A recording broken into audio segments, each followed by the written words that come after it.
Okay, I think we're good. Let's see. I know, isn't that funny? If I did I miss any? You're third in line. Jess is third, second, Dazzle Depot fourth. Amber is first, really. I know. Tiny, yo, yo, yo, yo, yo. It's not as cool now, but it's saying 6, 7. I know we're kind of behind. We're a little behind on it. How was everybody's day? Day was good. Yeah. Hard day, but good day. Okay, so this is day number 704 out of 1,000 Ds. Thank you. Yeah, it was good. Just the day went so quick. I was trying to go live earlier, but I just needed some me time. Yo, thank you, thank you. Hey, custom woodburning, what's going on? YouTuber, what's up? Oh, why did there it goes. What's up, YouTuber? You guys, okay, you need to put your YouTube name in there. I'll let you pin yourself. Yeah, custom woodburning is doing a 365 project on YouTube. Every day she's posting something. And I love the way she breaks things down and just the way she like analyzes it. You guys should watch her YouTube. It's so good. It is so good. I'm on 365.4, I think. But they're not super long. They're the right length for YouTube. What's up, YouTube? My YouTube name might be The Archivist. You should subscribe to it. Yeah, you guys follow me on YouTube. I got a bunch of videos. I was trying to put today, but I didn't get a chance to finish. Yeah. 365 days custom wood burning is going to go live. You're very welcome. I enjoy it. I enjoy listening to you. Today, I took the morning off. So this is Cawfee Talk. What's his show about? I don't know. I'm just trying to figure it out. Welcome in. Did you come in and ask me that last night? Or my delirious raid train? I don't know. What should we make this show about?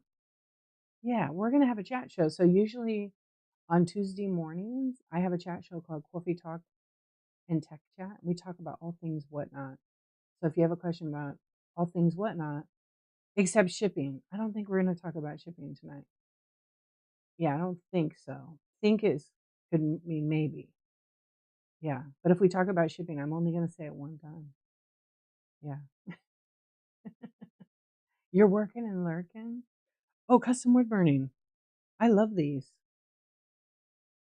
I love them so much. I wish I would have got my name on them, so I'll have to buy some more. Because they're the right size. So one of them's perfect for my cards, and then one of them's perfect for photographs. Because I'm gonna do an ephemera show. I'm gonna use them both for it. Yeah, it may be 6, 7. You got yours. You freaking love it. They're great. I actually, you know what I did? I have my overhead camera here for below me, and I had it laying down, and I did sports cards the other night. And I had it right on top. It was perfect. Yeah. What's up, corporate guy? How are you doing? Oh no. Yep. Oh yeah. Not oh no. Oh yeah. Is that your question, shipping? Raid Train Express. Are you in charge of raid trains on whatnot? Let's see. Let's check out your profile. Oh, are you on TikTok? Oh wow. Oh, you haven't had any shows yet. No shows yet. You do some stuff. Oh, okay. On the TikTok. Okay, I'll have to check it out later. I'm okay. You're okay? Oh, good. Are you all moved in? I'm good. Yeah, I can't. Oh, you had a few shows? Oh, because I think I was just looking to see when I say, because you haven't sold. Um, oh, you have a YouTube too. Yeah, let's check it out.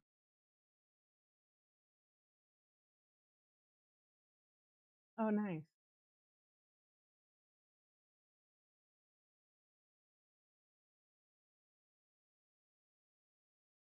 Oh, you have some kind of software, huh?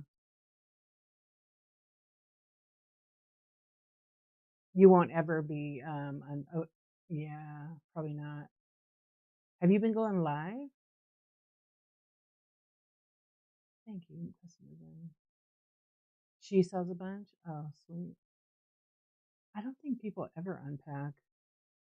I don't know. If we don't unpack, we like hoard it, right? Yeah.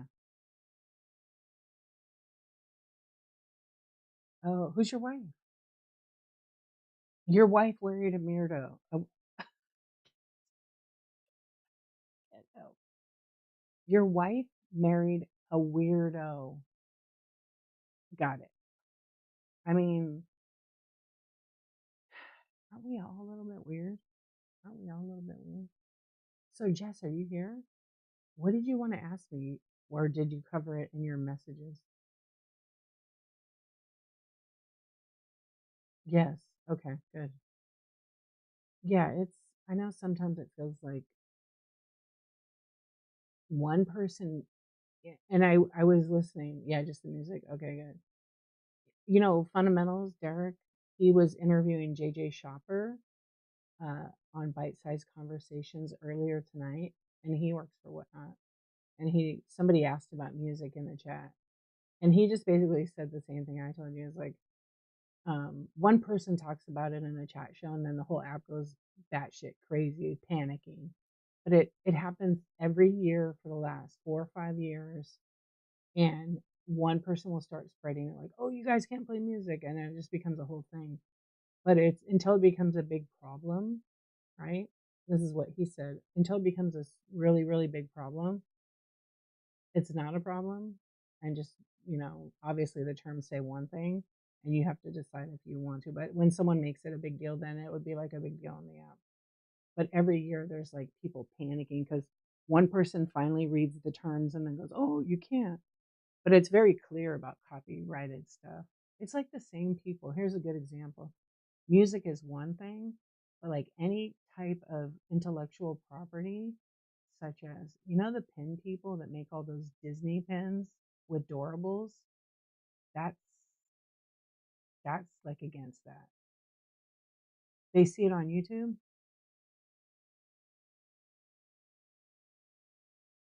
Yeah. So if somebody makes, oh, I'm on YouTube. Let me see. Is it on there? I don't usually put the chat. I see it. Hello, YouTube friends. How are you guys doing? It's just me actually, and then it's black.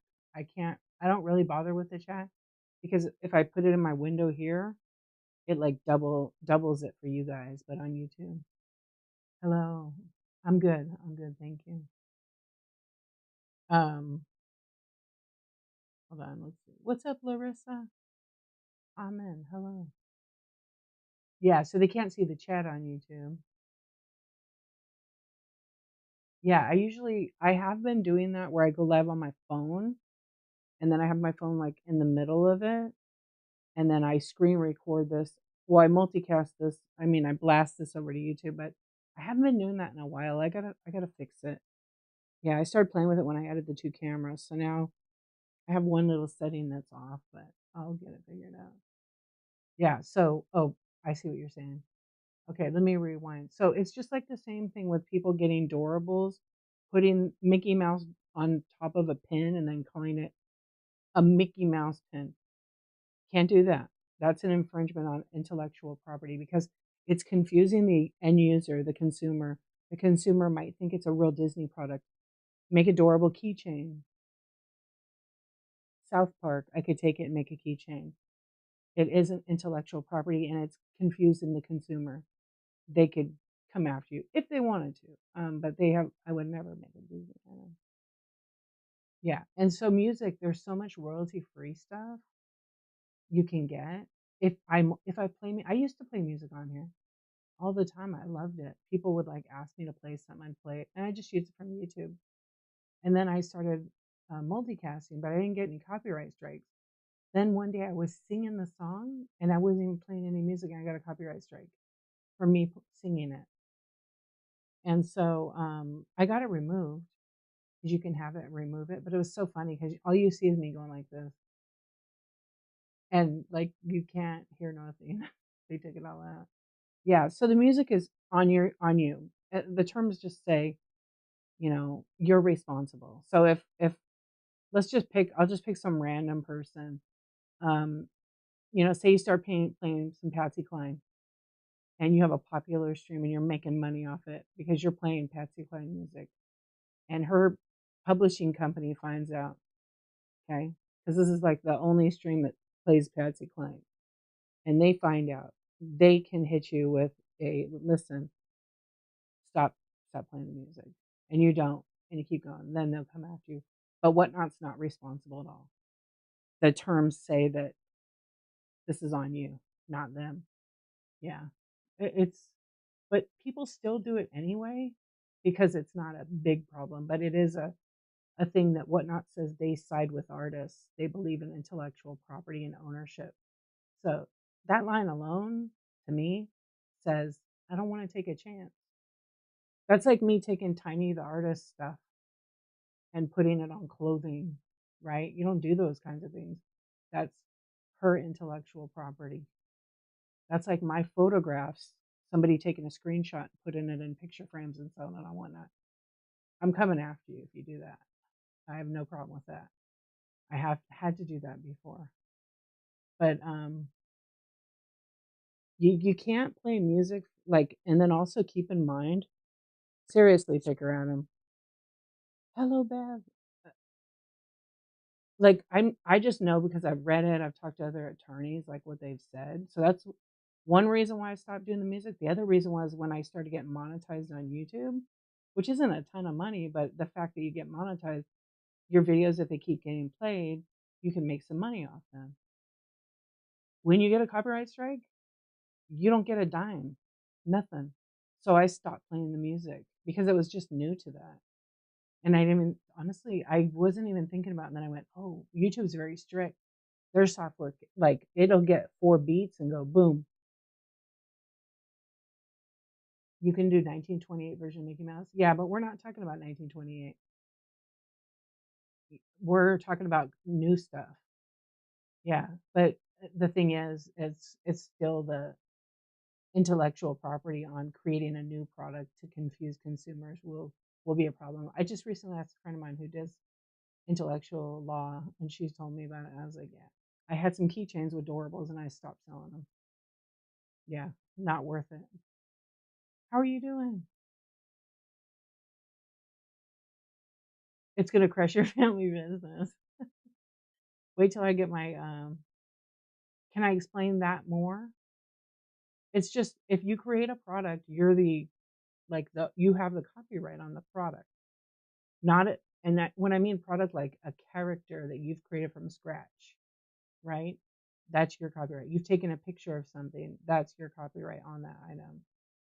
Now you can go the extra and you can get an attorney and get that character copywritten and all that kind of stuff. But if somebody uses your product and you own the rights, it's yours, then you can stop them legally. They can't use it to pass it on as theirs or anything. Does that make sense? Yeah, yeah, yeah. So it's like Mickey Mouse, Daisy Duck.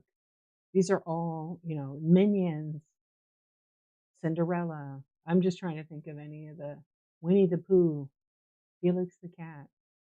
All of these things belong to like their respectful owners. Um, Betty Boop, all those things. I think Betty Boop is owned by Fox, if I remember, and Felix the Cat too, but I'm not 100% sure. So it's like taking those products. Here's a real good example.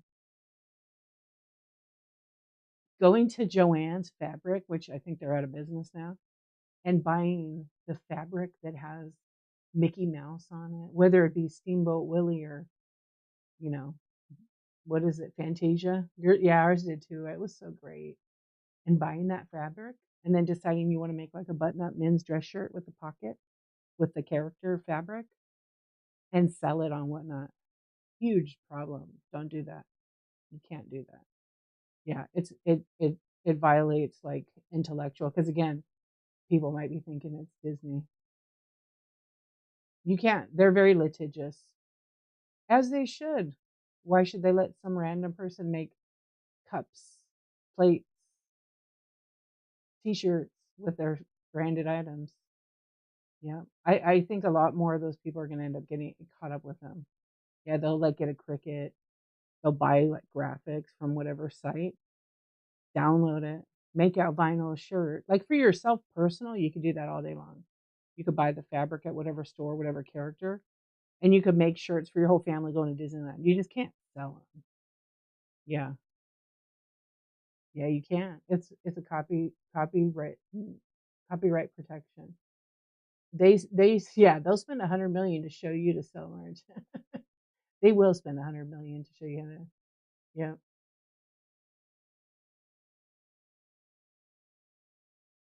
Oh, really? I have heard of that actually. Yeah. So it's everybody that takes a product.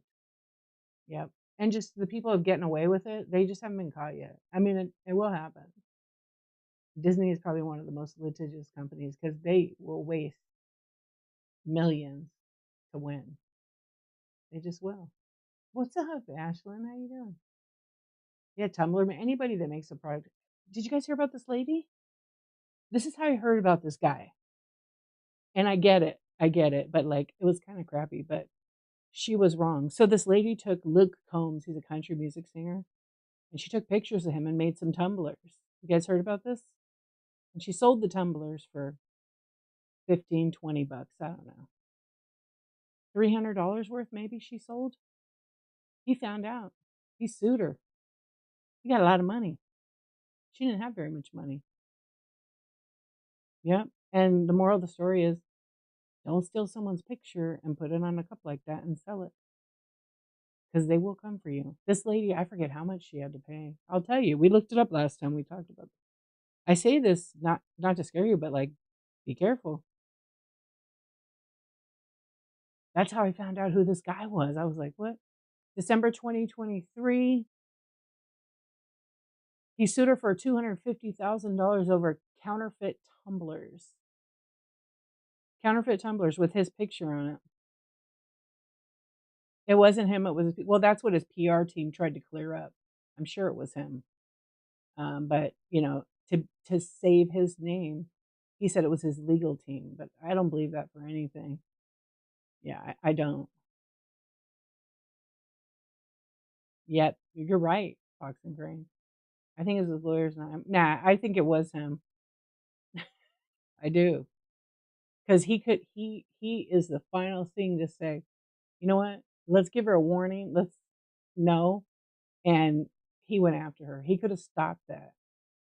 Okay, but people have to learn lessons, and she learned. But the judge ordered her to pay $250,000. She sold the 18 tumblers for $380. He could have stopped that. He could, absolutely, but she was wrong. She was wrong, and no one knows the full story anyway. I saw the thing with him on it, but I was like, yeah, I don't really believe that. He said he was sick over it. Come on, that's like a publicity stunt too, to like full go all the way with the suit.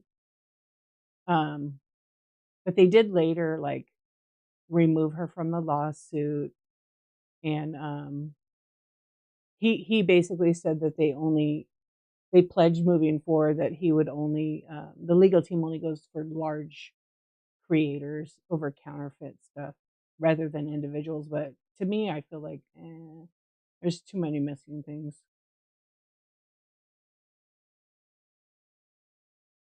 Yeah, and you can get a like Disney, you could get a license. There's a process to go through getting a license, but what Fox and Crane said, yep, and they have the money to do it. I know, Jess. I feel the same way. I was just like, He acts. How do you? Can I ask you guys? How do you accidentally sue somebody? Biggest PR deal there. Little stunt. Because I never heard of that guy before that. Yeah, like I said, there's probably more to the story in about 15 to 20 articles about it.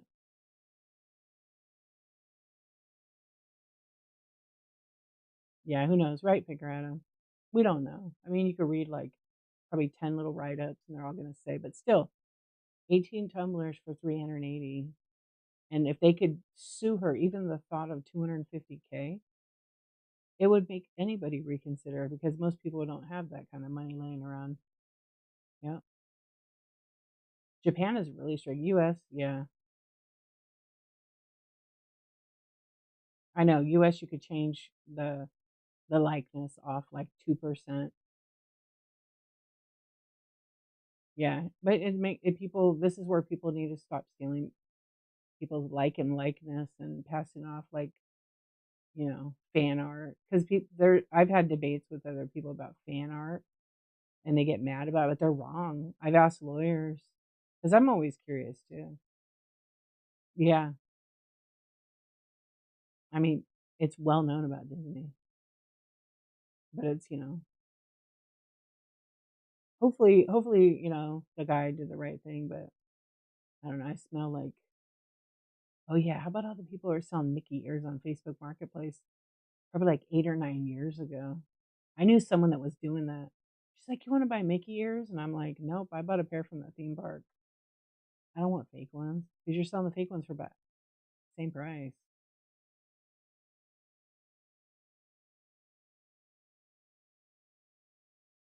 Yeah, exactly. "What's up, Austin?" I remember the Mickey ear thing though. Oh, that's a whole other conversation, figure out. They're all crooks. They're all crooks. I don't care. Yeah. Yeah, it's kinda wild. They hate competition. I'm doing good, thank you, Aussie. How you doing? Yeah. No, no, please don't steal competition, right? Yeah, I see it all the time. Aussie, Aussie, Aussie. I see so many people like stealing designs and then just passing off their. I see people that create logos on whatnot that are literally like giant brands. I just saw one yesterday and I was like, "Are you kidding me? Are they dumb?" Like a huge, wow, a local agency. So a company advertising they're selling a product, I'm guessing, and they probably and then people put on social media, which is like the dumbest thing, and then hashtag Mickey Disney. I mean, they could find it easy. They probably use AI to find all you people. It was a training video, but it was published for the public, right? Yeah, that'll do it. That'll do it. But they got a warning. They got a cease and assist letter.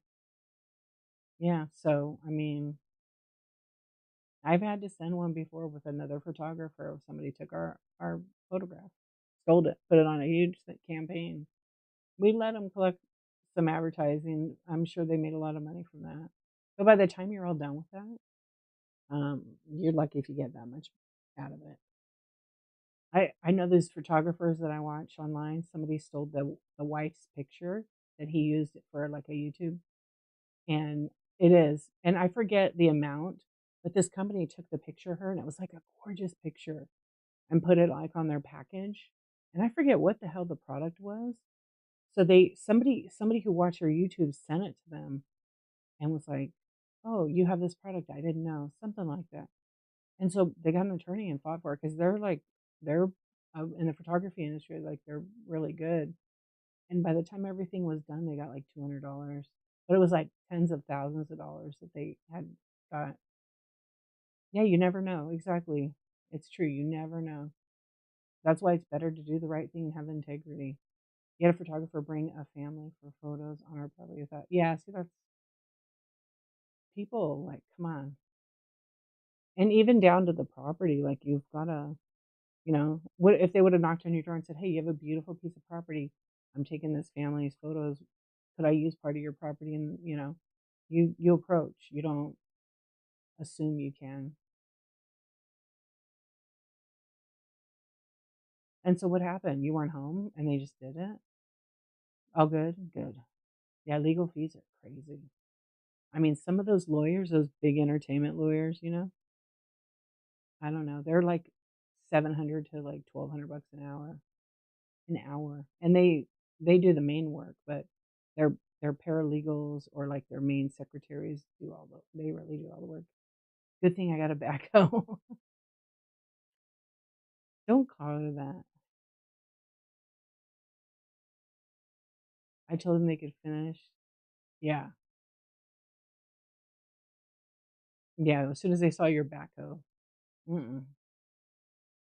Yeah. It's people have a lot of courage. I don't know. I mean, if, you're doing that kind of thing, you might wanna be careful, but people do it all the time. Again, if you're doing that here, like, even if you look at other platforms, like selling platforms, specifically the E, they'll kick your auction right off. Yeah, if you put it and their software flags it for counterfeit, and they do very often because they work in favor of the brands, they pull it off. Good night, Jess. Sweet dreams. I know, I'm like that too. I feel like just chill. I'm gonna be on for just a tiny bit tonight.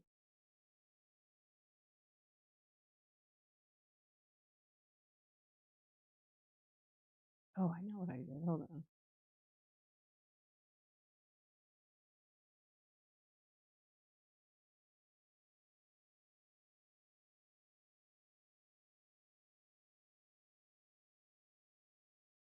You should have turned on the sprinklers. Figure out them. Do I think GameStop is gonna get the buy on eBay? You think they're gonna buy them? They're not doing good, are they? GameStop. Zan, what does that mean? I know you beat your significant other. What? Get out of here. Get out of here.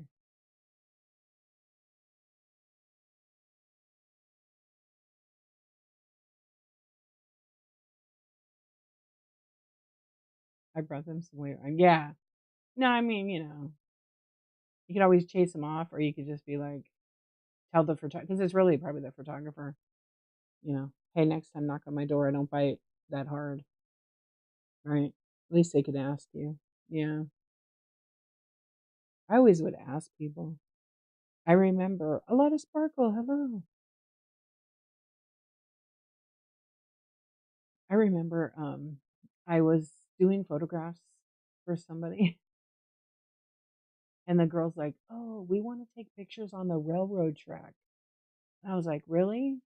Uh, I don't think I'm going to get a badass ticket because it's illegal to take photos on a live track. Can't do that. If they get 100 billion plus valuations of GameStop, so you might get 35 billion. Wow. Is that like a active possible uh, sale right now?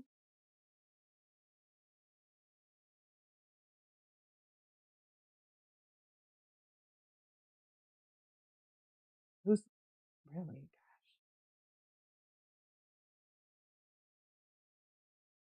Oh,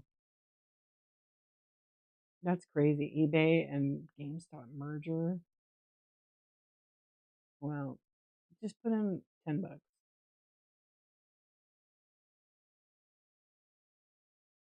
Oh, so GameStop is gonna buy. They're trying to get eBay for $56 billion. It's not enough. Maybe they pump and dub stuff. I bet they do. They pump and dub something. What's up, Texas Prairie Lady? How are you doing? They pumping up something. I wonder. Their shares fell 10%. I'm looking at my account. That's wild. Who owns GameStop? They have to their shell company must own they must own some I forget who it is. He created Chewy, that guy. Yeah, right, baby Huey. GameStop's billionaire CEO, he co-founded Chewy. Wow. He's trying to buy eBay for 56 billion. It just seems low to me.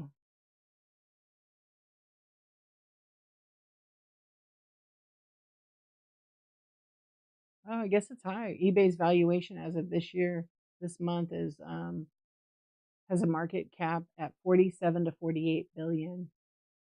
But I still feel like that's not. Think about this. Whatnot is only what going to be 7 years old in December. It was 11.5 billion last year. Wow. And eBay is 27 years old, and it's basically market cap is 48.5 million, 47, 48.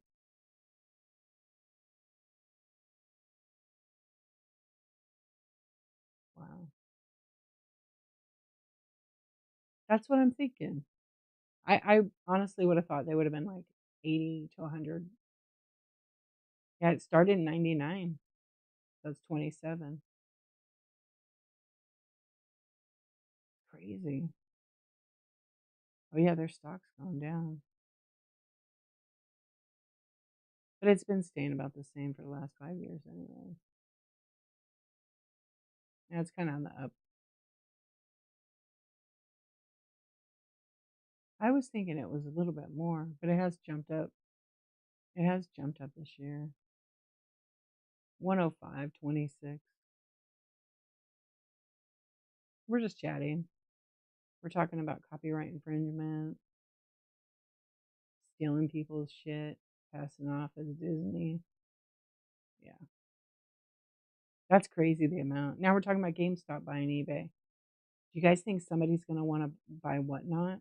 I bet they get a lot of offers. And I bet they're not selling. They're not going anywhere. They're young. Yeah. Maybe when they pass, maybe when they pass eBay like at 100 billion, maybe they'll go public, or maybe they'll go. You guys think they're going to go public? Whatnot?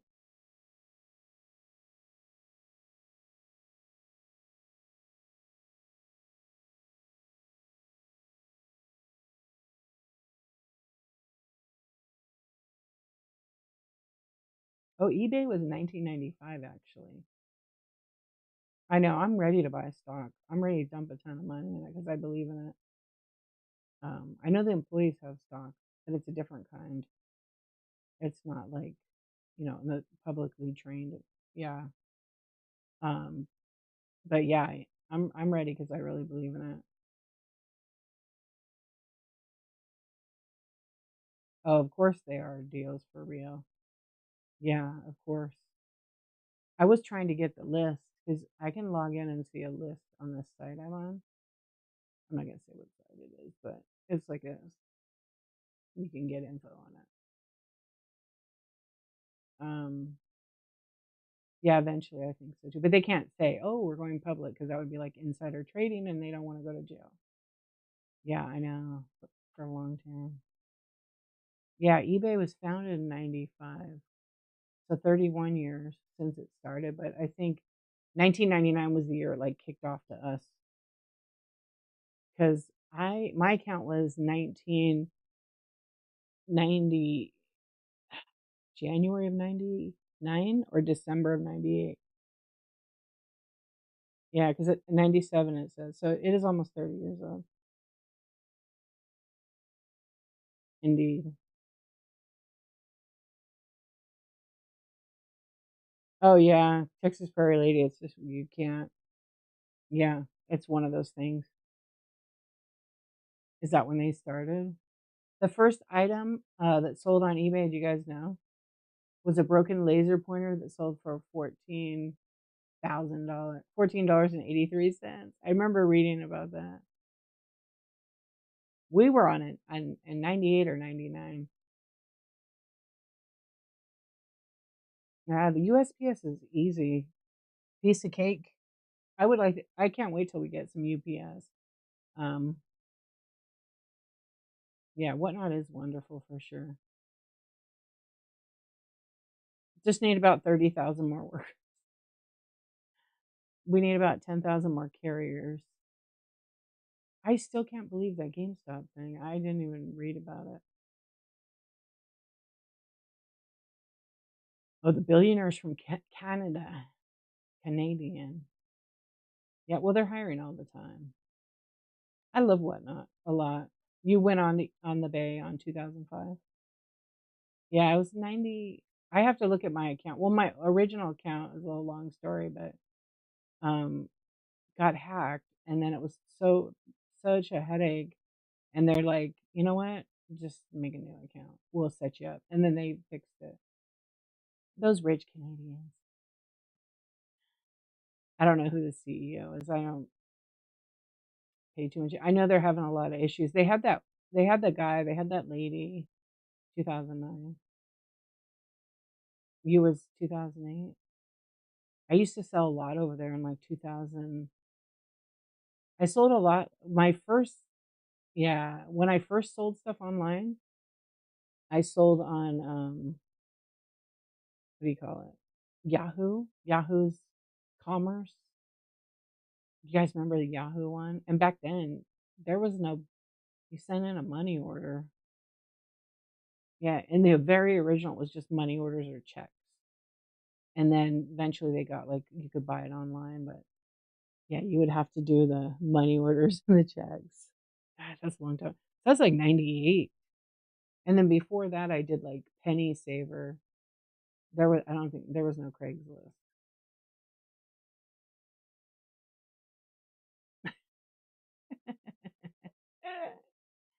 I thought about selling online, but I don't know if I got the mouth. Yeah, Yahoo had a marketplace. It was I forgot what it was called. It was I think it was like one of the first ones. I don't know. It wasn't marketplace. It was like I forgot. It was Yahoo something.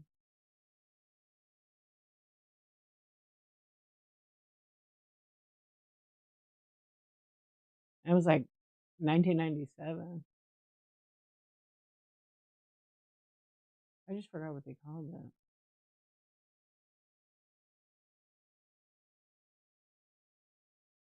You used to move to the so precious.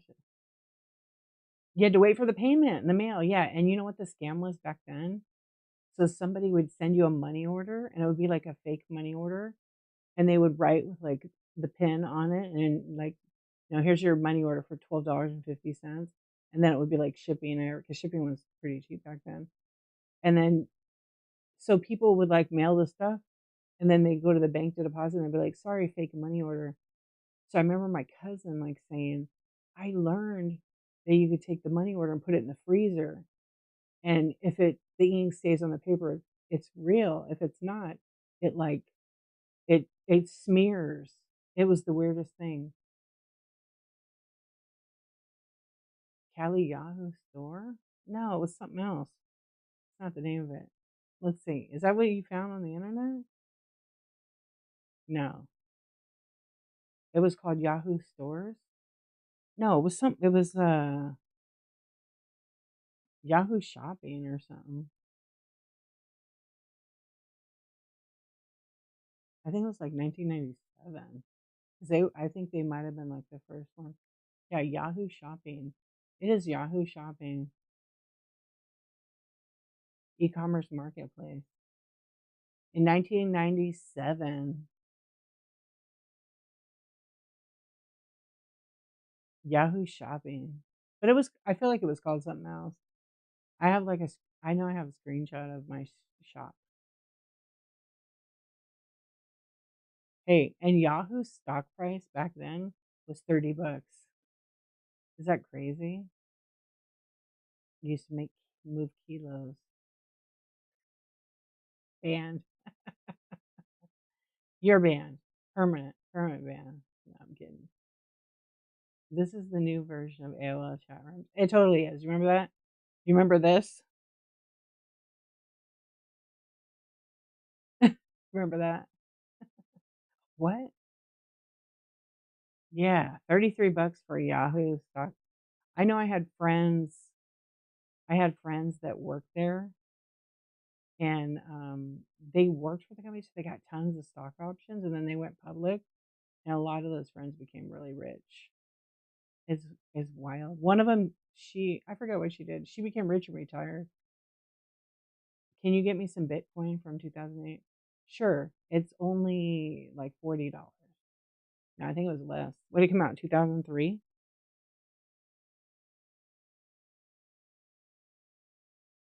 Let's see how much the launch price was. I know it was cheap. 2009, okay. Mm, wow, how much was it? I wanna see what was the price of it. Yeah, not even a penny.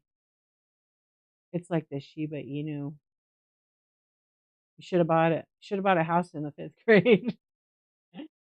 Yeah. So, sorry, can't help you out in 2008, but maybe in 2009, here's the price per Bitcoin. Could you imagine? It's like the guy that threw away his hard drive. The guy that threw his hard drive. Here's the price of Bitcoin in 2009. That was the price.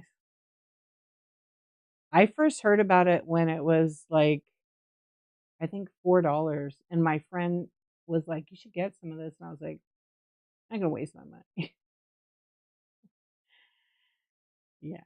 Henry, what's going on? Welcome in. Thank you for the raid. How was your show? Oh, everything's broken. There it goes. It's a little bit delayed. Yes, a late night coffee talk. Welcome in. How was your show, friend? Don't be confused. I have a life outside whatnot. I have to take care of business sometimes. How are you doing? Yeah, shocker. I do other things besides be on whatnot every day. Well, in the morning. And that Tuesday morning, I had something. Sorry, guys. I had something very important to do today. Oh, Insomniac's movie night, eh? Nice. I just say dollars and laugh. It's still there, but it's better. You're okay. I did some work when my hands stopped working. Yeah, it's still there, but it's not as bad as it was. I had it. It went away for a little while, but then it came back today, and then it went away for a couple hours, and then it's kind of back. No, it's not. It's just one of the stupid long. Is this day 7? Day 7 of a headache. Yeah, but it's not a migraine anymore, so that's the bonus. Yeah, it's not. It's just mild. If I get to like 12 days, I'll go to the doctor. But they're not going to be able to do anything. It's not my first pony show. Oh yeah. No, I don't. I'm not like out of whack or anything. Yeah. Do you think it's low bids? They make me sick. Oh, from. I think you're right, Picker Adam. I didn't sell one thing. That's what it is. It's the low bids. I did the auctions. Yeah, I'm not like out of whack or nothing. I just have a full plate right now, but like it's not bad. I'm not complaining. So it could be that. My mind's on a lot of things right now. It's the low bids. I think you're right. Yeah, thank you. Yeah. It's just there's so much stuff to do right now, but life just pushes you to challenges. Um my chiropractor was like, "Dang, how you walking?" Oh man. Same, Adam. Yeah. I need to go see my chiropractor. Yeah. Maybe my neck is now that you said that, but no, for real, it's not. Right. Kind of like my eye doctor asking me if I drive. Exactly. No, it's just I don't know. We're getting closer. I'm 700. I still have a lot of days. Time is going fast, you guys. It's so crazy. I was looking at my pictures today on my phone of my kids. I know I need to go get one actually. I'm not stressed. Just so much going on right now. Yeah. Physical therapist told me I was the least flexible person they ever had. And that was freshman year of high school. Figure out I'm so funny. It does cause muscle stress. Ask me how I know. Exactly. Yeah. No, I don't. You know what's weird is I don't feel stressed out. because, like, I'm at this point where I don't give a fuck. I just wanna slow time down a little bit because there's a lot of good things happening. Maybe that's why I'm stubborn, I'm not flexible. Probably why. Probably why. Yeah. I think because there's so many great things happening, and I wanna be able to do all of them and just slow down, just take it all in. Some huge things, like, good. Yeah. But it's weird, like, I'm not bothered by much anymore. I don't give a fuck. Yeah, I don't care. But there's important things to me that I care about. It does. I was looking at my pictures and I was just like, man, how was that? I was looking at a picture. We went on a trip. We went to Tennessee. Hello, friends. Welcome in. And I was like, how is that 5 years ago? How's that 5 years ago? When I saw Elvis's ghost. Ghost. What's up, Lenny? How you doing? How are you doing?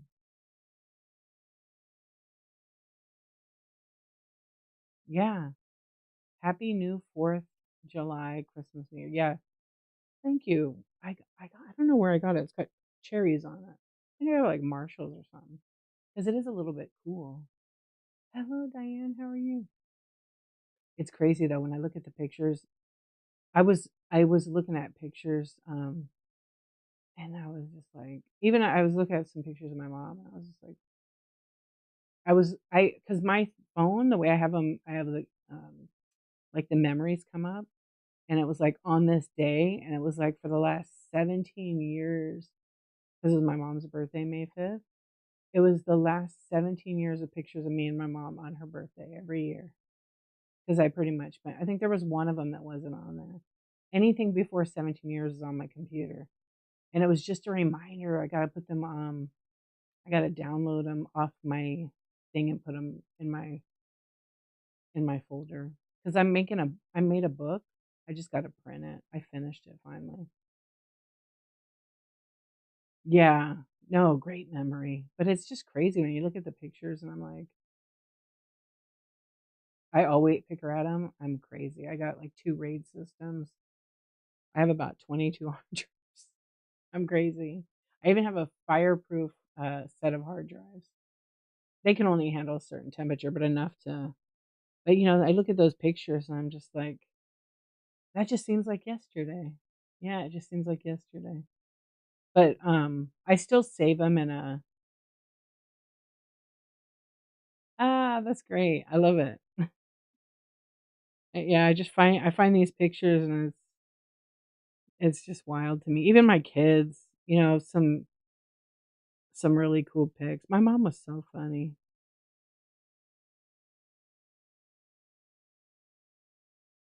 Wanna see how cute I was, though? You wanna see little D? You guys wanna see little D? Check this out. Well, I can show the other picture too, where I cropped it out. It's me and my sister. Hold on, let me do it. You were in an ASMR YouTube? I love it. This is me and my sister. I was probably like, I don't know, I was a little shit. Oh, that's cute, going to the casino. Yeah. My sister with her, like, chola bracelets. You guys ever wear the bracelets like this back in the day? Yeah, you remember those?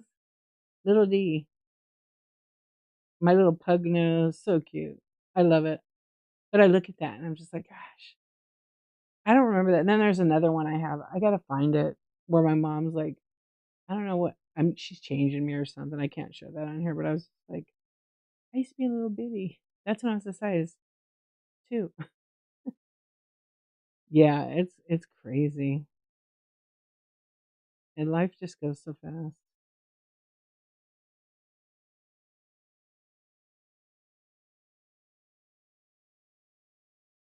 Too fast. It's cute. Thank you. I love those pictures. I didn't have a lot of maybe because I'm the 5th kid. So, like, the firstborn kid, my mom took a picture. I remember her saying, like, every Friday. And so she put him in an album when my brother turned, I think, 30 or 40 and gave it to him. And so he has a lot of pictures. And then another brother, I don't know if there's a lot of him, and my sister. I think the first three there was a lot. And then my younger brother, I don't think he has a ton, but my sister took a lot of pictures of us. So when I turned 21, she made me a little album and gave me all the pictures, and that picture was in there. And I'm glad I have those because I don't really think I had too many. Yeah. Yeah, I don't think I had too many. I don't have any more of me as a little one. I think they're in that album, just that little picture, that was it. Yeah. I don't think I was probably like 2 years old. But yeah, I look at those pics and I'm just like, whoa, time is going right. Everybody can feel that. Time should slow down. It just goes way too fast. Jackie Bunny. What? I know. Oh, I know. I just remember, like, I don't know. I even have these conversations with some of my friends, like, hey, remember that one time we went to, and then my friend will be like, that was 20 years ago. Okay, love you. Bye.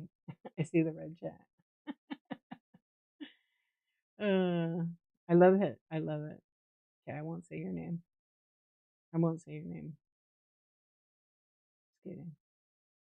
I got a red chat special message. But anyways, that's that's how it is.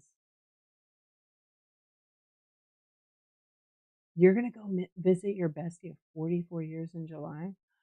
That's great. 44 years is a long time to have a best friend. It was Naked Maple. Hi, Dee. Be break. Love you. Bye. BBC.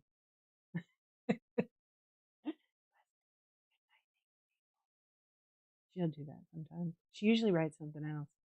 I have a special nickname. Yeah. Now you guys know. That's awesome. My bestie and I haven't seen her in a while. I think I said we're 42 years because I think we met when we were 10. Yeah. My oldest best friend's been my whole life, but I didn't really keep in touch with her like after she moved. But we have been in touch. We were like our first friends. She was my original best friend. Yeah.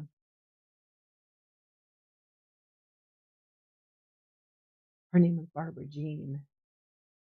I still got a good friend I knew since he was basically born. Our parents hung out when they were young. Oh, that's cool. My oldest best friend is named Debbie, and she's come in here a few times. We've been through all the things. She's like a sister, really. Yeah. I mean, I have my sister Linda, who sells on here. Um, oh, how funny, DJ. Yeah, and then my initials are DJ. Um,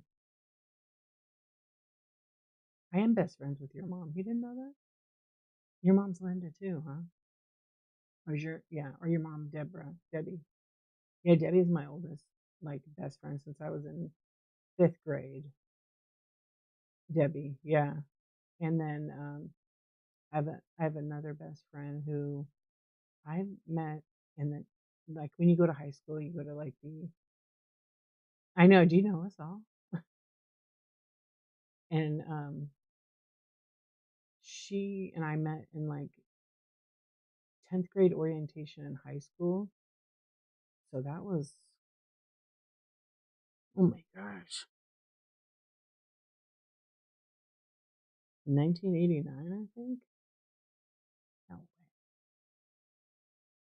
Yeah, 1989, 90, 91. Yeah, that's right. 1989. Almost 40 years. So 37? That's crazy. You were born in 89? Were you born in 89?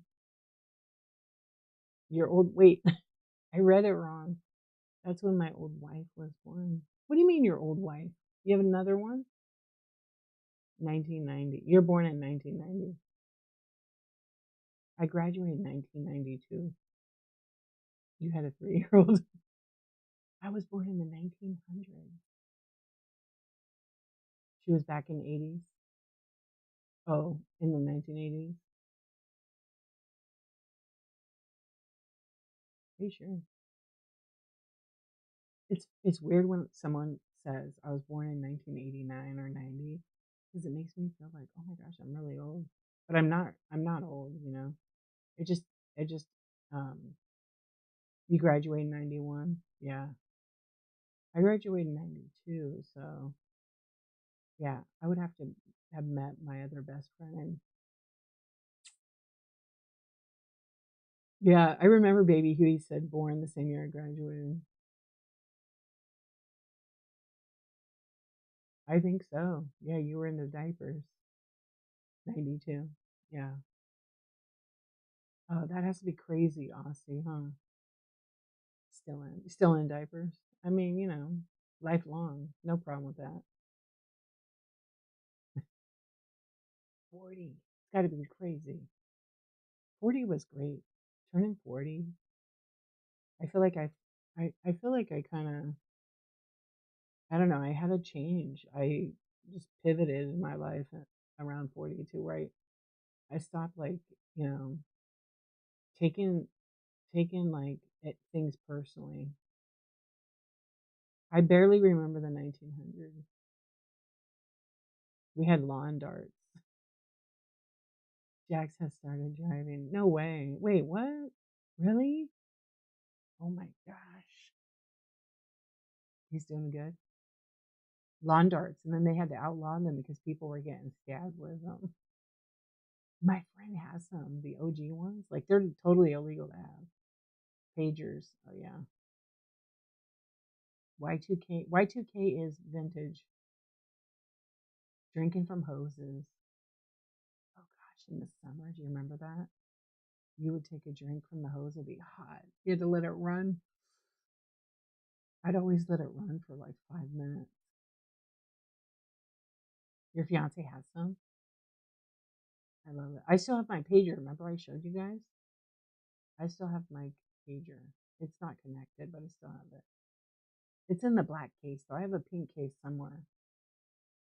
Yeah, playing outside till the lights came on. We would play Ding Dong Ditch. Yeah, Ding Dong Ditch. We were bad. And we would play till the lights came on, but we lived up on top of a hill, and so it was all dark. And so I would go right before it got dark because sometimes my brother would like say, "There's the boogeyman," and then run up the hill. Little shit. Yeah, it's 10 p.m. Do you know where your children? It's 10:30. Do you know where your children are? They're legit older. Yes. Yeah, you can't sell them because they're recalled because they had little daggers and they came out with one that had like a round thing on it. But my friend has the OG ones. And you can buy them. I've seen them on like Craigslist or something. Yeah, they would have the American flag playing like at midnight, and then it would be static. Yeah. What was that about? What, that noise? It was like a yawn, like, yeah. TP houses. I may have participated in toilet papering houses. I remember one time the neighbor kids TP'd our house, and then I don't know if my brother busted them and made them come and clean it up. Yeah, they probably didn't like them. They were just young kids, like, had nothing better to do. Like, you could TP any neighbors. Yeah, where are your children? Oh, that was on all the, like, I don't know, channel 5 or 11 played it. Yeah, that was like on TV at like 10 o'clock or 10:30. Do you know where your children are? Look on YouTube. Yeah. You read about it? Oh, look on YouTube. You'll see a video of it.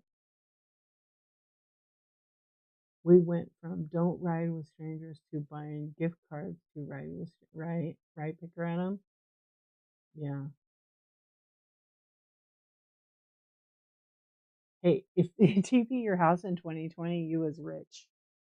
No one be TP in anybody's house in 2020. Oh, that's what I was looking at on my phone. I took a lot of pandemic shots of like, I did a lot of photography for people, like I do portraits. Everybody was on their porch because I still had to work, so I would make money doing portraits. And a lot of the street photography, like that I did, it's all black. I shot it all in black and white. It's nice that our parents had it. Yeah, because they just left us to do whatever. All the Gen X kids. Yep. Hey, Mod Vintage.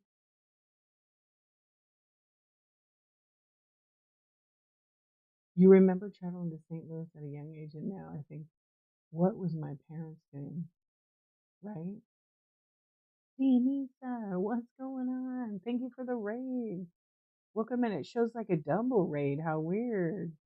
Welcome in. We're just talking about if you're a Gen X, we're talking about if you remember to check on your children. How was your show, friend? Thank you. Thank you for the raid. I appreciate it. Welcome in, friends. My name is Dee. I go by Dee Archivist, and this is a late night edition of Coffee Talk and Tech Chat. Yeah, so I usually have this chat. I'm usually not on Tuesday nights, but I'm doing my like seller support slash community chat, having a conversation, community conversation. So thank you so much. First double raid I may have ever seen. Everybody give Dionisa a follow. Yeah, we're reminiscing about the golden years. Yes, Baker Adams telling us weird things. Well, welcome in. Yeah, we rode our bikes everywhere. Yeah, yeah. I'm doing good. Thank you for asking, Maud. How are you? Yeah, we were able to do a lot of stuff. Some of us have ADHD, and some, what were we talking about?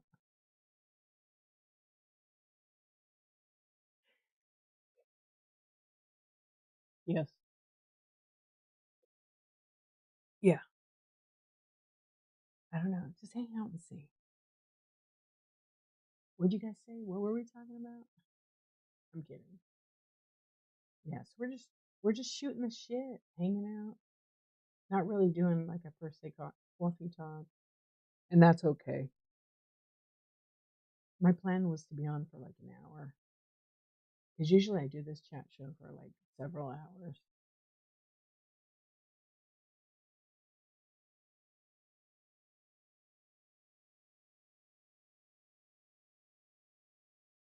Thank you for being here, you guys. I appreciate it. You know what? We didn't eat too many TV dinners. We had a couple, but we mostly had those chicken pot pies, those little banquet ones. I think they were banquet at another company.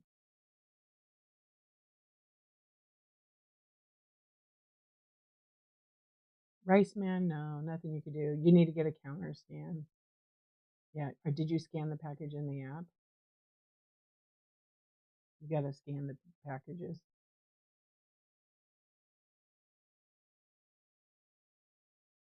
So you've sold over 1K, so you get your instant payout already.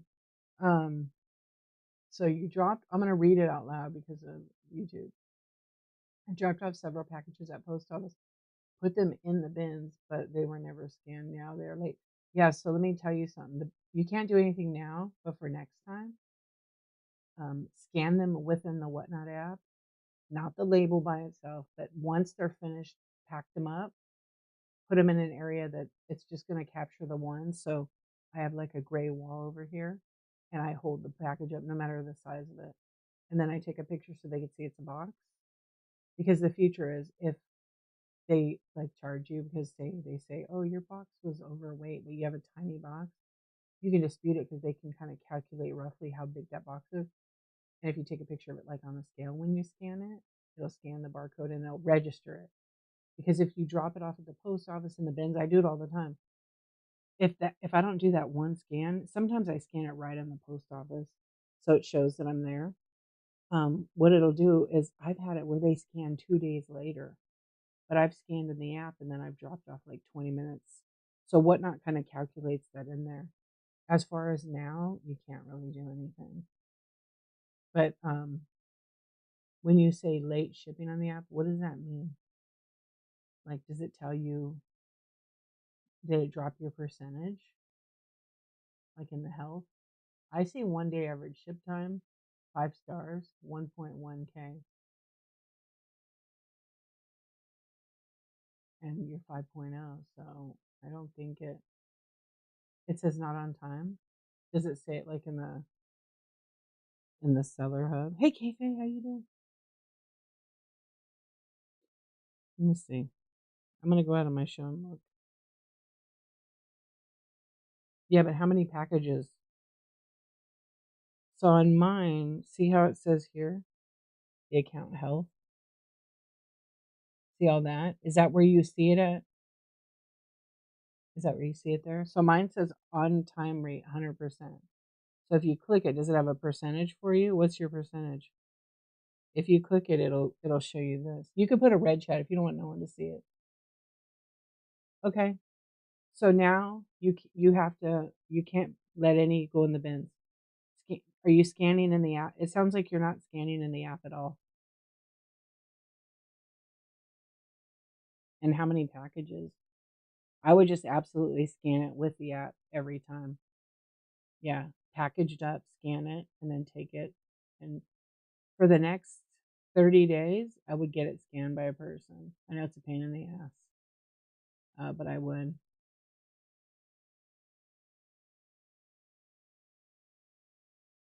Oh, good. You do scan it. So this time you scanned it in the app, but they didn't scan. So it just shows you sometimes the post office, it kind of sucks. They don't scan it right away. It's a pain to scan in the kiosk because it doesn't prove you dropped it off unless the person scans it for you in the kiosk.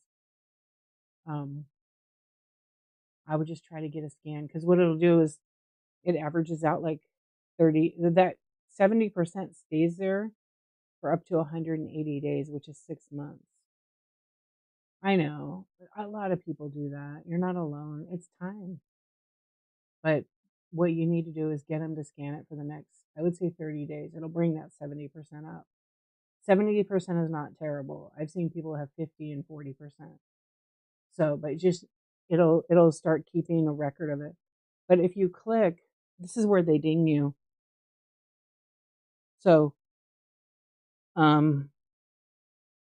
if the one that says 70% on this page, if you click on it, it'll show you the graph at the top, right? It'll show you the graph. And like after this is March, April, May, it'll show you your rate. So mine is 100%, 204 out of 204 orders. But here's where it kind of dings you. If you scroll all the way, oh, what's this?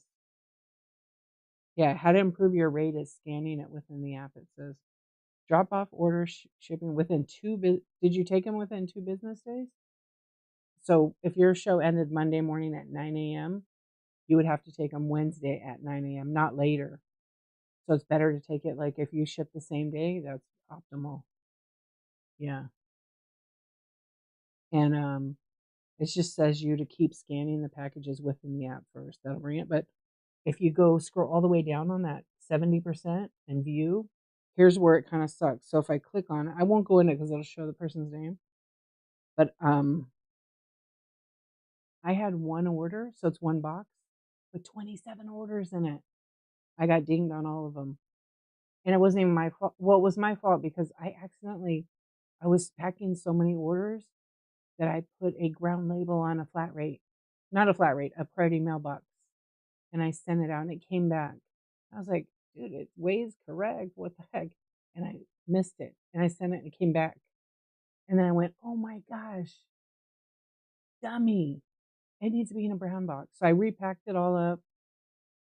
The problem, what I did is I didn't regenerate a label.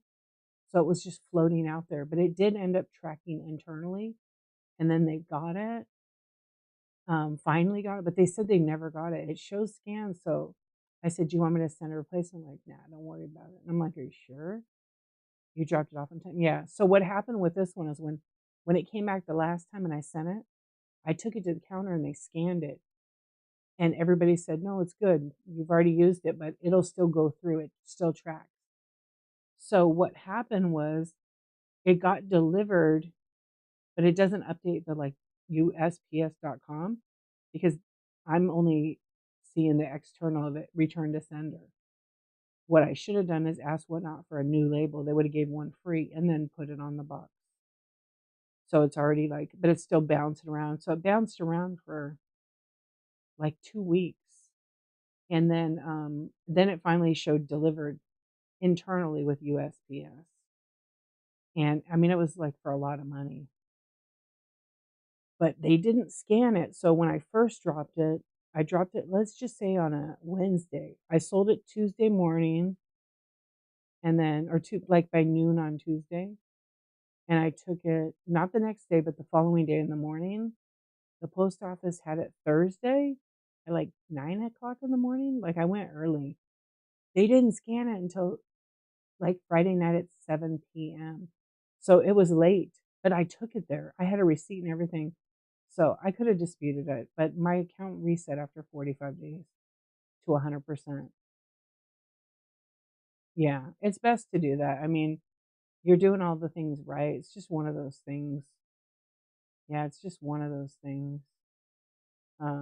Unfortunately, but just get a counter scan for the next 30 days. It should bring up that number. Pew pew the poop. New shirt idea. Pew the shit, right? Somebody was asking another question up here, but I don't. Let's see, hold on. I got sucked into the scrolled the thing here. Okay, hold on. I think I got it. I think I got it. You just got your first 3.8 review on slow shipping. Well, sometimes those reviews really hurt. Just don't reply back to the person like and sound rude. Just FYI, because it doesn't look good. But learn from it. Learn from it. People sometimes give you reviews based on their mood at the time, or shipping. I mean, it it honestly is just one of those things. Unfortunately, it's in your control and it's not in your control. So yeah, it's all right. You'll get more 5.0 retail rebellion. What's up? How are you? Yeah, and a lot of times when you take a package to the post office, it'll get delivered before it gets scanned or updated. Lucy, what's up? How you doing? You have a question for you about random pulls for my Premiere qualified? Oh, I'm not qualified to answer Premiere Shop. Yep. Yeah, you have to scan in the app all the time. Daddy Gammy, what's up? I always scan in the app and I scan packaged. I pack everything. And so if I have a ton of packages and then I just start scanning one at a time, but I always make sure the package is separated from any photos, any personal family things. And I never have two packages next to each other because then I'm sharing someone's person. So if I have Picker Adams package, Lucy's vintage package next to each other and I take a picture with two, don't be a shitty seller. Don't do that. Yeah, always take a picture of it separate. You're a bad shipper? Well, you told me that last time, but don't say that. What's the problem with your random pulls, Lucy? I'll try to help you. What's up? Bev's thingamabobs. I always like that thingamabobs. Gotta give me. Are you taking a long time to ship? It's because you're taking massive orders. You got 2 day average time. That's not bad. But on your account health will tell you the most, right?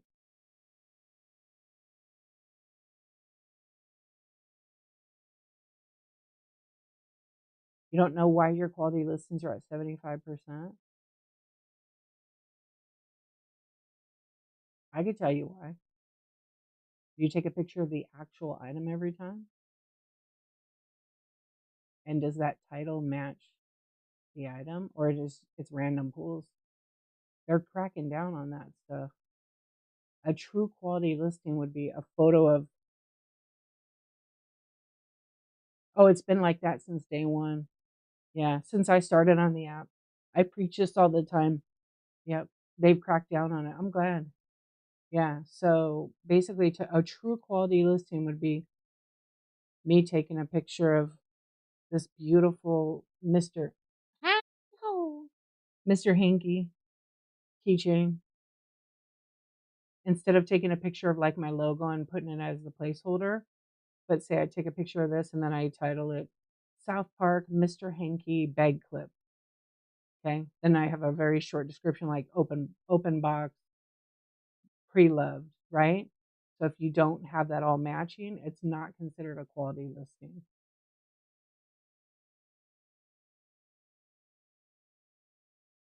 Well, I don't know. That looks like crap. I honestly don't know. Whenever, I mean, I know Ray Trained, you're doing several hundreds pieces. Yeah, you're gonna risk your Premiere Shop. It looks like they've cracked down on it. I haven't read any new rules. Did any new rules change about Premiere? Let's see. Let me look. So 75%. You need to be at what, 98?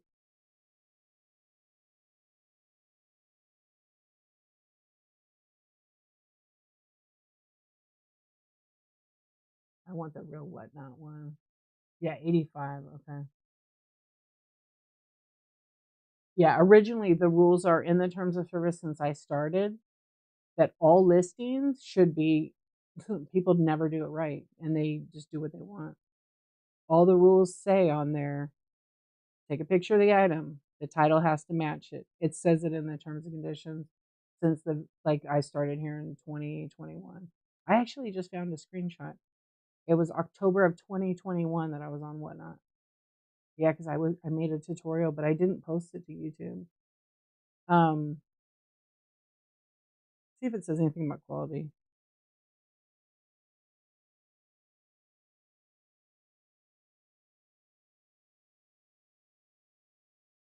Wait, how many are in here? There's 9. Okay.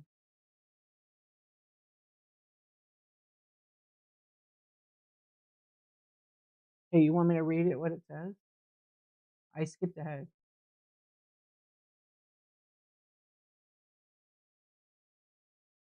No, because that's still, maybe I don't know. Try it out and see, but you might have to email Whatnot and ask them to clarify because temporary listings I think might hurt you, but I don't know for sure. Temporary listings might, but they don't have a photo of the item. So to qualify for Premier, at least 80% of your sold listings must be considered quality. 80% need to be quality. Okay. An accurate title that describes the item being sold, not random. They cracked down. This must have changed. Or item number 1. Okay. Completed product condition field if applicable. At least one real image of the item. Stock photos are only acceptable if the item's conditions is new and undamaged. Accurate shipping profile that represents the appropriate weight of the shipment. No, this has been the same. I know it's not what you want to hear, but I'm kind of glad they're cracking down on this. I mean, basically, 80% of it can't be. Yeah. So what I'm reading it from the whatnot help.whatnot.com. I can send you the link. It has everything in it. So it's basically saying like 80%. 80% of the, where is it? To qualify for premiership, at least 80% of your sold listings, but you said 85. Yeah, random pools hurt, I think. Now the temporary is just not going to have a picture, and it's sometimes it works, sometimes it doesn't. It doesn't go into the next show. I just have never used the random pools because I'm a rule follower most of the time. Hello, Tidy's World, what's going on? You were killing it Sunday night, killing it. No, you can't use a generic photo. Wrong. You have to actually use the actual photo for a quality listing. Whatnot used to not track that. Now they are cracking down on it. Yep. Yeah, you can't assume that's okay. I've been really good. Thank you. How have you been? Yeah. And well, it's like double raids on it. They sell stuff. What's going on? Thank you for the raid. Welcome in. We're having a chat about Whatnot right now. I always say to everybody, like, don't always go by what I say. I mean, I do know all the rules, not all of them, a lot of the rules. They sell stuff. Thank you so much. Oh, I love it. I don't know all the rules because I'm a human, but you want to go read them. You want to invest in the time. Trust nobody about this stuff, but you should really go and read it yourself. This is your business. Thank you. Thank you. I know a lot about Whatnot because I read it all the time. I study it. I test it. I help people. I coach people. But I've been I know it takes some time, but once you get a system down, like I list on desktop all the time, it's just fast for me to I treat Whatnot, and I've said this since day one, I treat Whatnot just like I would treat any other platform. I know here that people eventually will start looking and searching. So Whatnot at the seller summit I went to in Austin, Texas 2 weeks ago said and showed it up on the board. I'm happy to show it to you guys that there's 20 million brand new user downloads this last year, right? I don't even think it was the whole year.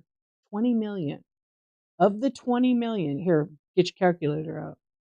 Of the 20 million, 91% of those new buyers do not trust random pools. 91%. Is that insane? I'm going to show you the thing. I should have took more pictures of the presentation, but I didn't. 91% of new buyers on Whatnot do not trust random pools. I've been hearing people say this and saying it wrong. So I'm going to show you guys. I did take a picture of the end of the slideshow. Ooh, where the hell is it? I took a lot of pictures. Yeah, isn't it crazy? But it's always best, and I'm going to read the term thing to you too about it.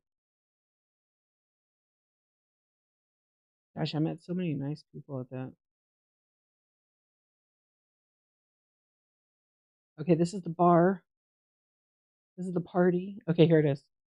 No bullshit. Look at that. Oh, can you read it? The head's in the way, but it's 91%. You see that? New buyers do not trust random pool. 91%. And then you scroll to the right, it says all why, the reason why. Your whole life's been random pool. Well, things are changing here and whatnot. More people are going right to the search and clicking on product and finding product and buying it. They are. I've treated this like every other platform. That's just me. If I sit on something, but a lot of times those kind of bangers, they go buy it.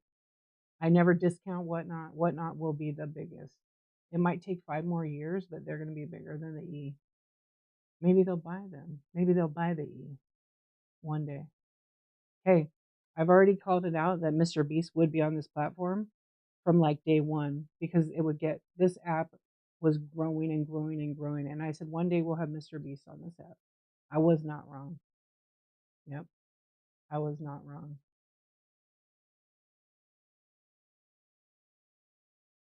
Right. So, Gotti Gammy, when Whatnot cracks down on it, your image may be affected where they say, listen, you can't have that kind of picture anymore. One day that's going to be happening. Sometimes picker Adam, sometimes. Okay, I'm gonna pull it up. I'm gonna back it up. And I've been saying this forever. So when it comes back and I'm like, oh yeah, we're headed in the direction I thought. Just a guess, but right. Only 18 million. Okay, I'm in the terms right now. and I'm gonna look up the listing. I gotta think how it was worded in here. How was that measured? I did already say.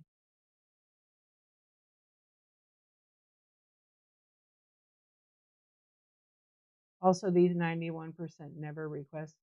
You don't know that. You don't know that, Gaudy Gammy. The 91% is they don't trust random pools. So out of 20 million users, that's a huge. And this is from Whatnot. That slideshow was from Whatnot, from Tom.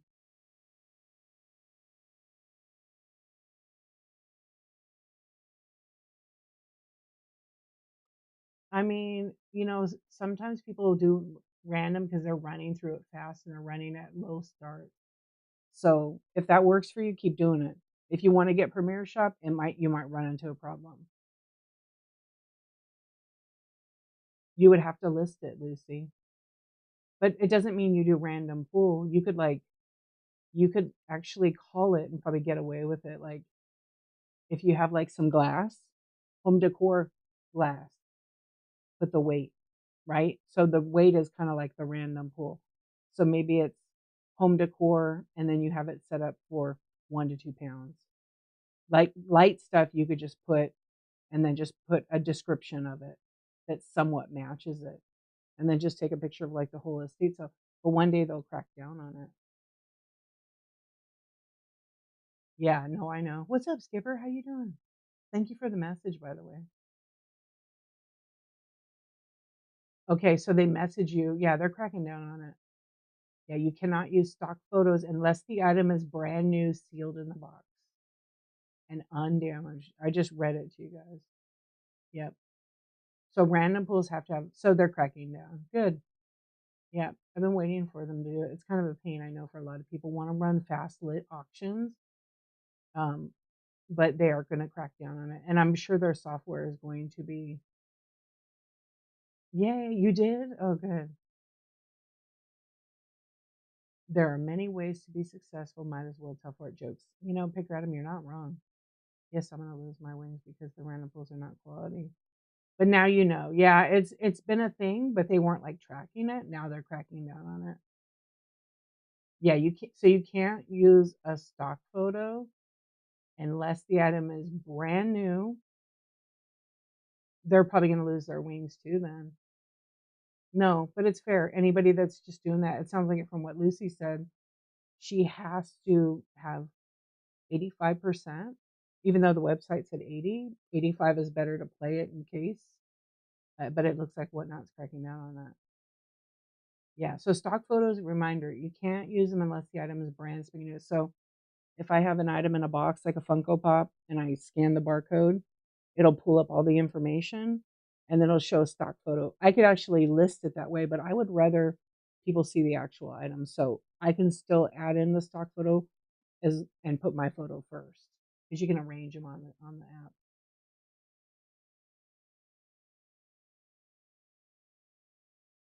You sell vinyl records, just random pulls, but I use a generic photo. Yeah, if you're gonna go for Premiere, yeah, Lucy, I read 80. Tina, as soon as I take a picture and create the art, I own the copyright on my photo. Yep, I know, I love them too. They have some good shit, and they're really good at selling together. They've really grown as like sell. I remember when they only had a couple people when they started on the app, and that was I don't know 2.5 years. It had to be maybe 3. I don't know, Dazzle Depot. That's a really good question. I know. I want the run next. The run next only works if you have one item, like one listing, but you could have multiple listings, right? Yeah, they have some. Their collection is beautiful. Yes.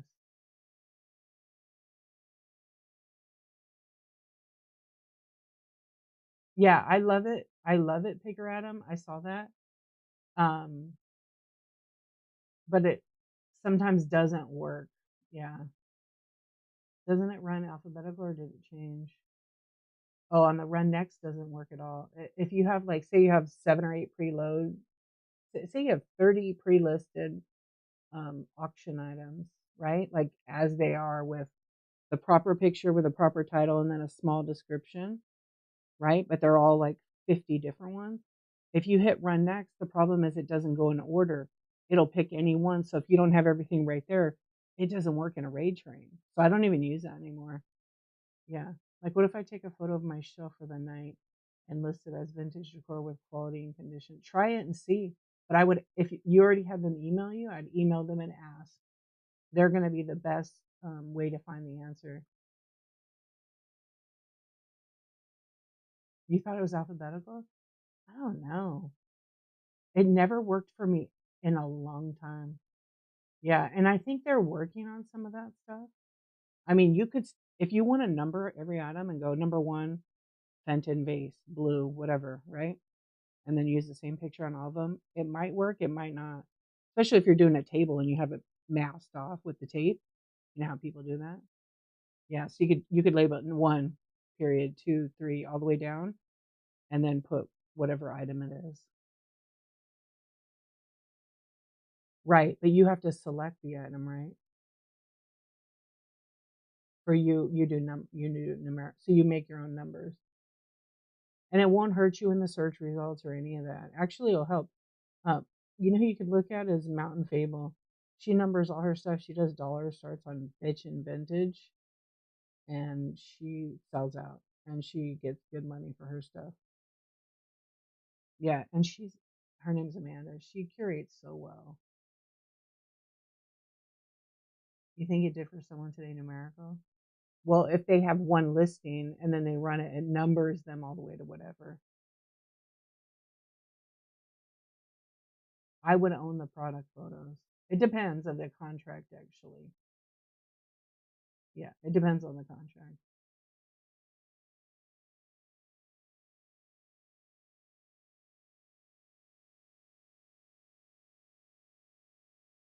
What's the question though? Really, you hired me to be your photographer for your product.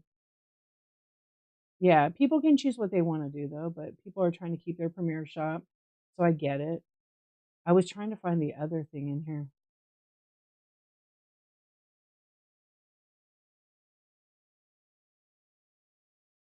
You saw that happen a few times, but it was mainly the company that owned it. They had paid you out. Yeah, it depends on the contract though. Like there's like agreements within the contract. So I took the pictures for them. They own them, but I have the right to use them because I have the copyright on them. So I can use them in marketing and things. So I always have that in my contract. So I can use them for like, portfolios, online stuff. But I wouldn't use them any like some collateral materials like brochures and stuff for my business. What's up, Peacock?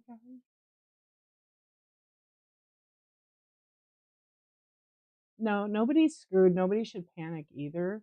This has been a thing. It just unfortunately you're not learning about it till now. I would say read more and press more buttons. Yeah, so nobody's screwed. I wouldn't create any kind of panic.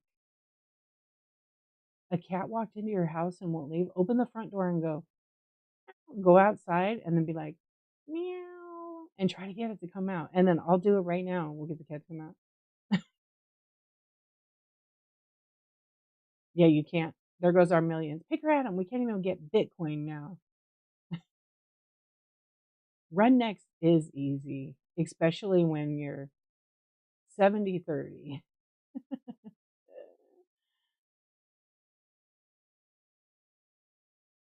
Yeah, honestly, I feel like I know it takes time, but at the same token, if you're selling like a $500 or $600 piece of glass, you should photograph it. Yeah. You just have to work a little smarter and figure it out. You'll figure out what works for you. Yeah. For me, like I don't care about Premiere. If I make it, great. If I don't, but I'm just not there right now.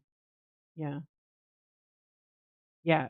For that kind of money, people want to see a picture. Also, when they go to like look at their account and it says 5 pounds, 4 to 6, your high price stuff, you do that. Okay. So you actually do it's just the cheaper random whatever.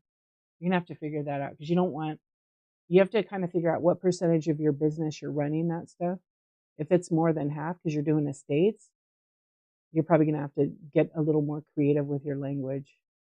But I would ask him if he could use you're doing like estate clean outs, how that'll affect because everybody that has Premier that does this, especially estate, um, they're gonna be figuring something out.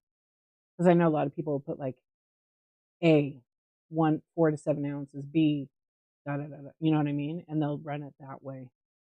So I don't know. I don't know. It's not an easy thing, but you got to figure. I think you have to figure out what percentage of your business would run that. You asked Michelle Fields? Yeah, I would. She was just came to my mind right now. Premier seller is when you sell. You basically sell about $50,000 in sales.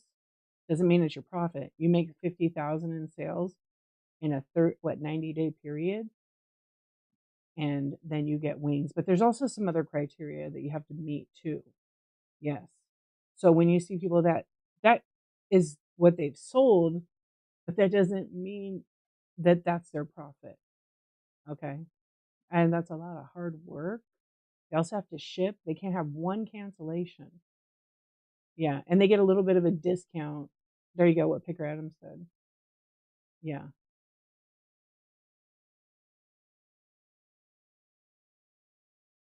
And they're cracking down on a lot of this stuff. What shipping out should I set for vinyl record? It depends. Is it a double jacket? Is it just a record by itself with a clear sleeve? Like there's so many things. What kind of box is it going in? The box weighs something too. So you kind of have to weigh a record and then almost double the weight because you're gonna have to pack it. You can't just put it in a poly mailer. Someone could be a collector and want it, you know. If it's over a pound, sometimes the records I see are like real close to a pound. You can turn 150K into 50K. Let's go. Yeah. Oh yeah, Gaudy Gammy does a private. Yeah, I mean, I would just weigh it on a scale with a box. Uh, which priority box is it? I think it's the side loading priority mail.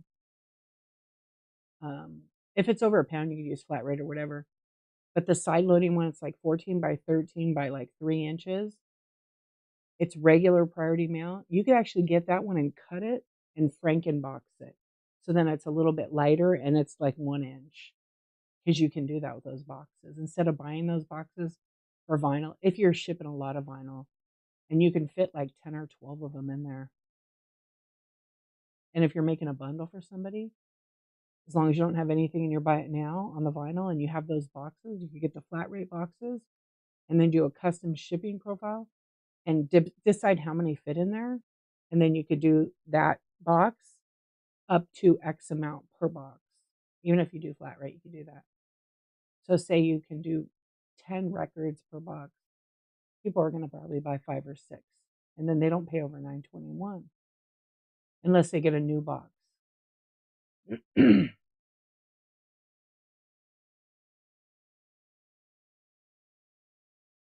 Okay, hold on. You're so welcome. Picker Adam, I love it. Well, Picker Adam, do you do random polls? Did you say? Picker Adam doesn't. He lists. He takes pictures too. I'm guessing, does Amber do all that or you both? He doesn't do shows. Liar. It's his first day. Give him a break. He just started. He just watches. Yeah. He only watches The Archivist. Yeah.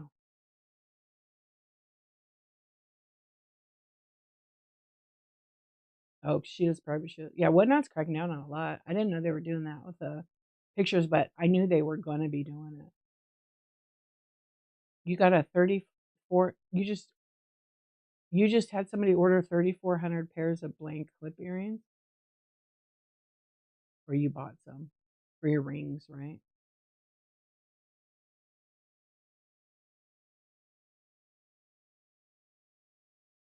Yeah, that's crazy. So Is it Lucy, is it because is it because you were close, you were under what you're supposed to be at? Like a warning because if you didn't get to 85, is that why? Or was it just like you need to make all of them, no more random pools? Oh, you're making earrings again, got you. I used to make a ring like that with my mom. Yeah, I did that same kind of thing, and then we put the pearls on top. It was fun. I'd love to see it. Yeah, I'm curious because I know I'm probably going to get that question now a lot. I want to see where it said about the terms. I'm going to look. Oh, you do? Skipper Miller makes phenomenal clay earrings. It's like polymer clay. That is cool. Not crazy and wacky. I love that. I bought some jewelry on here from Melinda, and that's cool. Let's see. Item descriptions. Here it is. Okay, ready? I found it. This is in the terms. Let me just read it to make sure. Is this the right one? Sellers are responsible for the accuracy of an item's description. Don't tell. Kicking this cat out. Griff! Griff! What's up? Welcome to the late night edition of Coffee Talk. Yo, an OG is in the house. What's up, Mayor? The mayor is here with all the friends. Hello, friends. All right, what do we got? What do we got? We got some hearts. Let's go. Griff. Griff and I used to do walkover raids. Walkover raids. Hey, everybody, I'm going to end my show. We're going to walk over to Griff's place. That's what we used to do. That's what we used to do on the Whatnot. Walkover raid. The mayor has arrived. I love it. Just for that, I think you need a little jack. Them was some good times. We couldn't even run a giveaway and run an auction at the same time. Do you remember? Yeah. You could run a giveaway when you had an auction running. And we would run a giveaway and then say, I'll be back. I got to go to the bathroom for 3 months. How did I get a picture of you? What are you talking about? I see you now. I'm going to get a picture of you and put you in here. Watch out. I already got Not Stifler's mom's voice. I got it on my computer. All of my stuff is broken. I don't know what happened. But did you know corn was trending? Thank you for the raid. Yeah, Jack Black is Griff. Griff, do you still have your cards? Griff shot cards? I need to come and get one. Thank you for the raid. Yeah, we're just talking about Coffee Talk and Premier Shop. Yes. Okay, good. You have my card number. Yeah, I was gonna have another card 75, but I ended up going to A B C D X Y Z. Yeah, I have to get yours and your mama's. You could run giveaway, put it away, and run it for another show. Oh my gosh, people did. Yeah.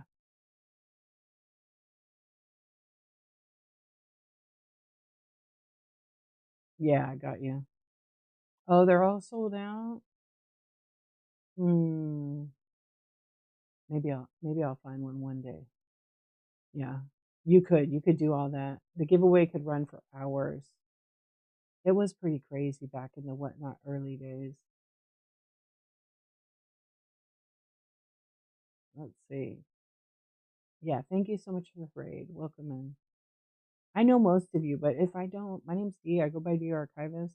I've been on Whatnot I actually been on over 4 years. I found a screenshot tonight in my phone when I was going through it from October of 2021. And I was doing something with listing products, which is crazy. But I was making a video for my friend to show her how to do it on her account. But I was messing around in 21, then I came on in 22. So we were talking about Premier Shop, how Whatnot is cracking down on random pools. Where random pools do not qualify for a quality listing, so it's going to hurt a lot of yeah, it's going to hurt a lot. Oh, you got me and then me and the manager? Okay, so you have 2 more cards. Nice. You said that. Oh, about the quality listings? Yeah. Yeah, I mean, it's been since the beginning. You have to list with the right picture, the right title, they all have to match, and people do what they want. But now with Premiere, it's getting stricter. And also in the app, we're actually required to do that. It says it. I just want to find the other. I'm trying to find this part of the listing that says it. Yeah, I wish you would have known before. I mean, it is in the terms, it is in the help.whatnot.com, but I want to find it so I can read it to you. I forget what section. I used to know the sections all by heart because I read it enough.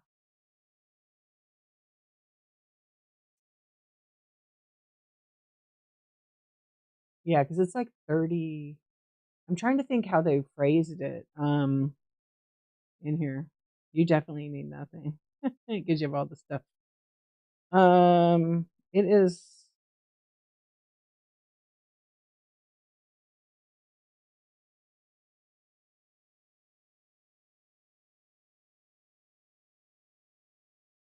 It's said in here, but I think I read it before but misunderstood. I thought you just had to make sure the condition was in there. No, you have to have the actual photo of the item. It's in the terms. I just don't know where the section. I'll find it and send it to you. It's not just the help section where I was at in Premiere and what I read, but it's in that other section. But I wanted to read the language. It's not that confusing. Like it's pretty direct. Yeah, it just says detailed list. Why does Whatnot care about quality listings? Detailed listings helps buyers make more informed purchase decisions, increasing their satisfaction and reducing the likelihood of disputes around variants such as condition or size.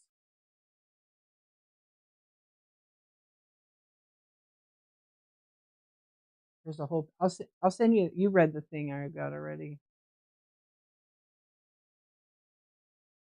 You can do 8 photos per listing as of right now. Yeah, I think it's still 8. You read that part, yeah. In the terms, it has a little paragraph and it talks about it. But it's oh, you know what it might be under? It's near local pickup.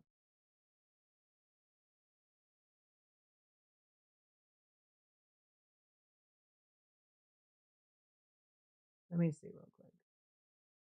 Application fees, getting paid, fulfillment, item description. They did. I think they did change this section. What's this figure item? Is this? Oh, I think that's the same thing I'm looking at actually. But I'm looking in the terms now. Yeah, the same thing. I'm on that same page. Thank you. Are those both the same? Oh yeah.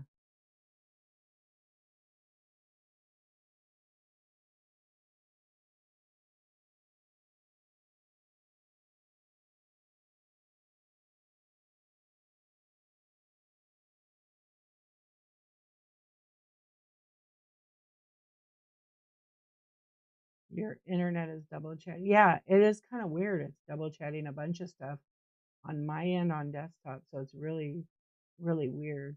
I read it all. Right. I know. No, what it's doing is Gammy and Skipper, it's doubling your guys' posts.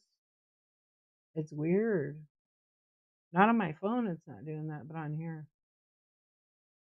Yeah, it's weird. So every time you guys post, it's doubling it up. Why don't you guys write each other about the jewelry in messages? Then it doesn't do that. Yeah. Okay, and so yeah, it's super late. Oh my gosh, it's 3 for you guys. I want to find this for Lucy because I want to send it to her. Yeah, it's weird. It's posting like the raids came in twice and then twice again. So I think it's just, I wonder if I should just refresh the page. Yeah, it's weird. It didn't refresh the chat though. Everything's there from the beginning.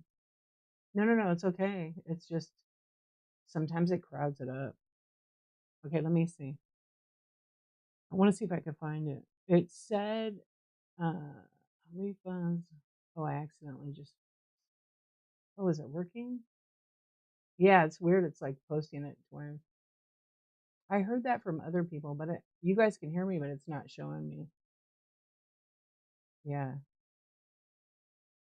it was 4. Oh yeah, see, it's doing it now.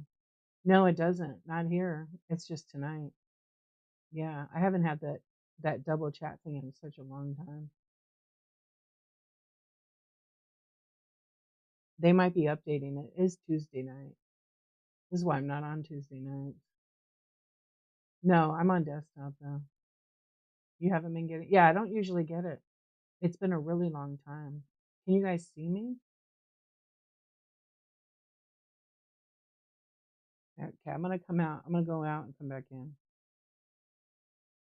You can hear me though. You guys, how weird.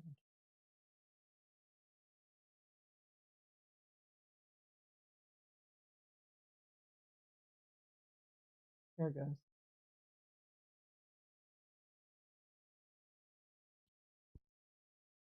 I'm gonna yell if I want to. Come on, Chad. Oh yeah, you guys like the microphone closer, right? It's better. Chad, let's go. You guys should have heard Cindy Golden Girls yelling in Lisa's stream. I was dying. She was screaming. Was anybody in there? It was hilarious. Let's go, Chad. Come on, Chad. Not a good idea to have headphones in. I'm sorry. I clipped the shit out of that show. Just saying. I'm putting it on TikTok because it was super cute. Cindy's so sweet. Hi, Cindy. Don't say nothing. I know you're here. It was hilarious. I was dying. And then Lisa, her look on her face was so good. It was so cute. They're fun together because they have a chat show now. It's chat and selling, and it's called the edit. The edit. I think I got the name wrong. All right, let me see if I can find this thing. I know every now and then, whatnot has. Oh no, I gotta look it up.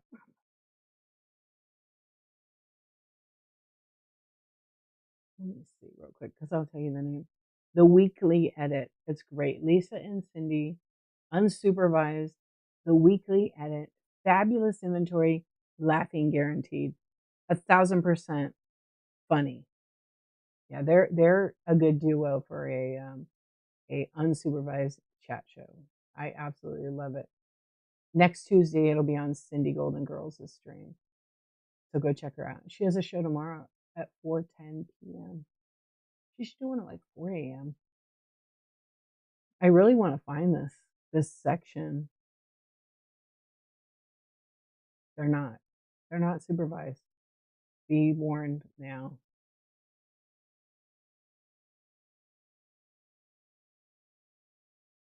My friend flew to Japan, and I've been thinking here with his 3-time kid, thinking for sure I'd go live. You know, Whatnot just expanded to Japan, right? I don't think anybody's really live in Japan just yet, but we have a friend who was in the US that moved there that is on the wait list to sell. That's going to be awesome.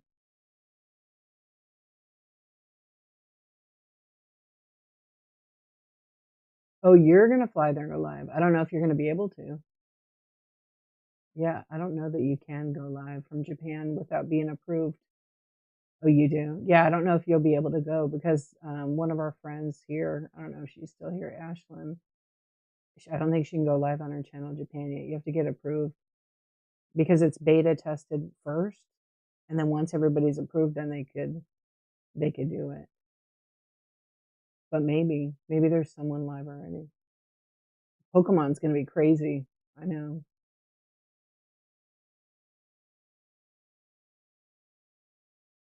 Yeah, you could go live, I think, but you can't like sell anything. Yeah. I think that I don't know. Let's see if she's up. She'll tell us. Let's see if she's Ashlyn. She's in Japan. I don't know if you can actually go live. I'm not sure. I'm gonna ask her.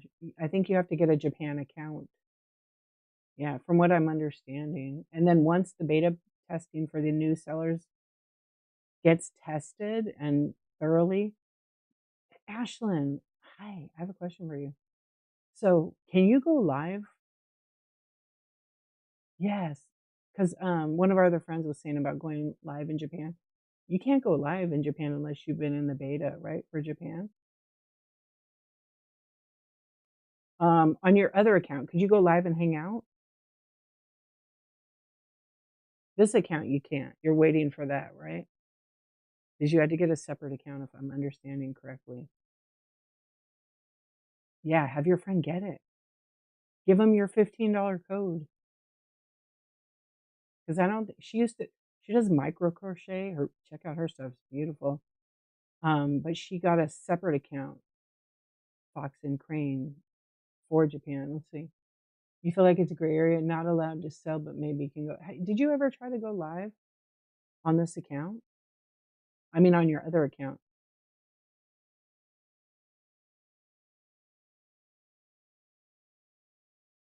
Yeah, it wasn't allowed. So even to go live and hang out, right? Yeah, you probably get banned because that's like a bot. Yeah, so I don't. I think it's just in the beta. So you're waiting. You're still waiting for whatnot. You can go in and use your account, but you can't go live yet, or you probably can't even list anything yet. You should totally do it.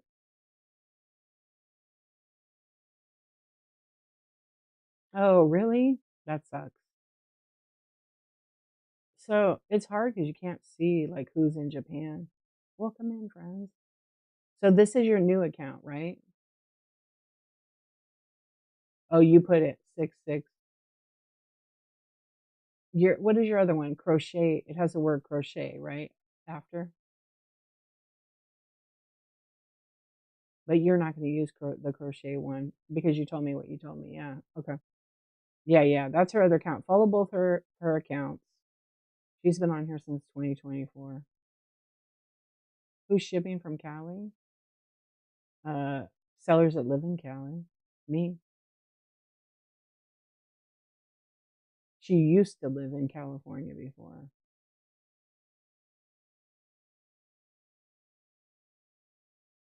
Yeah, that sucks they didn't acknowledge you.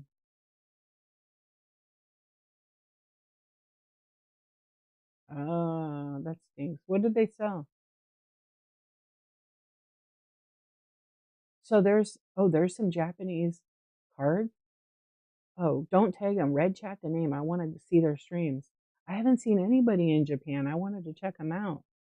Yeah, it's all cards, probably like Pokemon or whatever.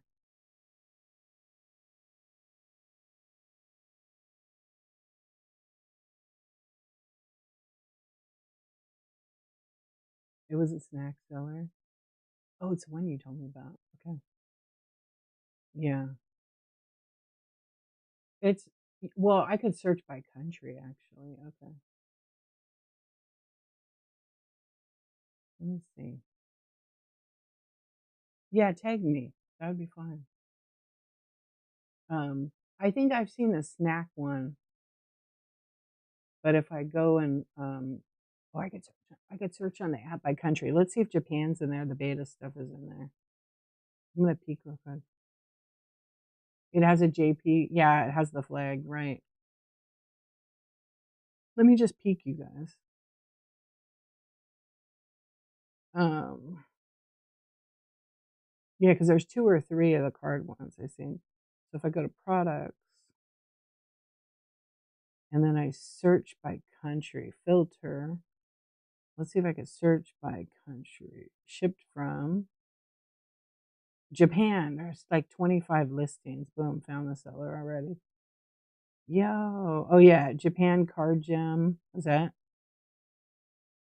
Are they live? No. Oh, they don't have a show till later, but they already sold. Yeah, they're new. 490 items. You sent a screenshot?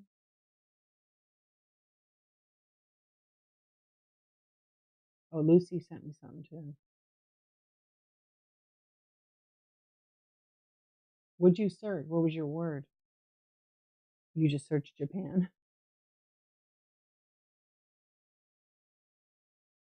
Pokemon. Oh yeah, there's a lot. I just searched cards, and then it showed by country because you can filter it, and then you can pick shipped from. Japan had like, I didn't even think about Pokemon. Oh yeah, there's way more. Thanks. Products, filter,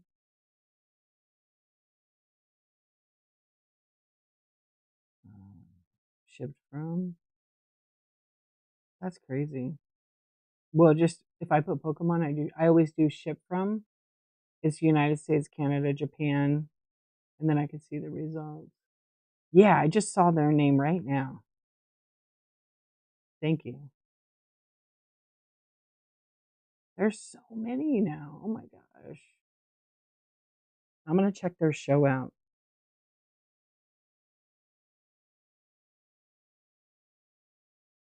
Yeah, I'm gonna check it out but I know which one it is.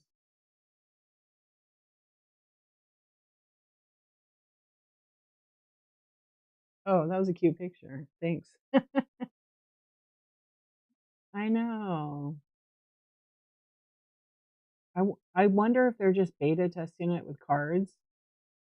The CEO went live the other day and I caught his stream, and I think he briefly talked about Japan, and I think he only talked about like the beta test for a minute. And then once it was beta tested, which is a short period, I think, and they're going to launch it for everybody who's in Japan. Yeah. Cards is, look, no offense to the card people, but the card bros are a whole different vibe. Yeah, like when I would go in there, it's just like locker room behavior. I say what I said, but there's a lot of women that break in the cards, and it has gotten better from when I started. Yeah. So I think that sometimes it's they're just doing their thing. Yep. Like when I would have my face picture, they would still say, "Hey, bro, thanks for your purchase." I'm like, "No problem, ma'am." And they're like, "We're dudes." Oh, I did on purpose. Okay, I'm looking at the picture is cute. Thank you. All right. I want to see what they sent.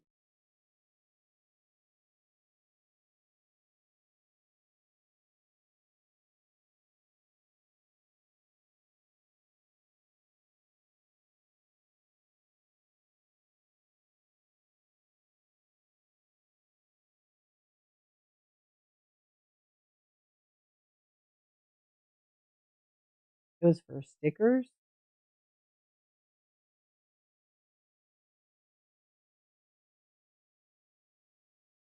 Oh, to practice. Yeah.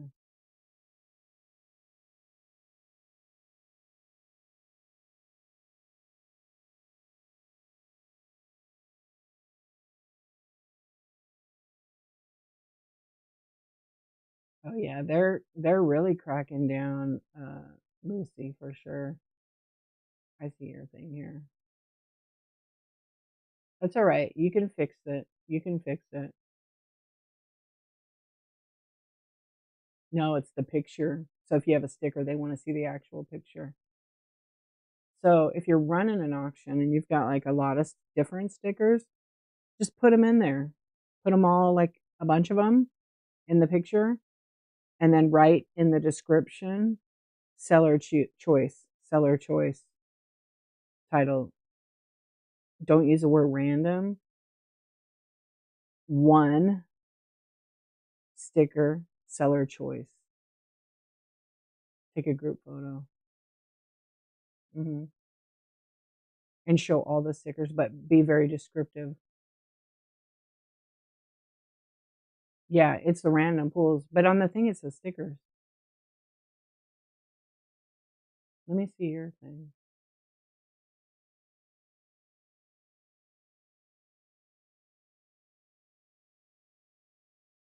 Oh, because your random pools is just like random pools, 8 to 11 ounces, right? Or whatever. Oh, okay. Gotcha. Yeah. You're going to have to get creative with the titles. But remember, the buyers are going to be the ones ultimately that are going to see this in their activity log. So I would, like, if it's random pool, I would just be calling it home decor, home decor, estate sale find, estate sale find.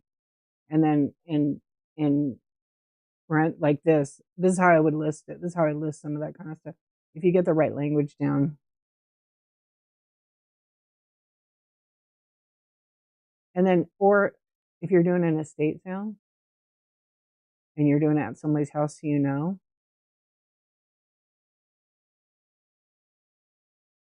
like that. Estate sale Jones, 8 to 11 ounce.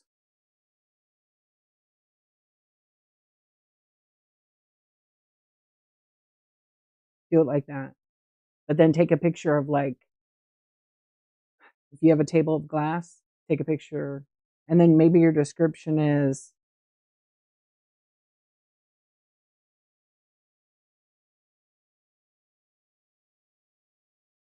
something like that. Try it. I mean, but I would definitely have a real photo versus a logo or like a, because they want to, it's a tough one. You're going to have to play with it. But I would, you could ask them. Yeah, you could ask them, just play it safe. But I think if you list it instead of saying, you know, and then when it sells, I always put a dash after it because then when it sells, it'll be labeled like that, right? And then if you sell the next one, then it's going to be like this, and so on down the list. That's triggering. That word random is triggering. It could be anything you want. You could do home decor, but I always put this in here so it's on the list. It's kind of a pain, but I put that dash at the end because it does it like that. I always put the ounce OZ, so I know that 4 to 7 isn't going to be pounds. Yeah, my jug, your cash. Yeah, or it could be like this.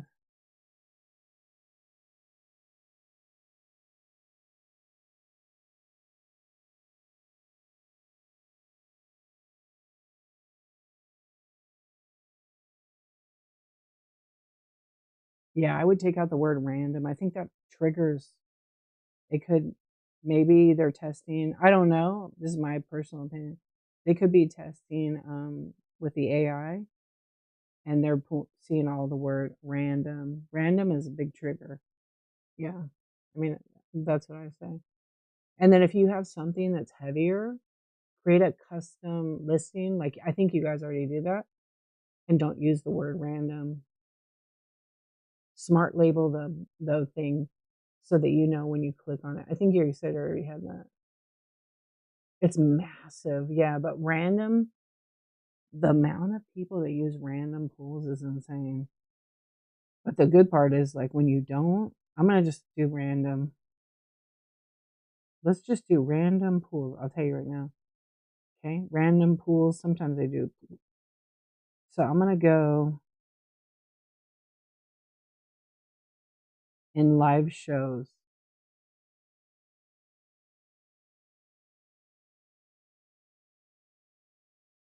No, that can't be right. Random pool. I'll just put random. It's crazy, right? Yeah. You looked at under products, and then I went category by format, in show. In show is the in live show.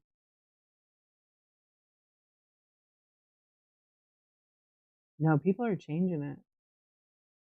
It's so much faster with random than some. I know it is. I know those fast. The thing is, it's because of the terms that say you have to. Oh, you put random pool, yeah. Oh, I know why it didn't come up. I wasn't even. I just typed it real quick, and I spelled it wrong. I wasn't even looking. Here we go. Let me sort it real quick. Yeah, it's like 12,000, 30,000 items. But I'm going to click on in show, in live show. 50,000, 49,000 random pool items. Random push. Random fart. Do that one. 48,690 listings. 10,000 results. But they're not. Random pools, 8 to 11. Random pools, jewelry, random jewelry, random jewelry. Got to find a more creative word than random. I was helping another seller with it for Premier Shop. You can do whatever you want, but random isn't describing the item technically. Yeah, you can do whatever you want, but random pools is not describing the item. It's just not. So Premier Seller was needing some help coming up with another idea. Yeah, I mean, it's been the rules for a long time.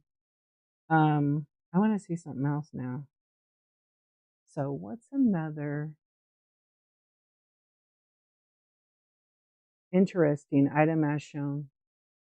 Yeah, I always say, you know, as shown on live.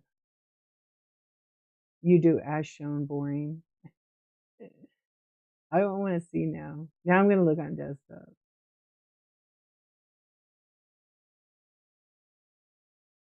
Let's see. As shown product shipped from United States, Canada, Japan. Interesting. On desktop, I wish it showed you the number. It doesn't like it does on desktop. Yeah, that's what I usually put as shown on live, refer to video receipts. Like you can see it right here on my card pool. Notice how I don't use that's it. There's another one there for you, Lucy. Card pool, vintage pool, glass pool. Doesn't say random. Home decor. You don't even have to use the word pool. But you can do, like I said, I think the other way is good. Yeah.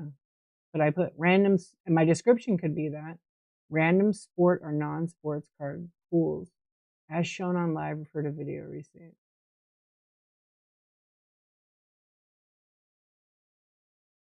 Hello, friends. Thanks for being here. Let me see something. Molly, what's up? I can't believe it's 50,000. 50,000. Yeah, wouldn't I be cracking down on the premiere? Wow. I still want to find that damn thing in the terms. I'm going to have to read the whole terms now. I'm going to read the whole terms again. This is an audio book. Wait, I'll do it like this. You agree to receive payments from buyers for transactions only in the manner determined by us through the app. This includes using the payment processor we chose and following any other rules we specify. You may not circumvent your payment obligations to us or transactions by soliciting payment from a buyer outside of our app. You agree to notify us immediately if you receive any such offer or solicitation to circumvent your payment processing obligations by contacting us at our help page, help.whatnot.com. I read this thing like 3 times on my live already. It's about a 30-minute read. It's about a 30-minute read. Yo, Brooke. Welcome in, cult members. I was going to yell, but I know Brooke was already yelling at you guys tonight. Yo, Sarah. Thriftworks. Is that a thigh? We're reading the terms. She was screaming. I could hear her from my room. What's up, Mo? Brooke, thank you for the raid. I appreciate you. We're talking we're talking whatnot. Because I wasn't on today. I wasn't on this morning. Brooke, here's a little jack for you. Yeah, so I wasn't on this morning for Coffee Talk. It is tonight. We are having Coffee Talk right now. Your neighbor just woke up. Tell him, go to bed. Jack and root beer. Hell yeah. What's up, Sarah? Yes. Thank you for the raid. I'm zooming in to check out Thriftworks. Well, I can't talk. Dull body parts. Everybody follows Shop 801. Did you sell 500 items tonight? Did you tell everybody that's what you told me you were going to do? She sold everything. Everything. Okay. Dee, what is your opinion on no live binge show only?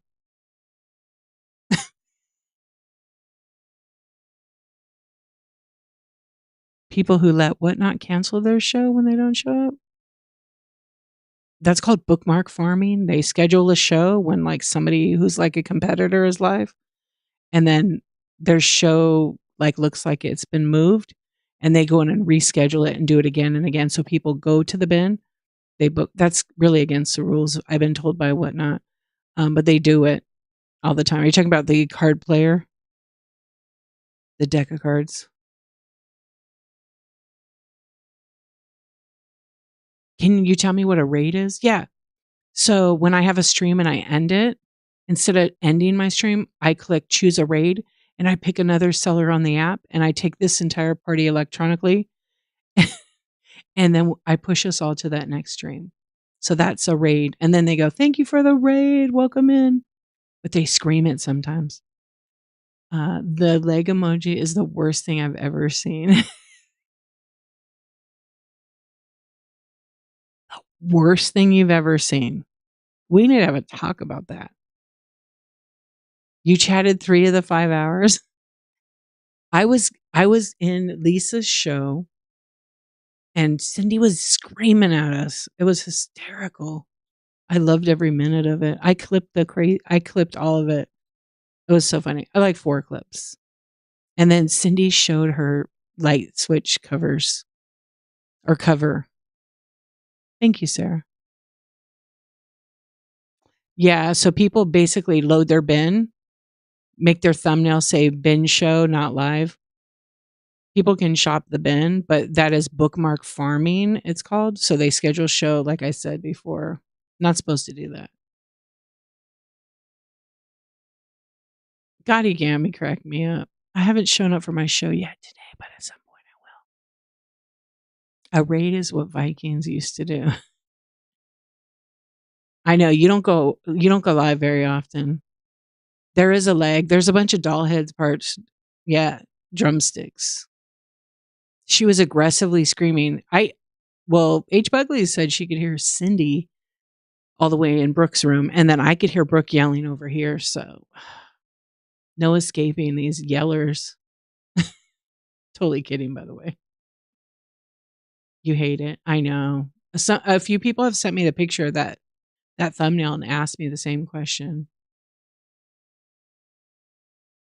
What is bookmark farming? Just what I explained. They try to get people to bookmark their shows, but it kind of actually hurts them in the long run because the algorithm rewards you. There she is. There she is, Cindy. I see you. I loved it. The penis. Yeah. So bookmark farming is they schedule a show so if somebody scheduled a show like at the same time as me and said Insomniac's Club, which is mine, Insomniac Club, and they made their show like 2 minutes after mine or 2 minutes before, and then they were getting bookmarks on it and they don't go live and they keep moving their show around whenever I have a show. That's like bookmark farming. I could report them, but it's what I'm not going to do. I don't know. Yeah. Okay. I think I'm caught up. Wait, bookmark farming is tree grown. They use trees to make bookmarks. I can't. For some reason, my shows with the most bookmarks perform the worst. I kind of agree with you on that. Not yours, but like in general, yes. Fox and Crane, it's not that Whatnot penalizes people. It kind of works like this is they do. Because when they move their shows a bunch, it doesn't, they could restart it as long as it's within 2 hours. I've had my show where I accidentally like double booked one because I was testing something or like a coaching and then the person flaked out. It didn't penalize me because I've like canceled 100 shows because I decided I was going to schedule 500 and I couldn't edit any of the shows. So I had to cancel them to be able to edit one show. I had to cancel over 120 of them. But I asked Whatnot just to make sure, but nothing happened to me. But the algorithm will, so you've got this show scheduled, and then 30 minutes before the show, you're like, or 10 minutes, let's just say, 10 minutes before the show, you go, oh gosh, I got a stomach ache. I can't do my show right now. I'm going to push it till tomorrow. And you keep doing this, and you've got all these bookmarks. Okay, all these people bookmark doesn't mean they're all going to come. Bookmarks do help the algorithm. Okay, bookmarks do. They don't equal sales, but they do help the algorithm. When you get a bunch of bookmarks, you get people chatting in your show. The algorithm reads all this, whatever the Whatnot formula is for it. So tapping on the screen, the hearts does nothing. Writing in the chat, being active. Okay. I mean, I was going to say that actually, pick her at him.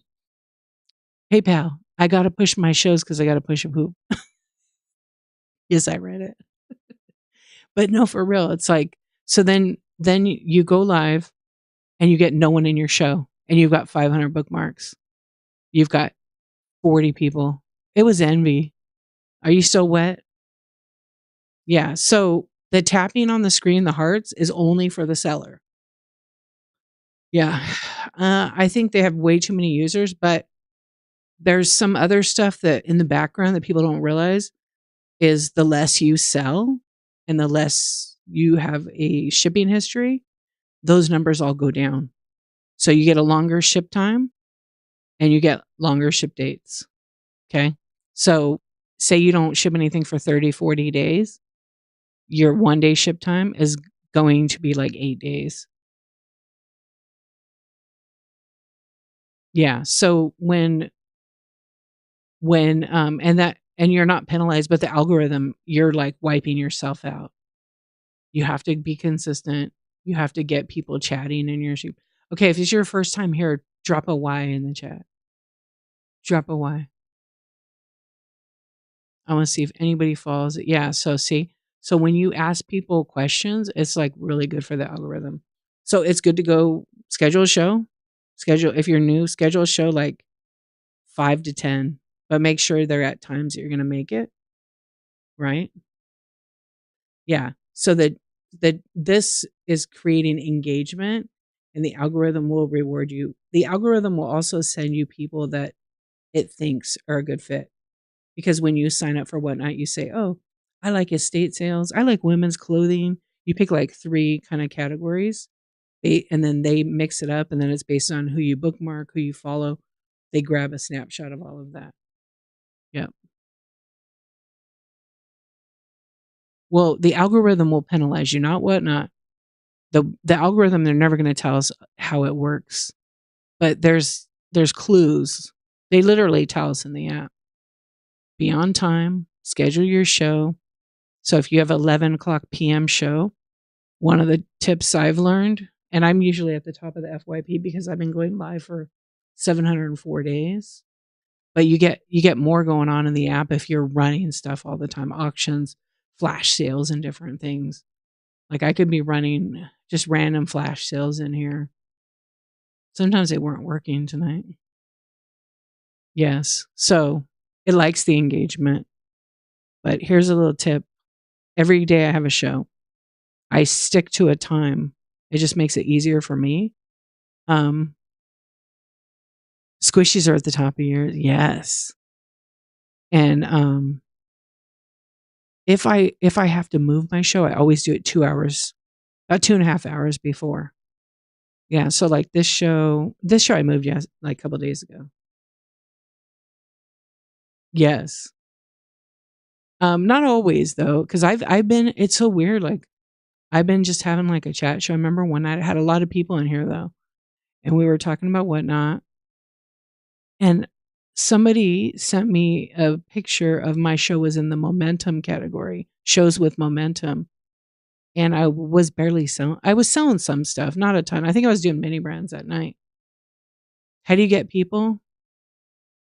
You just show up. I don't know how to explain it. You just look, when I started, I had like a few people in my stream. You just keep going live and selling stuff and have a good time, but sell your stuff all the time. Yep.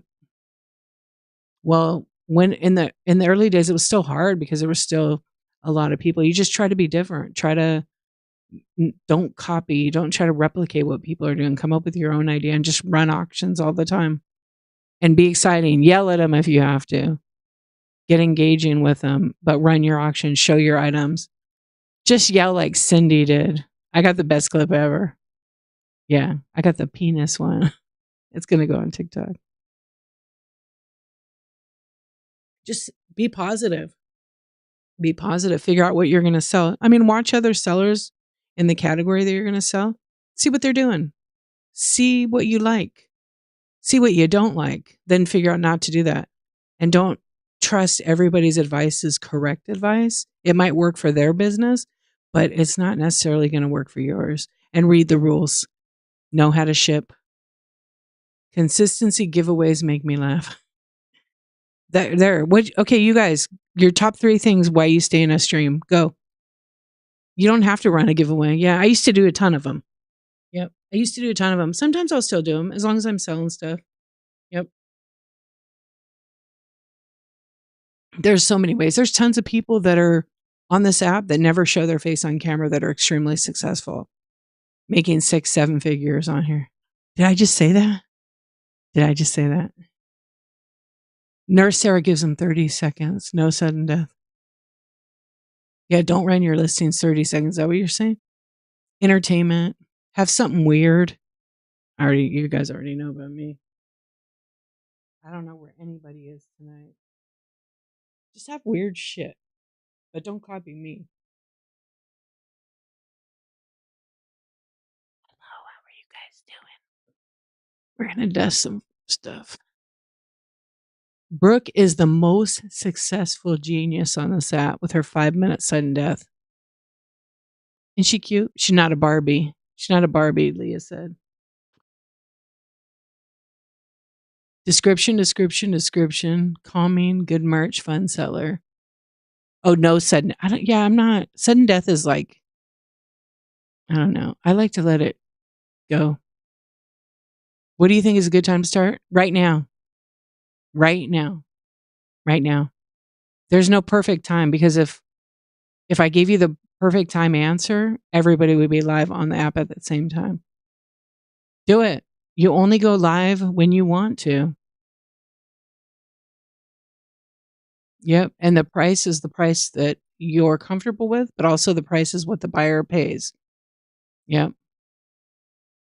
Someone's always on. When I came on whatnot, like in the very, very beginning, there was nobody on at nighttime. Vintage decor was a brand new category. Actually, it just had kind of come out. And nobody was on at night. And I saw that opportunity and I was like, you know what?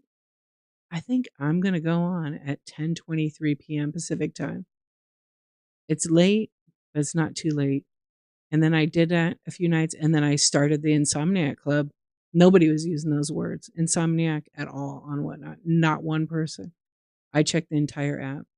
And so I was like, you know what? I'm going to create the Insomniac Club and I'm going to go live Sunday. First it was Sunday, Monday. And then I went, oh my gosh, no, it's Sunday, it's Tuesday, Wednesday, Monday. You know what I mean? And then, so I went Sunday through Thursday. No Friday or Saturday was family nights. And I did this for 9 months and I made a lot of money doing it, but I was in vintage. Nobody was on. Then a few people started seeing what was going on because vintage would be like totally nobody after 8:30 p.m. On the weekends, there's a few people. And mind you, in Funko, in sports cards, they were 24/7 like crazy. It was yeah, but in vintage decor, no one. Everybody was like in bed at 8:30 and I was like, "What is this?" And then what was real great is I would go on at 10:23 and I'd be selling. Sometimes I wouldn't sell crap for like 2 or 3 hours, but I was running auctions. And then right around 3 a.m. was like the golden hour. All my East Coast friends would be up. They'd come hang out here and shop. And then I'd end up having like a $1,000, $2,000 show and be like, okay, now I got to pack and ship it. I'll do it again tomorrow. That's why I had Friday and Saturdays off. But you got to work for it. I mean, that took me a lot of 6 months. I never came on camera. I just talked. Yep. And then one day Kathy P's like, are we ever going to see what you look like? And I was like, I guess. So I hit the camera button real quick and I went, shh, shh, hi. That's what I did. Yeah. You just figure out what works for you. So I kept a consistent time, 10:23 p.m. People knew I was going to be on. It's like watching your favorite TV show, right? And back then I used to do a lot of scan shows for vintage, tons of them. Well, because most people want to be different. So I did 10:23 p.m. I do 11:23. People always did 10:15, 10:30, 11. It was always 10:30 or 11 or 10 or whatever hour. And then I remember like I didn't see anybody doing any weird numbers. And then I just did 10:23 and then I started seeing more people do that.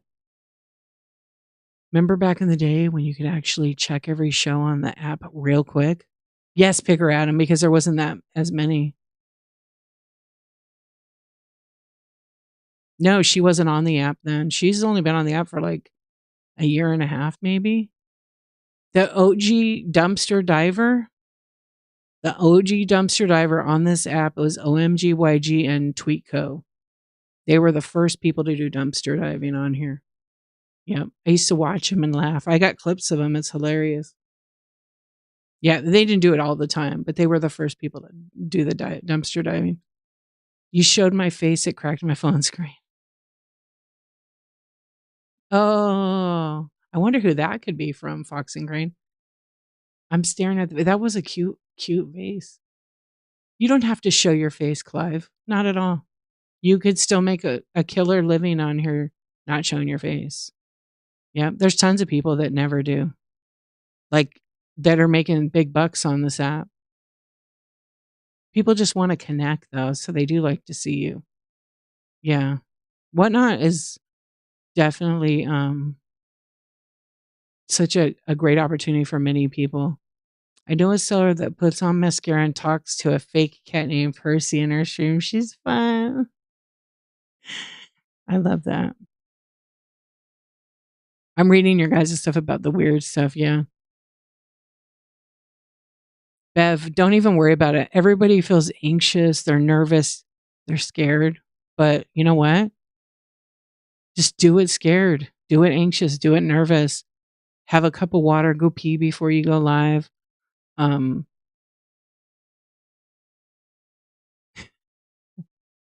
just do it. Because guess what?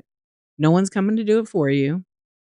And the longer you take, the longer opportunity you pass. Okay. The more you wait, you're missing out on a lot of opportunities.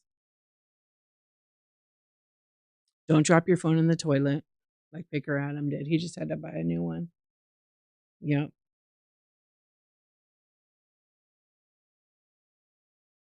You took a couple of shots before your first show. Yeah. Yeah. I'll tell you the funniest story ever. I have seen the spin art guy. Yeah. He came from TikTok. There was a couple of them and then I haven't seen him since. I went to this lady's stream. This was like in the beginning. And she was a nut. She was funny. Like she was a character. Not in a bad way. Like she was just a character. And so she had her phone on this stand. And I don't even know what she was selling. Oh, I bought some trinket boxes from her, right? Still, I'm always like right here. I always have a I always have a cable out. So she I bought this trinket box. It was like a big one. And then I bought a couple more. And then she was like It was just me and her in the stream, and I think she was like brand new. It was like her second show, but she had come to my chat show. So her phone fell, and it fell face up. So it'd be like the part that you're on streaming. She had no pants on. Thankfully, it was dark. She was the sweetest. She was like, "Whoops." And I was like, "Whoops." In my head, I'm like, the lady has no pants and she has no underpants on. But it was dark, but you could see enough. Anyway, she goes, "I'm so embarrassed. I'm never going live again." I'm like, "No, no, no, it's okay." I wrote in the chat, "Don't worry about it. You got your phone. You recovered nicely. I didn't see anything." Anyway, she never went live again. Yeah, I felt so bad for her. I sent her a nice message. She just said, "I don't think I can do it. It's too hard." Her phone stand was a piece of crap. Yeah. I felt so bad for her though, really. It was funny. Later she laughed though. She's like, it's too hard. She had like a dozen shows or so. But oh no. Yeah, we all got things, right, you know. You just gave me an idea. Yeah, she didn't, but it was an accident. I mean, you can't do that. You will get banned off here for that. But it was not, thankfully it was just me. I did not clip it. Okay. Thought about it. You streaming your pajamas? Picker Adam it's okay I say it was you. It was Picker Adam, you guys. Picker Adam and his wife Amber. It was really Amber. I know, bless her. Yeah, I would have died too. But she was cool. I gave her a 5-star review. She was excellent. Yeah, streaming in the am I in my pajamas right now? No, I'm not. But sometimes I have pajama pants on. I want to be comfortable. It's late at night. Yeah, it is what it is. Yep, it is what I've seen the craziest stuff on Whatnot. Like, I could write a book. Um, yeah, why not tag? She changed her name. She changed her name. You dropped your phone twice today, Barb? I mean, it happens. I've dropped my phone before. Like, I remember I had it on this really shitty, like, stand over here, and the bottom of it where it curves, where it holds your phone, it was short, so my cable bent. I got a different mount, and it would slide off. So when it slides off, it's like not the best view, not the most flattering view ever. I did have really short shorts on when that happened. Yeah. Luckily, there was like 7 people in the stream. I was like, "Oof, good thing I have shorts on." You only do jewelry and you wear the minimum. So basically, that's just like a tease. Yeah. I was thinking about going live without pants if I do a jewelry show because no one sees my legs. Definitely not doing that now. Lisa, please do it and go live with Cindy co-hosting, please.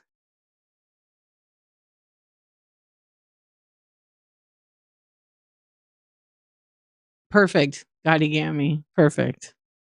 Yeah, and don't think Whatnot won't be checking you guys out in your private streams because they come in mine sometimes. And that's totally fine with me. They don't talk, but they're there. Yeah, they're just checking to make sure everything's on the up and up. Yeah. I hope this story saves some lives, some embarrassment, and protects you all. We promise not to clip if anything happens. Liar. Liar. I promise to clip it. If I see it, I'm clipping it. That's right. Lisa knows. She will confuse me, and then everyone will see my bare legs. They'll be fine. Hey, the bids might go up, girl. They're probably going to go up. They're going to go up. And Cindy's going to scream. I'll screen record, not clip. Yeah, but you can download the clips, But you're right. Screen record. You could model your rings on your toes. You might get in trouble for that. You might get banned. Yeah, you got to watch out the feet. It's very, Whatnot. They still want to keep it good here, which rightfully so. So people messing with the feet, you might have to take it up with trust and safety. Yeah, feet pics will get you a warning. Yeah, you can't sell feet pics on here. People have tried it. I've seen it in the bite now. Yeah, use your legs as a backdrop. Perfect. Wait, I have no clue what they saw, but I was wearing a bra and pant. Perfect. Barb, I think you're all right. H. Buckley, I can always count on you for a good time and a good meme. Oh my gosh. What about people? Oh, okay. I'm not going there. Foot fetish. How can they show jewelry? You'd be surprised. You'd be surprised. You heard the cult leader sold feet pics? She did. You didn't know that? She sold them at the swig. What am I using to read comments? My eyes. I'm just being sarcastic. I have the computer monitor right here. And so I zoomed in on the chat. Yeah, but normally it's like on the computer, on one side, on this side, it's like all my auction stuff. In the middle is like my video feed, and then on the other side is the chat. So I always make sure I read it. Sometimes I miss some stuff, but I try to go back a little bit. She didn't have power tonight, so we tipped to help. We love her and want the best for her.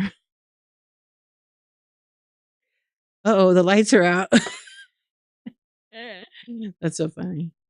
You can sell toe rings, yeah. Yeah. Poor thing. Bless her heart. I know. Brooke, you should stream from the basement in that cold room and then unplug your light like in the middle and be like, "Oh my gosh, I forgot to pay the electric bill." Do that. Yeah, you should do that. Yeah, do that. Wait, hold on. I think the lights work now. Oh gosh, I did. I paid it. My eyes. What's up, C-Store? Gotta have fun. You're always looking down at your phone. I don't have my phone on, so I sometimes will look at my phone. Yeah, if I stream from the phone, then I have it mounted and there's like a pole on mounted to my desk, so I don't have any tripods. I just use mounts. It's just easier to see things. That's it.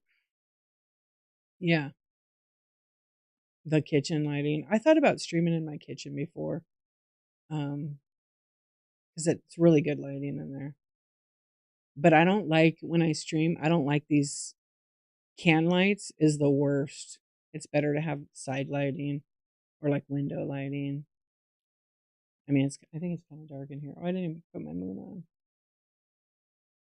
Don't quit. Do it. You're in the kitchen. Bathroom streams only. I mean, I've seen some bathtub streams on here. Yeah, nothing inappropriate though. Yeah, so I have I use a MacBook Pro because I stream with OBS. That's why I have this split screen thing. Hello, Christy Boobs. And then I have another monitor on this side, and then I have another one on that side, and they're big. So I can zoom in because you're looking at your phone all the time, it just messes with your vision. And then what's cool is if you have a laptop connected to another monitor, there's a little square box in the chat on desktop. If you click on it, even if you don't use OBS, you can actually make that screen big and zoom in on it. So I could be looking over here and be like,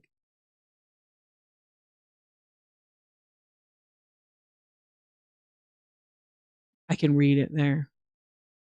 But I just zoom in. I don't need to see the auction tab. I don't need to see the video feed at all. I don't need to look at myself. I have no idea, kitten lady. Can you wash? I don't wash no one's anything. Can you wash little ponies in the washing machine? I don't know. If they're vintage, I probably wouldn't do that. Is that like My Little Pony? You were supposed to be charging your phone this whole time. You didn't plug it in? We do ours sitting way back, so we got to figure something out. Yeah, you'll figure it out. Like right now, I'm probably trying to think my distance from here because I have a webcam. I use OBS. 20 inches or so, give or take, from my camera. And then my laptop's here, and then I use just a wireless keyboard, and then I have 2 mice. I have an Apple mouse that's like a trackpad kind of thing, or a touchpad. But this is not the setup for everybody. Yeah. Quote of the day, I don't wash anyone's anything. That's a sticker. Yeah, I don't. No, thank you. Legend. Oh, have a legend. I like that. I actually had found an old list of my show titles, and it was because I used to do a lot of whisper and weird shit and tell stories. I used to do Whisper Wednesdays. You guys remember that?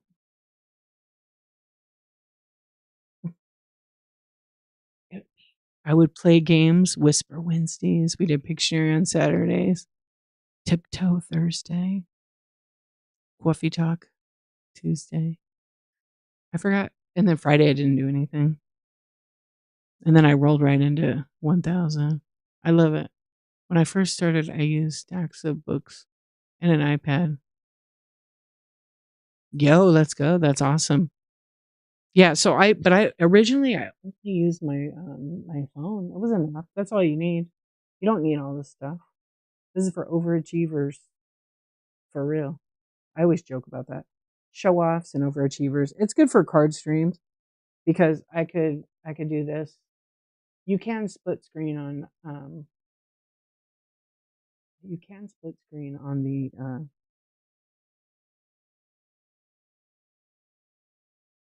phone, but you could also, like, you know, have a whole setup.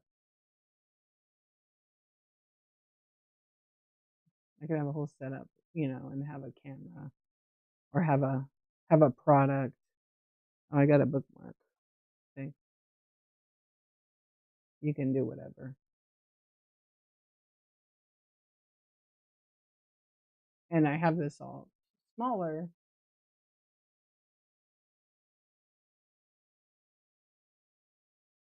I don't know why that's really great. There you go. See, so I could actually like show jewelry like this way, or I show you my brand new sticker. Gorgina. Is that the best sticker ever? Gorgina, the Legend D show. I love that figure of them. I was watching a live, and this woman was selling Birkins, and a buyer bought 2 extra Birkins and had the seller put them in a giveaway. Yeah, people do that sometimes. Sometimes sellers can't afford that. They can't afford to pay the shipping on it. Now, they sold a Birkin, maybe they can afford that. But if somebody does that and that's really nice, it's very cool. But like sometimes in a stream, if somebody buys something and it's whatever it is, and they turn around and give it away, that seller has to pay for the shipping. Yeah, you remember Rice Man, you've been around a while. Yeah, they have to pay for the shipping. So it's up to you. You can determine if you want to do that, right? But some people can't afford that. They can't afford that, especially if it's over a pound. They got to pay $9.21 to ship it to the person in a giveaway. You always give away your giveaways to the next buyer.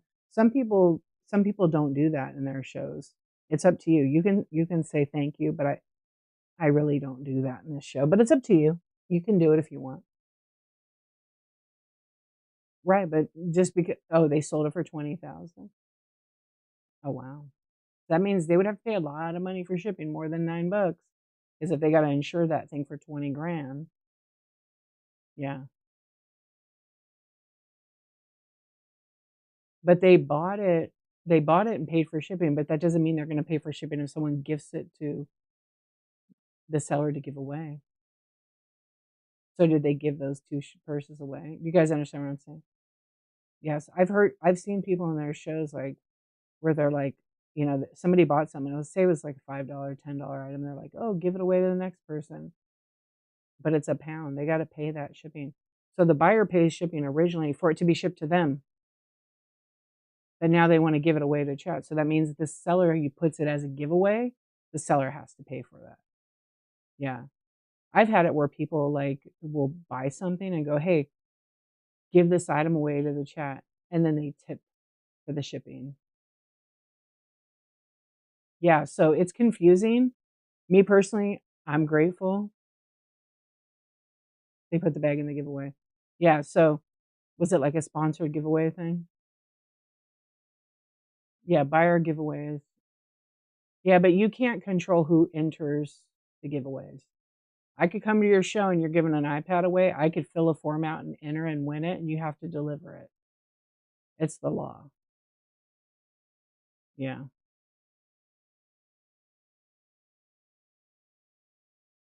Yeah. Yeah, you can't control that. It's not a whatnot thing. It literally is a sweepstakes slash like lottery slash state and federal law. Yep. Because giveaways were intended for anybody could enter without a purchase required. But they call it a buyer's giveaway. But they have to provide the form filler option. But hey, it's fair for everybody. So, you know, don't say, "Oh, screw them. I'm gonna send them a sticker instead," because you can get in trouble for it. Whatnot is cracking down on that. Yep.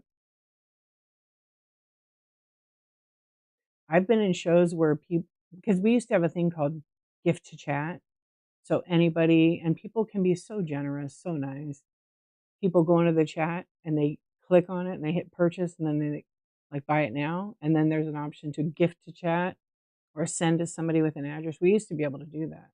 And they took it away because people were misusing it.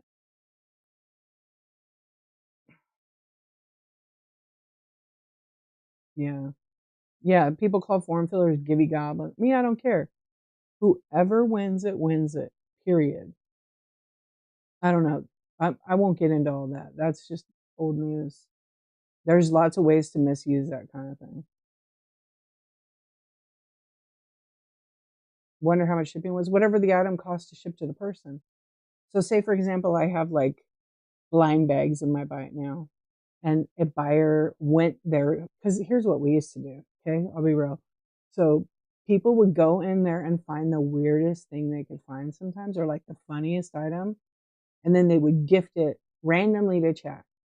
So then it would just pick somebody like a giveaway would. It would scroll and pick somebody, and then a thing would come off and it would make a bloop sound, right? And then that person would get it. And the person who purchased it would pay the shipping to that person in the chat. Yeah. Or they could choose somebody wanted to gift me something. I have to have my gifting turned on and they could send. I got some weird stuff, let me tell you, but I laughed my butt off. I used to get all kinds of gifts from that. And I would just crack up at every single one of them. I've gotten some weird things though. I got crotchless underwear once. I bought some crotchless underwear once. Um, I even sold some and gifted them, and people were like cracking up. Yeah, it was just fun, but they had to stop that because people would misuse that. And but the real thing is, Whatnot said it was kind of not working with the app properly, and they decided to go away with that.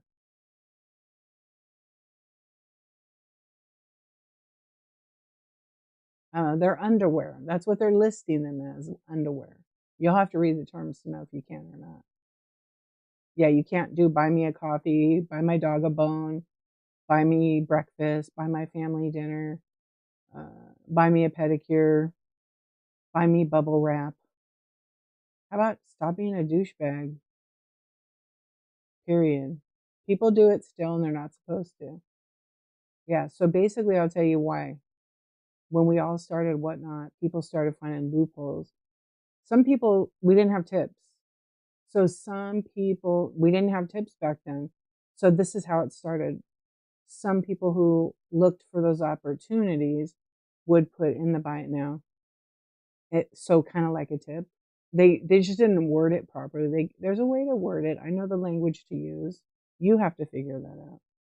But they would use like, you know, sponsor family dinner, things like that, right? And people, yeah, they still do it, but they're cracking down on that. People are getting in trouble for that.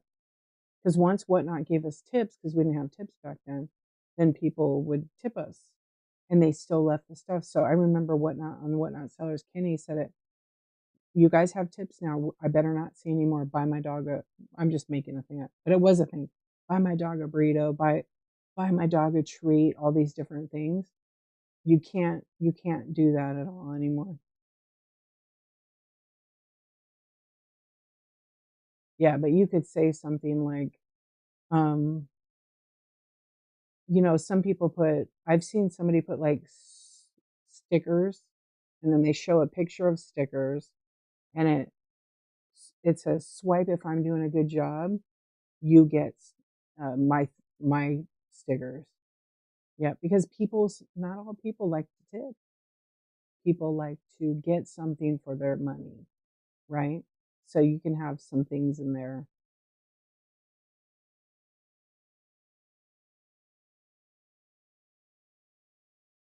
Yeah, it has, so Whatnot's based on shippable items, tangible items. So you have to actually ship a physical product. So, like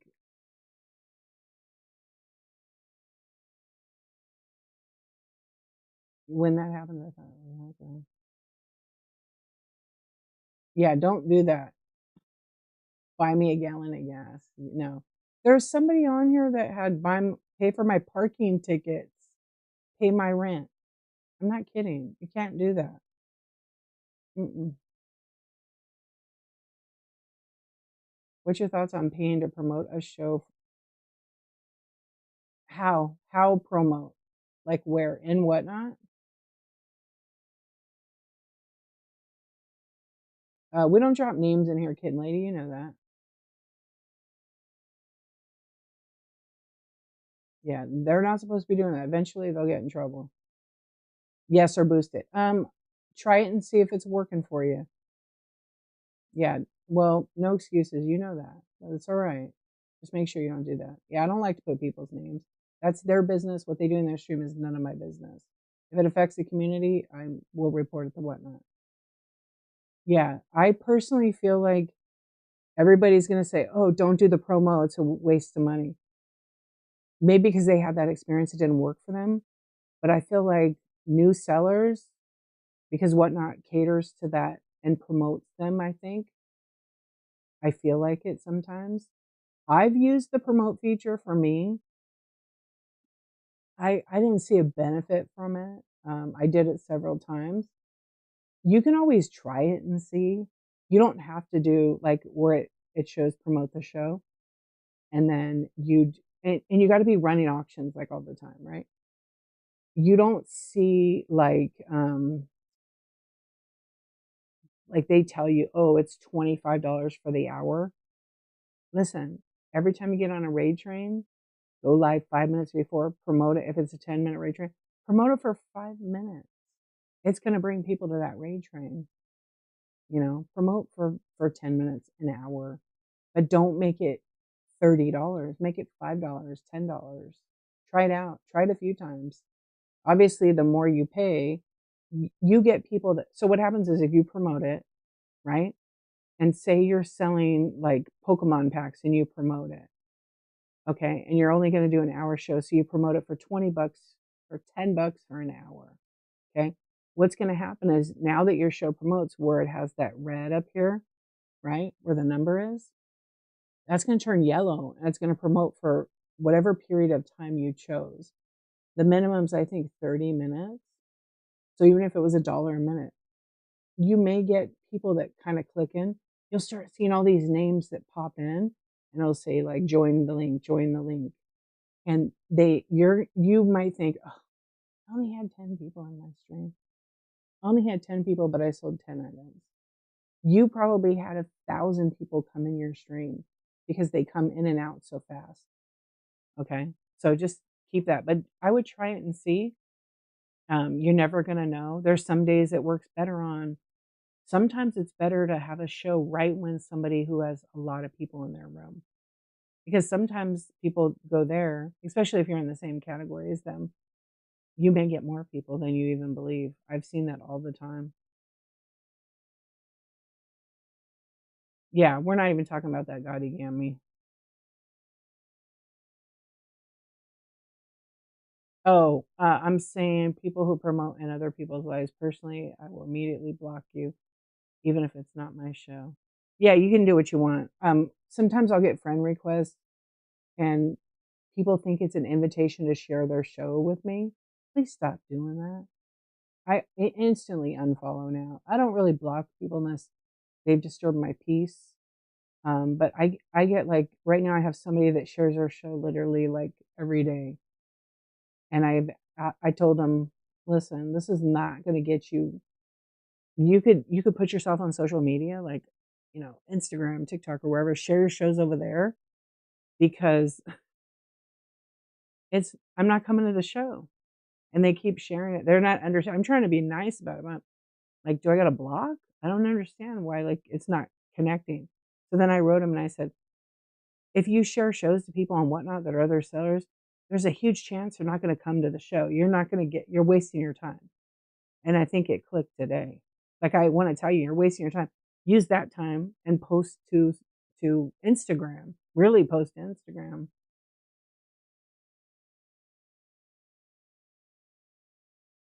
Doesn't the share comments help?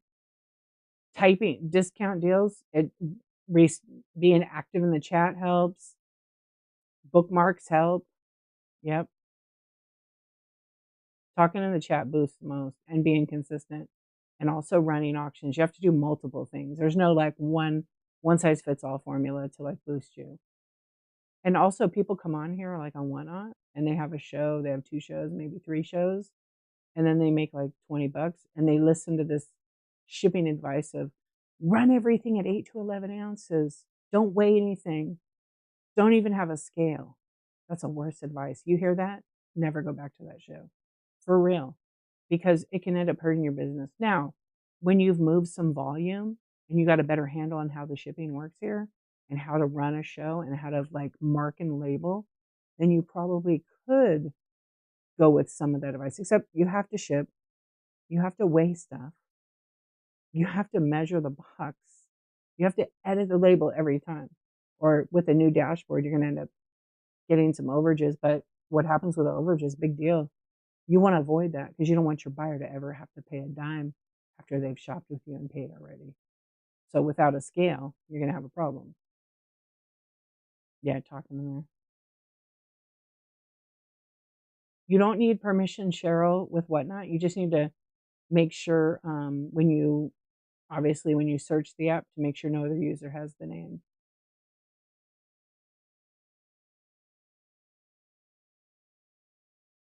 That's a good idea too, Rice Man. Yeah. They don't always raid over. They usually raid their friends or if they're doing like new sellers kind of thing. But yeah, it doesn't hurt either. Someone's always on. I'll free boost my show talking to myself in the chat. Hell yeah, got it, Grant. Yeah. Yeah. And also that's just like when you're on Whatnot, like I've seen people do this stuff. So when someone's having a show and they're having a selling show and you come in their show and you're being active in the chat, don't promote yourself to like another seller in the chat because it's distracting for the person running their stuff. It's promoting yourself without realizing it. I see people do it all the time. Now I'm having a casual chat show tonight, but when 2 people are conversing or 3 people, or like someone comes in and they go, "Hey, D archivist," and they're in the chat like I'm in there, and they say, "I shipped your order out today. Thank you so much for your purchase of those beanie babies." Nobody in the show gives a shit. Don't post that. You're literally self promoting. So when you come into someone's show, you kind of give it a minute. Read the room. Yeah, they're trending, beanie babies. Read the room. See what's going on. People come in, they're like, "What are you selling?" Like, really? Come on. So sometimes I just ignore those. If I usually ignore them because it's like, give it a sec, just see what's going on. It's pretty simple. And I'm pretty fair.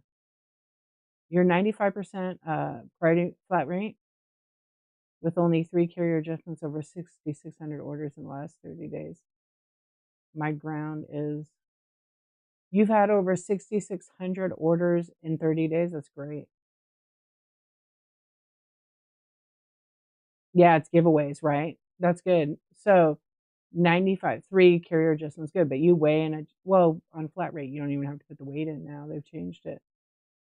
Yeah, and Whatnot already captures the weight when you enter it for the item. And for some, it works. Like you've sold over 106,000 items. So you know how to deal with the shipping. You know what your products fit best in. A lot of the new people don't know that yet.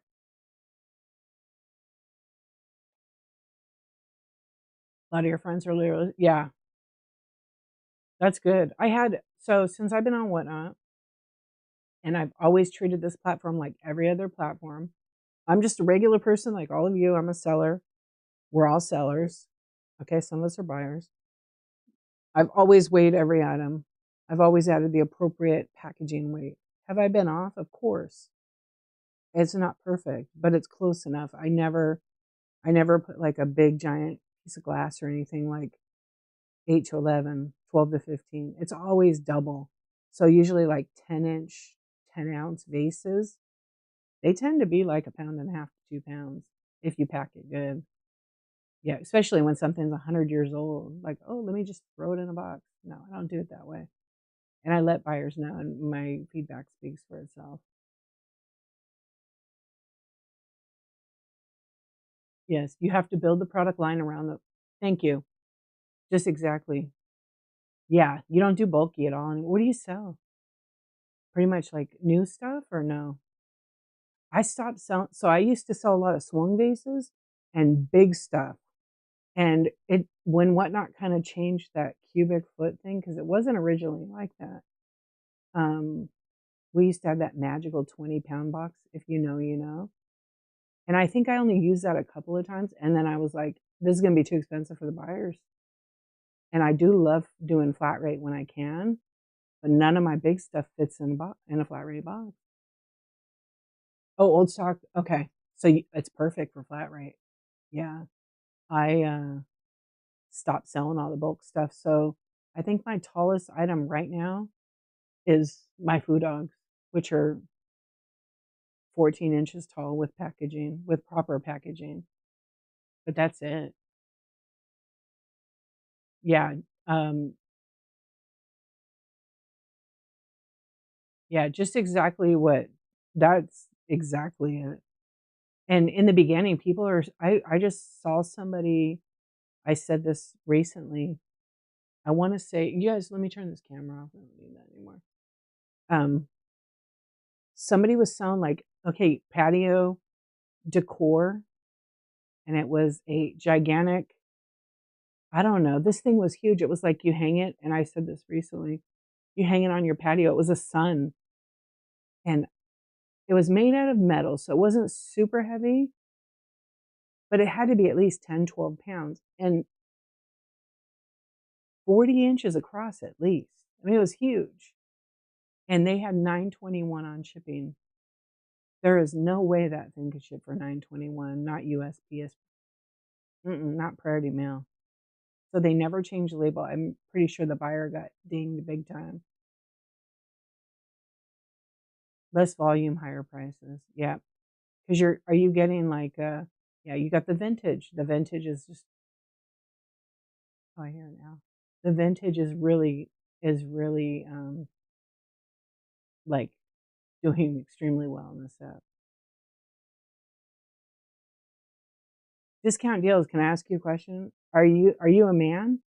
Because men do really good in jewelry, almost better than some. Yeah, men do really well with the jewelry. They do. I've noticed this on the app since the beginning. There wasn't originally an old guy. Hey, you're not that old. Come on, I'm 52, right behind you. I have noticed that on the app, maybe for the last 3 years. There was only a handful of men, and I've seen a lot of men go from vintage to jewelry, like vintage glass and different things. Yep. You're the old hag, 43. You're a baby. Yeah. Um, how many years passed? Well, some people say 20, but it's 25. 100 is antique. Yeah.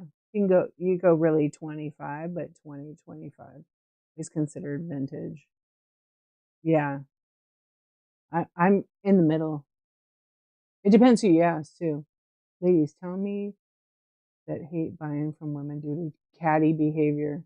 I hear that too. Yeah, I bought jewelry from guys on here. I know you know this seller, Law Dog Retro. He sells all the jewelry now. Well, he used to sell photographs, ephemera. And then one day I went into his show and I was like, wait a minute. Yeah, he's such a nice guy. I love his shows. He knows his product. And I'm like, wait, you're not selling ephemera anymore? And he's like, no, I switched. I was like, whoa. Yeah, little, yep. And he's been on here, I want to say close to when I started. Yeah, he's an attorney. That's right. He's really interesting. He has so many good stories. I catch him sometimes. He was in here the other night. He might be lurking. I don't know. Where there is old vintage and new vintage. Right. I'll sell $1 items with a starting bid of 25. Let's do it. Hey, it's all about perception. What is the buyer willing to pay? He's a character, yeah. When I first saw him in jewelry, he had been in for like 6 months or something. Because I was kind of dabbling like in, because vintage wasn't big when I started. You know, even jewelry wasn't super huge. Now there's so many, I don't know how many subcategories are in jewelry. I don't know. I spent a lot of time in jewelry because I bought a bunch of vintage pieces because I love brooches. And I don't know. Now I'm like, all right, I got to have a jewelry show. So this week I've mapped out like I'm going to do ephemera. I'm going to do sports cards. I did a sports card show when I did blind bags, and then I'm going to go into some jewelry stuff. But it's I don't know. I'm just going to maybe do. I'm not going to use random, but I'll find a way. But some's vintage, some's just costume. It's all sort. But I sort it. I'm like, okay, I have to sort it. It's got to be like instead of a dig because the dig takes so long. Yeah, I'm always sold vintage, new, old stock jewelry, but within your wacky style. Yeah, he does get good money. It's cool to watch just to learn, you know? Yeah, he bought some estates. Yeah, I remember one time I went in there and he's like, "Oh, I just bought this estate." I'm like, "That's some beautiful jewelry." Like just to the eye, just to look at it. I was like, "Whoa." Yeah. So like I'll just maybe like lurk. And I remember like because in vintage we're up late. And so I would get like a lot of jewelry sellers would raid me. Some of them I know. I haven't seen a lot of people in jewelry because what is there like 200 and something categories on whatnot now? There's so many, and it's harder to find your friends because there's no like fate. You can't favorite somebody's stream. Yeah, it's. I mean, it's grown so much. It's got a few more blocks.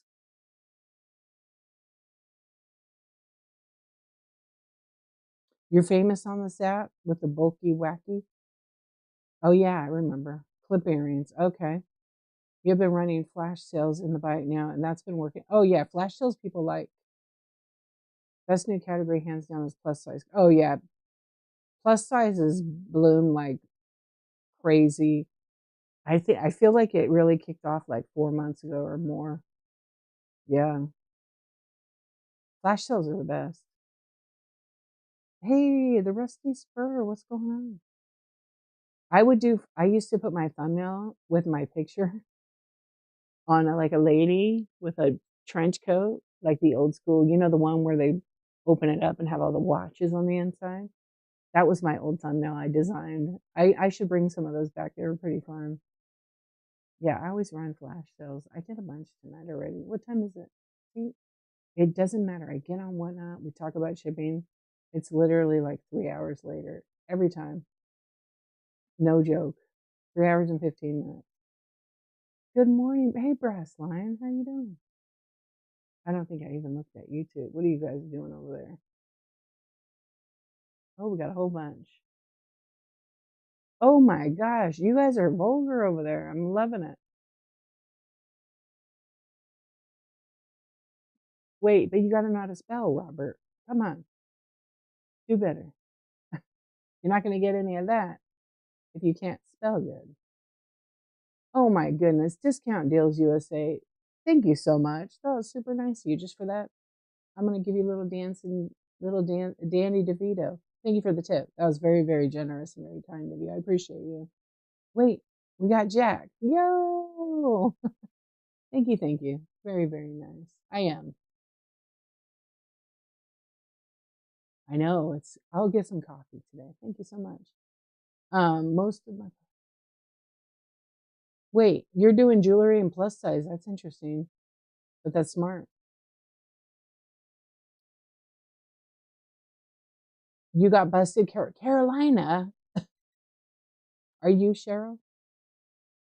It's my almost 5 a.m. wake up call. I have to check with whatnot to see what's going on. Is it morning for you? I know, because it's 1:40. It's so early. See, so when I would be on selling that all these years, like, when I did that, who's waking up right now? Who's on the East Coast? Type E. Type E if you're just getting up on the East Coast, you're having coffee. A lot of friends would come in and they shop the bed. That's I'm giving you a little trick right here. This is a good time. Yep. 3 o'clock is better. Oh no. Where are you at? Oh, God, Yami's my neighbor. I know you weren't. I was teasing. You wore your trench coat. Oh, Benton, Arkansas. Nice. Tornado, though, huh? Ooh, I hope it just doesn't happen. Yeah, we don't get that here. We get earthquakes. Hey, you guys got to figure this out. Just because I say it doesn't mean it's true. The algorithm has to. So, because I do all the A, B, C, D right, I go live every day. I'm not late usually for my shows. I schedule like 500 in advance. I don't recommend you do that. You will break the app. I recommend at least 20.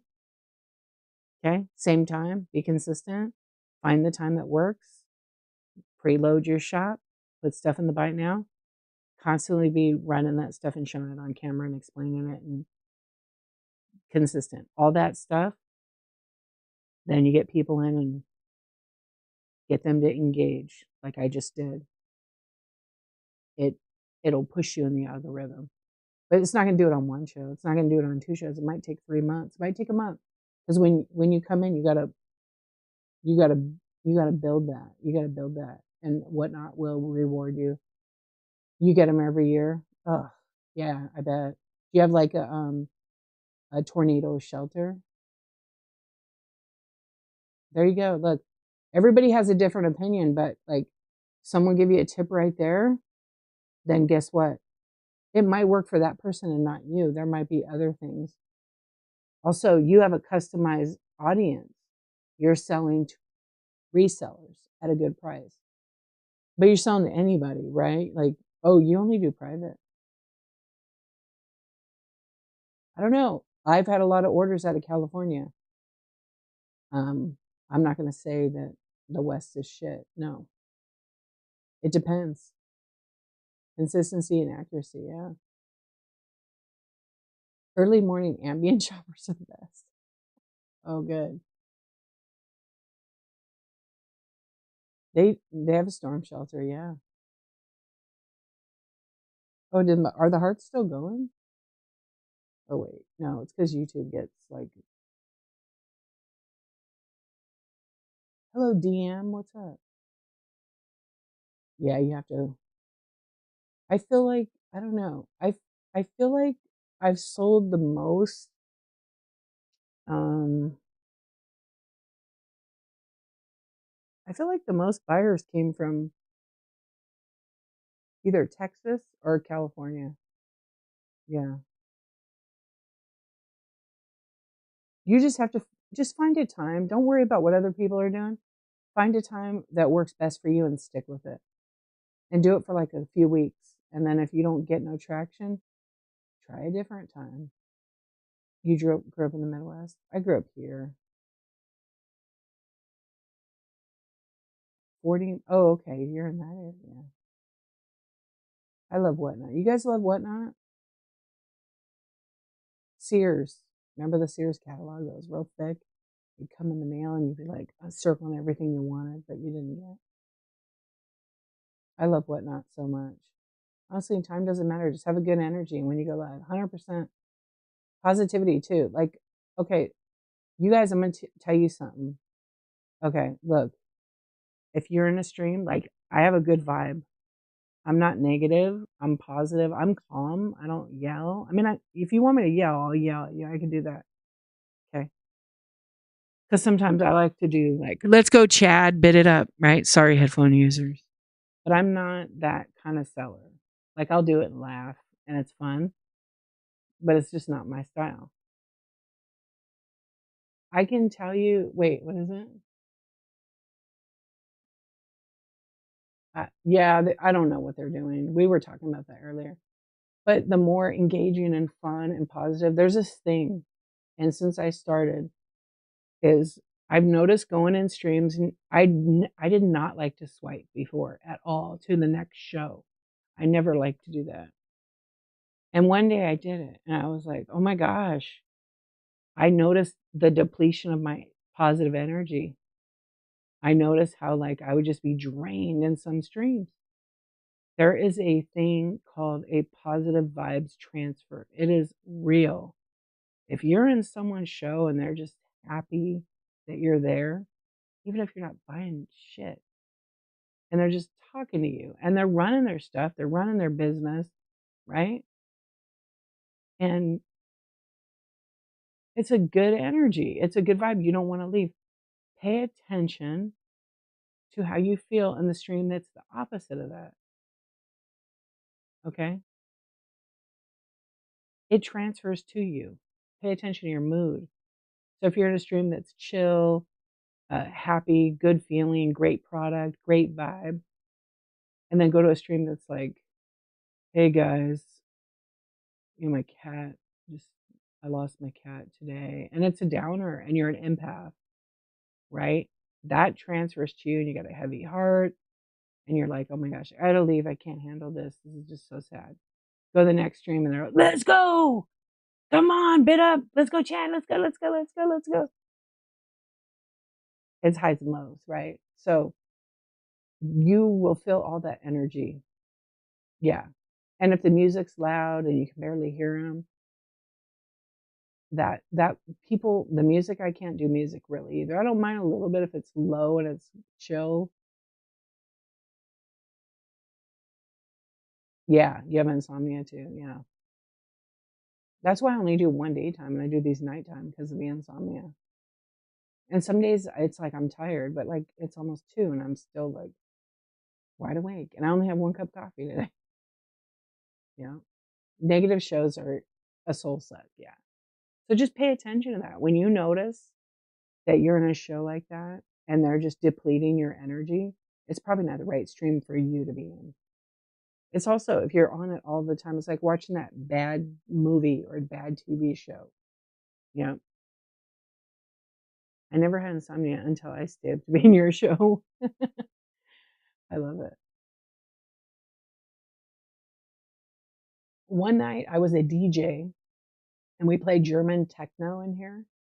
And I think I only had 2 people that were like, oh, D, it's kind of loud. And I'm like, all right, well, turn your volume down. And they were laughing. Yeah, we had fun. Yeah. I mean, look, we're all in this app to make money, right? I have a buy it now. I will tell you guys about me. I have a buy it now with like 900 items, every category, just about in there. Um, I was building it up to like 1,000. And then sometimes, like what's cool about it is because I preload everything and it's listed what it is. When I'm not live, it sells itself. I had like 4 orders in the last 2 days, which for the marketplace is pretty good. Sometimes I'll get like 15, 16. So that's why I've always treated Whatnot like I would treat the eBay, the Mercari, the Poshmark, all that. Because that's the goal is if I have those kind of inventory type items, and if I have a show, I just convert it over to an auction and run it. Yeah, I never beg, never say, let's go chat. That's right. I do ring a loud cowbell on first time purchases, your obnoxious habit. Oh, that's pretty cool. I haven't seen anybody do that. More cowbell. That's a good one. People like that engagement. They like that activity. This is what I used to do on I this is literally the first person to do this on Whatnot. because nobody. I don't know how long have you guys been on Whatnot? Drop it. Drop it in the chat. When I started, I don't know where it is. We all had mascots. My Barbie, she's over here. I have a whole stack of them, but I think they're on my desk. Just do weird shit. Oh, excuse me. Hold on a minute. Hello? I didn't know you were calling me right now. Oh, yeah, but it's like 2 o'clock in the morning. Oh, sorry.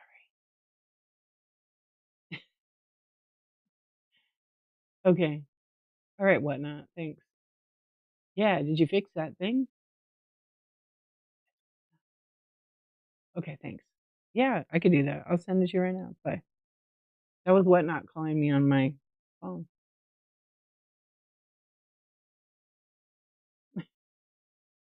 You believed me, didn't you? You just got to do something different and fun. Everybody's like, what? They call me. I have their phone number in my phone. I work with them. I don't work for them. Yeah, but you got to have fun. My phone isn't even plugged in. It works on Bluetooth though. Yeah. Um, I do that sometimes. I used to have phones and have phone calls. I've been on for over 4 years. Yeah. Your bank says way too long, right, Tig? Oh man. God again. He's like, what? Yeah. So, um, I would do that all the time. Hold on a minute. I think Whatnot's calling me. 1990s. This is a current one. I have my original 1980s clear phone. Yeah, it's in my shed. But see how you have to have fun and do something crazy different.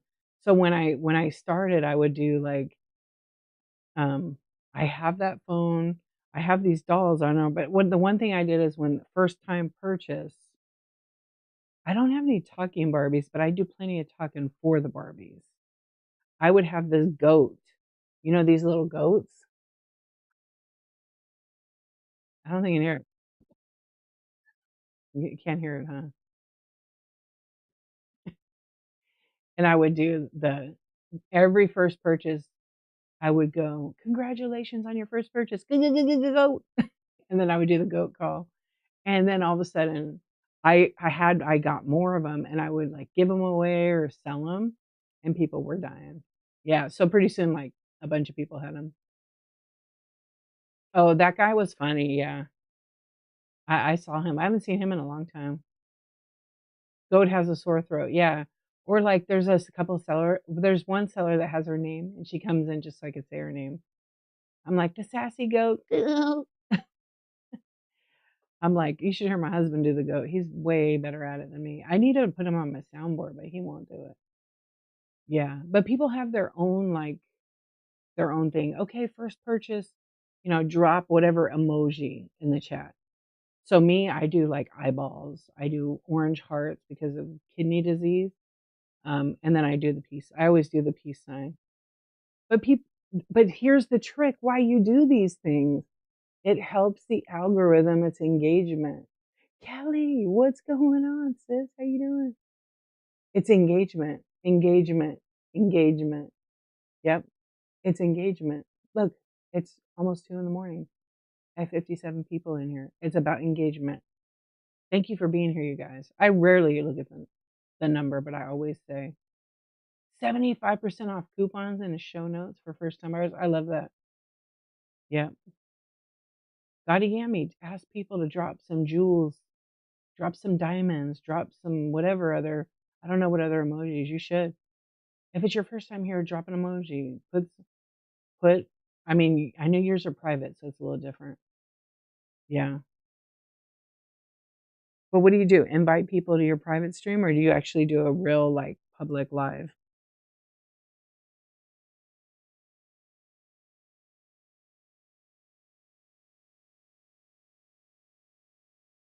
A bionic method you create. Okay, let's see it. That's what coupon I don't think I put in my first time buyer one. I have one. I think I forgot to put it in my show notes. Right, but you don't go live, so you're not getting pushed in the algorithm with a private show at all. Oh yeah, I didn't update that code. The bottom is not there. Yeah, and I know a lot of sellers, like, when they okay, let's see, free coupons, 30, 40, and 50% off the show notes for all shoppers, new batch daily. So you put 3 codes, 30, 40, 50, and are the codes different every day? Hell yeah. Wink-a-doink, that's right. Yes, new daily. So you're right, but you're using the same code every show? You just make it never expire. Like, my coupon code is I love junk. It never expires. It's assigned to every show. So a buyer could come in every show and buy one item because you can only use on one. New codes every day. But you have a staff, right? Like, you have a person, you have employees like packing and shipping, or yeah, or you handle the code because you just make them. Just you and your wife are doing all the shipping. Nice. So then you create those 3 codes brand new every time. You must have like a ton of coupon code pages. Well, luckily they just redid it. You need to learn how to set them up. I have a video, but I need to redo it. So I have a YouTube channel, you guys, if you didn't know. It's my same name, D_archivist. If you go to the YouTube channel, subscribe to me. I make videos and they're called D-tutorials. And I show you how to like do things on Whatnot, how to share your show to social media. Um, it does create a bidding frenzy, especially when it's 30 or 40% off or 50. And then they're getting more off, but they're bidding more. Hey, that's pretty good. And that works for you every time. So when you have a show like that, right? Yeah. And then about how many people grab that coupon and actually apply it at what percent? I know you know your coupon business. Oink a doink, happy birthday month. So like my one coupon, it's like 60% people redeem it. You're welcome. I love the picture. Yeah, I love it. Yeah, check it out. So it's D_archivist at YouTube. I also have a website, which I don't sell anything. Like, I have free information on there. I know there's people that have like memberships and all that crap. You don't need it unless you really need it. Do it, but you get everything free at help. If you take a screenshot of my show notes, it had all the info in there. Help whatnot. Okay, 60 used yesterday. Tried to use 23 sales were coupon related. Hey, that's good. That's really good. So on DArchivist has a link to YouTube. It also has like shipping information. It also, if you're a seller and you need to know like how can I get graphics made like for my thumbnail, under the graphics tab, there's literally like 4 or 5 free apps. I don't promote I don't promote AI. I'm not a big fan of that because I feel like eventually the algorithm is going to say no, thank you, and buyers aren't trusting the algorithm. I mean, buyers aren't trusting the graphics that has AI because most of the items in the AI generated image, they're not even sold in the show. So I recommend Canva. There's like PicArc and a bunch of other ones. And it hurts the earth. It hurts the earth. That's right. Yep, a lot of water's wasted in AI. Also, what happened to creativity? Canva is so easy, you guys. You can use Canva and you can get free templates already made and just change the colors, the fonts, and everything like that. That was on 295. Okay, so that's actually pretty good. Boobies. Hi, Kathy. Hey, that's really good. So I like that. A lot of people don't like it. And if you want to use it, use it. I choose really not to use it. I draw my thumbnails or I like make something in Photoshop. You go on Facebook and steal photos, you're being bad. You're banned. Yeah, you shouldn't steal other people's photos. You can get in trouble for that. I'm just saying. Yeah. I'm a photographer, so as a photographer, I'm definitely against stealing photos. But a lot of people I know do that and don't realize it. Not people, but photos. Yeah. So, you know, that's a choice that you get to choose. I got coupon junkies who come to use the coupon and leave, but fine with me. Oh, because they collect them, huh? Yeah, I don't know. Do you do reward? You do a rewards club? How the heck are you, Kathy? I did rewards for like 3 or 4 seasons, and then this season I just didn't do it. Yeah, I kind of forgot again, but I'm gonna do it again and do this other thing. I think it's halfway in it right now. I used it to change my background of my photos a few times. What other app is free to do that? You could do it in Canva. They have like an erase feature. You could get Adobe Express, that's free. You could get PicMonkey. Hold on, I'll tell you right now. The ones I have is Canva, Photo Room, PicArt, PicMonkey. Those are 4 free ones. And then there's other ones if you're more into like Illustrator and Photoshop and you can't afford to pay for it. There's Photo P, PEA, and Vector PEA for Illustrator. I have links to those on my site. And then I have a thing on here that I wrote like kindly avoid using images from other selling platforms as they are intellectual property of their respective owners. Yeah, I just I don't mess with that. And don't use other people's like logos or their branding. Season 7, I have 79K in reward sales and one. Hey, that's pretty good. But how many followers do you have? Let's see. I know how much you sold. You said you've been on 2 years. Oh wait, I think it closed on what I was looking at. I always like to see what people's okay. So I would say you guys, so Discount Deals USA has look 20,000 reviews, 4.9. That's very good. Less than 1 day ship time. 106 almost 107,000 items almost sold. And they sell jewelry, vintage bracelets, necklaces, 925 gemstones, crystal, Swarovski, and they have all their information, right? Okay. When I go and look at their followers, they're following 18,300. They have 47,000 followers on this app and they've sold 100 and almost 7,000 items. That's called organic following.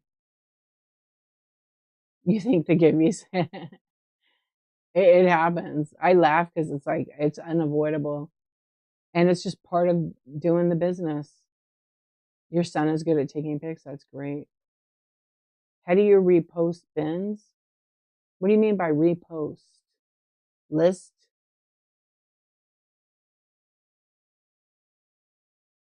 Oh, your son. What? Your son sells cards, right? Or no? Yes. Okay. So you want to list? You want to list in bulk, or do you want to list? I don't like to list in the app. I'll be honest. It takes longer. I'm I can type quick. So I made a video on YouTube. It's called Seller Hub Inventory. It'll show you how to like list and duplicate. It's not the fastest way, but it's pretty fast. You should watch it. It's like 20 minutes to show you how to do it. And it's step by step. And I might explain something. I might be a little more verbose, but it's very, very like a good way to do it. I'm doing another video to do like CSV, but it's a little more complicated, I think.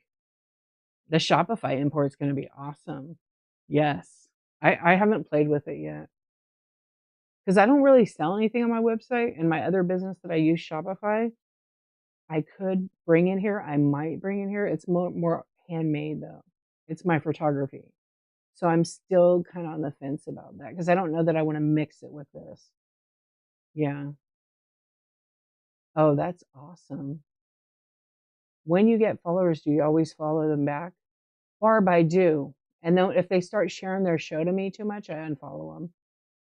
Yeah, I unfollow them. I don't block them. I just I'm able to tell. Sometimes I do this thing where I create an automated reply. So when they share the show, it sends a message to them and says, "Thank you for sharing your show, but you're probably going to get more benefit from sharing it to Instagram, Instagram stories, because most sellers that get the message are probably not going to come to your show." And it crowds up the mailbox. Just wrote something real sweet. And I've had like 3 guys get offended. Yeah, and get mad and block me. You wish they had, I know, maybe one day they will. I think one day they will, because I'm always like, I'm part of this group called Community Hosts, and every month we do a chat show. So my topic this month is shipping, because shipping is the number one thing that buyers and sellers want to know about. So I'll be doing my show. Ooh, I don't know what day. Next week or the week after? Maybe next week. 13. Oh, might be. No, that's 12. I do it on Tuesday. I don't know. Next week or the week after, I'll be doing shipping. It's marked in there if you see it. And there's this form that I use and I fill out, and then I give them information, and then it goes to their departments. And then in those departments, they be like, "Oh yeah, this we gotta fix. We gotta fix this. We gotta fix this." Right? Yeah. So Barb, it just most of the time, yes, but if they do like send me any trash in the mail, what's up? What are you doing, Red Chat? How are you? You have a ton of YouTube videos that would be helpful. Yeah, I do, and I have a bunch more. I'm actually putting up probably this week. I actually what I did is I put them up and I scheduled them. I just got to go in and edit. Oh, sweet! It's perfect time for shipping, but need lots of other kinds of help. One thing at a time. You come on this app and you got to learn. Like everybody learns. Not everybody. There's nobody that knows literally everything. I actually I had the opportunity when I went to the seller summit. I got to meet the co-founder, the CEO of Whatnot, and that was my goal. I wanted to meet him. He was so nice. I Thanks to Nurse Sarah, I'll never forget it, because she went to a thing and knew him, and she knew I wanted to meet him. And it wasn't like a fangirl thing. It was just like I just wanted to meet and say thanks. And I wanted to tell him I've been on the app for 704 days and how much I love Whatnot. And so I did, and I saw her, and she was like under the table, "Get up right here." And so I went and then talked to him, and then I was able to talk to him about thrift shop cards, and it was just so cool. And I got a picture with him, but he's the main guy, and then he has the other co-founder and the other people in the beginning, but they can't know everything. That's why they hire all these other people to run in these different positions. But every single employee at Whatnot that I met that is part of community host program, to engineering, to the chief product officer, like the main people, Andy, the marketing, VP of marketing, the people at Whatnot, the vibe. I'm sure their work-life balance is probably crazy, because that's how you become successful and grow. It was so amazing. The energy that every person pushed off to you was like a vibe on its own. And I'm not saying that because I'm in the community host program or anything like that. I'm like, as people, I loved freaking being there. And the energy it inspired you. It made you excited. And it was like, okay, you learn from other sellers too that you talk to there about shipping, about, how to work a room, how to grow your business. And it was just like really like changing. Yeah. So everybody starts at different level. There are sellers that were like brand new sellers, to sellers who were making, $250 million a year on this app. $250 million a year on this app, or 200, yeah, 225, something like that. But a lot, over 200 million. You want to know what they do? Ripping basketball cards, ripping packs of basketball cards. 200 million. Pretty crazy. Yeah, you always learn something new. I learn something new every day from random sellers. Yep. And I know a lot of stuff about Whatnot, but like I'll be watching chat shows all the time because I want to. Maybe there's something I didn't know. I learned something new the other day. I was like, oh, I didn't know that. So can't know everything.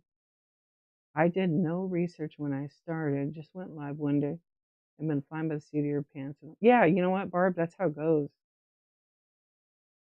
Massive, and Whatnot moves fast, super, super, super fast. Like they'll give us all this stuff. They'll update the app, and then one little thing might not work properly, and they'll take it away. They'll take it away. Yeah. Like there was this thing on the app. I was on it one day and I was like, oh my gosh, I love this. So it was under the community tab and there was a little scrolling thing and you could see all the community host shows for that topic. We don't get our shows promoted by Whatnot. We used to, just our chat show that we do for them. So once a month, there's about 30, I think there's about 30 or 32 community hosts in various categories. And so I'm in the estate sale category, but I could talk about Whatnot for any kind of product. And they used to have a tab, and I was like, I went in, we have like a group, and I'd be like, I love the tab for the community host because then people know who's like kind of part of that Whatnot scene, knowing that these folks have been hand selected by Whatnot because Whatnot sees what they're doing, they see their numbers, you know what I mean? So they know that the people know what they're talking about. And they trust us to do the right thing. And but then the next minute, I kid you not, I found it and I was like, this is so cool.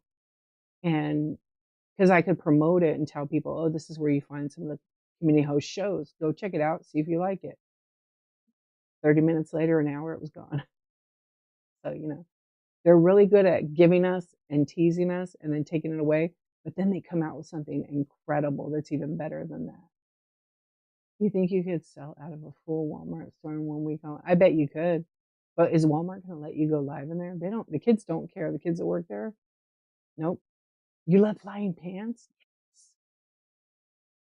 Yes. A lot. Okay, so there's a lady on Whatnot. I haven't seen her in a while because a lot of times you got to bookmark the show for them to come back in your algorithm, even if you follow somebody. Um, she would go live in like bougie department stores, and I haven't seen her in a while. She did pretty good. She never asked for permission. She just did it. She was in like Gucci and Coach one day. And I was like, girl, that's amazing. Because there's not always like, there's people, they can't get out. They might not have a car. They might be disabled. They might have mental health challenges. They might be a caretaker for their parent or their kid. We don't know everybody's story. And Whatnot is a perfect place for them because maybe they're lonely and they want to engage in somebody shopping for them, that personal shopper, that buying experience. If you're providing top tier, they're going to trust you and shop with you. So this lady goes to TJ Maxx. She goes to Coach. She goes to like all these stores. I just haven't seen her on in a while. Let's see if I find her. Oh yeah, Ladies Gallery, that's her name. Yeah, she goes to Marc Jacobs. She's on today. Coach. And she sold almost 19,000 items. And she's great. She uses a gimbal, so it's good steady cam. But seriously, some stores don't want you in there, but it seems like some stores she doesn't ask. Yeah, every product has, yeah, that's right. Some stores do forbid the filming.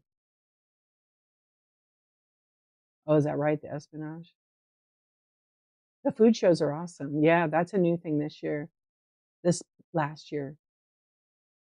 And I like try to look out for interviews for Grant LaFontaine. He is the CEO of Whatnot and a co-founder. So the other one is Logan Head, I think is his last name. Yeah. So I look for the interviews, and they always drop a little bit of clues on what Whatnot's going to be doing. Yep, they do it all the time. There's actually a really good podcast.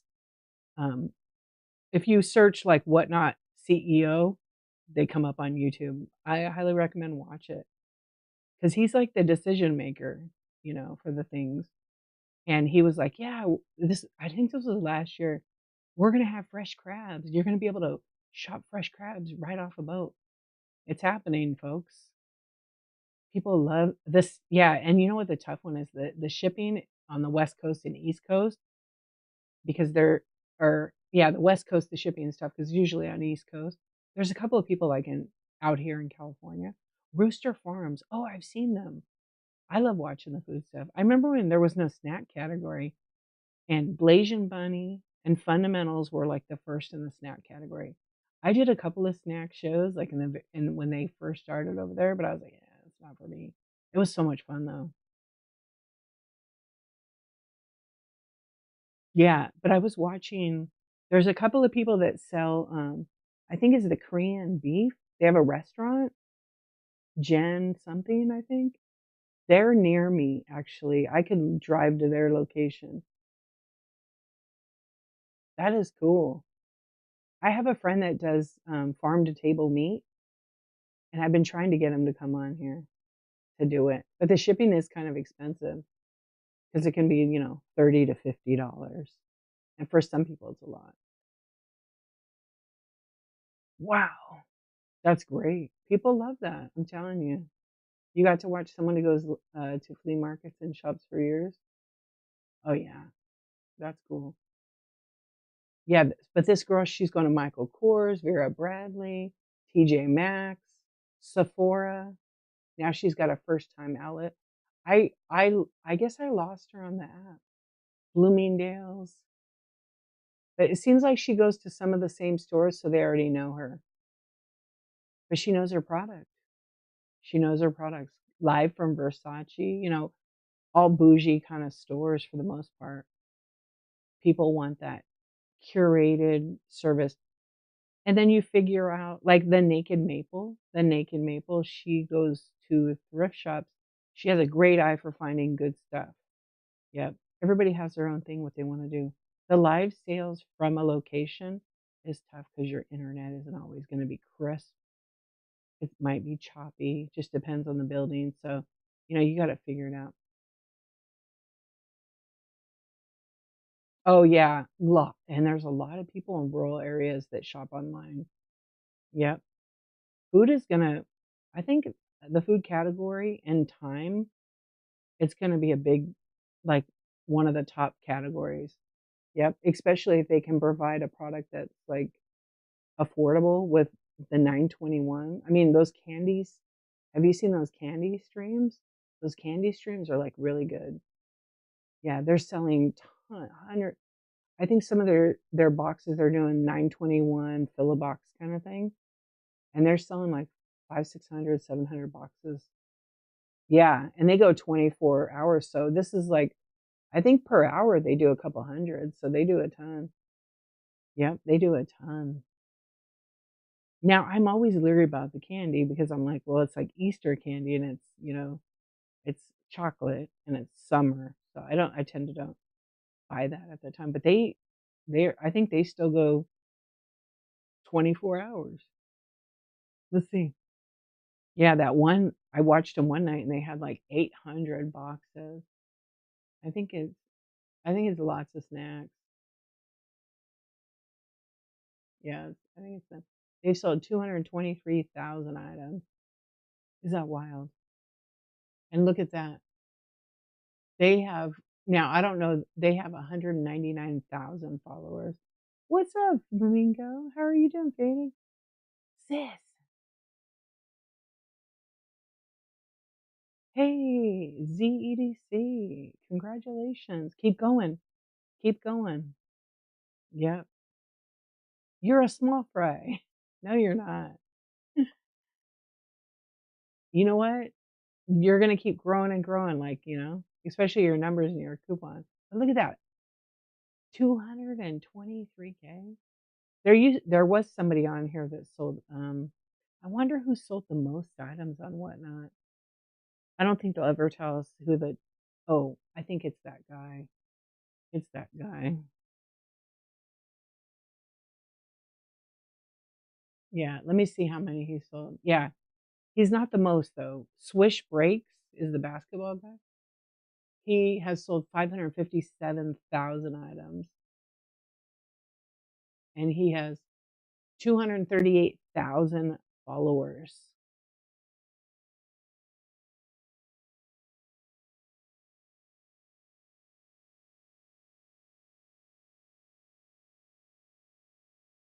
What is this other person's name? I can catch the top guy by Christmas. Yeah, you can. Yeah, you can. Do you think these huge snack sellers hurt the businesses like Fundamentals, Amy Jo, Sugar Hill? Do I think they do? Well, I don't think so. I don't. I think there's room for everybody.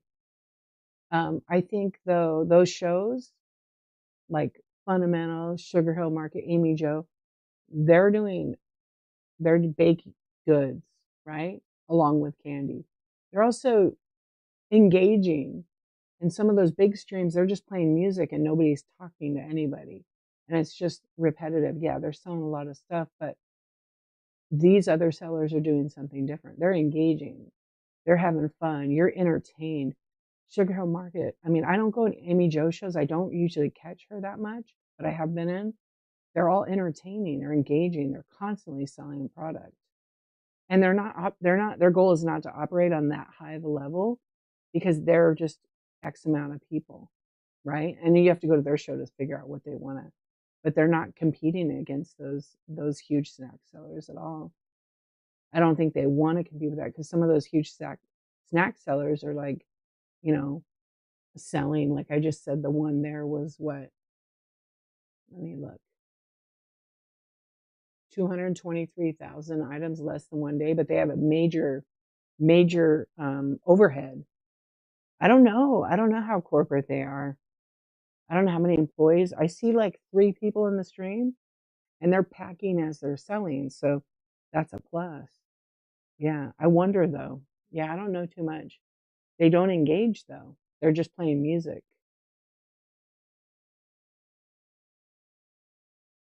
They're playing that carnival music. Yeah, like right now they're on. I don't know how long they've been on. They usually go 24 and they're on box number 114, but they've sold 127. So those 13 extra items are their giveaways. 100%. There's so many companies that I personally know that I've sent my link to for a seller. I'm like, you guys need a department. So it was funny. A few of them have called me and been like, can you come explain that whatnot thing for us? So one of them, I'm going to help them get set up. They haven't signed up yet, but they're going to. They're like, yeah, we think we should. And another one is a huge multi-million dollar beauty company, but they really don't sell to the public. They sell to professionals, but they have another brand they want to put, but they're still like, that means we have to hire people to do whatnot. They're like, can you cut? No, I don't want to do that. That's not my thing. Yeah. It is fascinating to watch. I agree. But like Goodwill's on here, Savers is on here, Timu is on here. QVC is probably going to come on here, you guys. Home Shopping Network. Is it going to happen? But here's the thing. Yes, they're going to show up, but people like that personal connection. And if they turn over employees as fast as, the water goes on, yes, absolutely, it counts. It's the most important. Yep. Multi-dollar. That's true. But that's why we don't need to worry about what other people are doing. Watch and learn and then figure out what works for you. But also, you don't always have to watch people. You got to just go for it yourself. And sometimes you're not going to, like, you could run 50 items for 2 or 3 hours. You sell nothing. Keep up a good attitude. Keep going. Try something different. Switch it up. Maybe your product isn't in demand. Maybe that buyer hasn't hit your show. There's so many things. You just got to try. I know when I started my first show, I had 9 people. I sold $76 worth of stuff. Doesn't mean I profited a bunch, but I was excited. I was hooked on whatnot. And then I was trying to find different things because I did estate sales. And then I was like, oh, I'm just going to do vintage. And then I went vintage category because it was just new. Yep. 3 more sleeps. Oh, are you headed over? Or is Sandy coming to you? Yes. Nice. Oh, that'll be good. Oh, it's because your meetup, right? Oh my gosh. Shop happy. What's up, sis? Good morning. We just been having the best talk tonight. It's been nice. Yeah. And my thumbnail says how to sell. There's my thumbnail. I drew it myself. Yep. How are you doing? Yeah. Oh, you're up. You get up early? I know. All the fam is here. I love it. I wanted to look at that other seller. I can't think of their name. Oh, event. Okay, there was a seller. I think they sold 1 million items on Whatnot. So I don't know if you're still here. Discount 1 million items. They were going 24/7. They have a 1 million square foot warehouse. 1 million. They sold 1 million items. You guys can look for yourself. They still have shows, but not like they were. Right there, that username. 1 million items. I don't think they've sold the most. I think there's someone else that sold more. No, Funko Pops, individual Funko collectibles. Yep, no case packs. You think, oh, case packs for the most sold? I don't think so. Yeah, they have a 1 million square foot facility.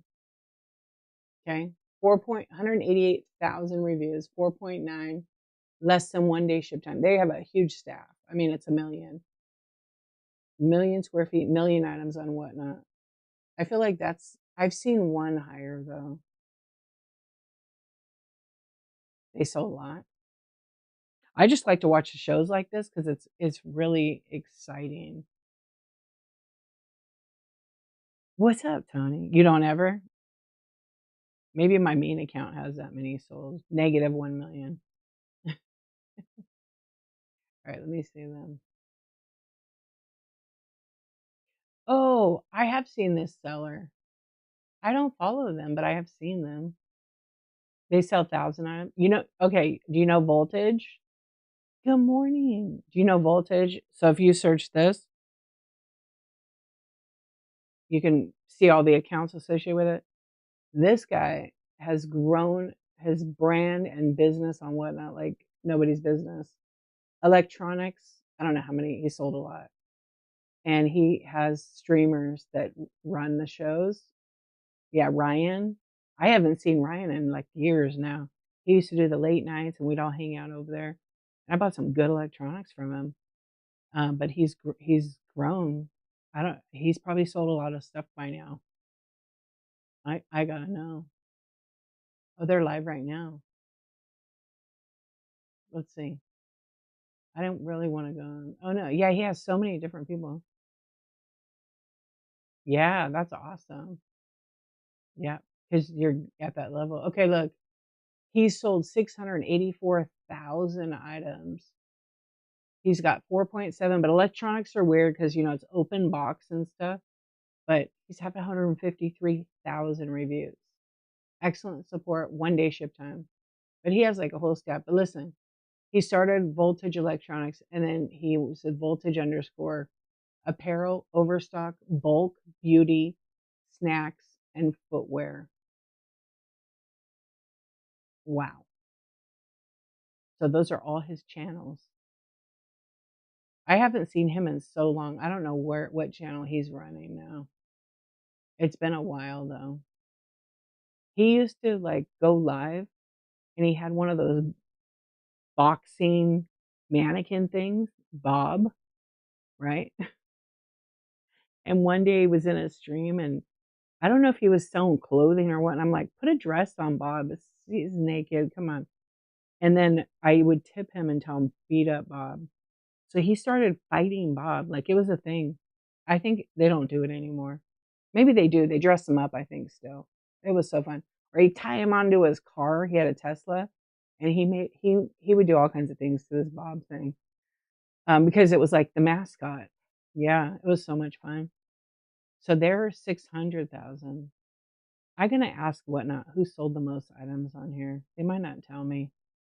1 million is the one I've seen, but I think there's one person that has, I think, 2 million. See what we do with our spare time on Whatnot.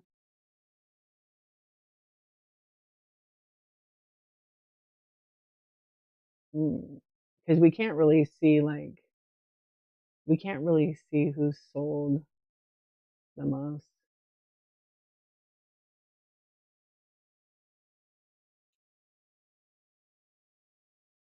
Oh, there's that Mr. Beast guy. He has the most followers. The guy 000. Oh, they got rid of his account. No, no longer active. Okay. Yeah, I'm a me, myself, and I seller right now, but you never know what the future holds. You just never know. Yep. Just do your thing, and everybody that starts selling usually starts with like 0 followers and very little inventory. It's just the way it is. And then you decide what you want to do. I mean, if you look at Whatnot, what categories are popular, you don't have to be in that category. But even if those popular categories like women's contemporary or sports cards, non-sports cards, Pokemon games, those are all like top categories. And you don't you have to know that even if you go in those categories, you still got to put a ton of work in, ton of it, a ton of work. Like the most popular category right now in this moment is trading card games, Pokemon, Magic the Gathering. There's 8,600 viewers in those streams. I'm on day number 704. Can you believe that, Happy? And then, within those, Pokemon is the number one. 7,500 buyers or shoppers are in the Pokemon, and then it drops down to 433 in One Piece. So does that mean you should have Pokemon shows? Do one, try it out. Then it goes women's fashion is super popular. Sports cards 4,500, women's fashion 6,300. Electronics used to be way down there. People like to shop for electronics on Whatnot at night. The shows are crazy and they're fun. 2,700. And then coins and money and toys and hobbies have each coin is 2,100 and toys has about 1,600. Yes, I can because thank you. I do what I want when I want. Do it. Pokemon pins, but I refuse to have a card. I'll do a Pokemon card show. I'm gonna do one next week with some dope ass vintage Pokemon. No, Whatnot has a whole card side. Yep. Whatnot has a whole card thing. We don't talk about anything but Whatnot. What about video games? Well, you want to know, you can look yourself. I'll show you. I'll tell you. So if you go on the app to where it says categories, right? The little magnifier. If you go to the top, it says popular, right? Well, hold on. You can't see it. It says recommended, usually recommended, then it says popular. If you click on popular, it'll show you the number one. Isn't Drip Vault jewelry? Oh no, Drip Vault. I know who Drip Vault is. No, there's another one. I mixed him up. Yeah, let's see what they got over there. Yeah, isn't he the guy that was like homeless in New York? Yeah, that is him. I know who it is. I like him too. Yeah, I remember. I haven't seen him in a long time. But he comes on, and doesn't he come on in the middle of the night still? That's all right, Sniper Boy. Sniper Boy. I'm telling you, keep doing it. Keep doing it. Find a time. Find a time. Just do it. Yep. I've been on the app for 4 years. I love when I see someone become successful in their own way and just start. Don't think you need to have 500 people in your stream.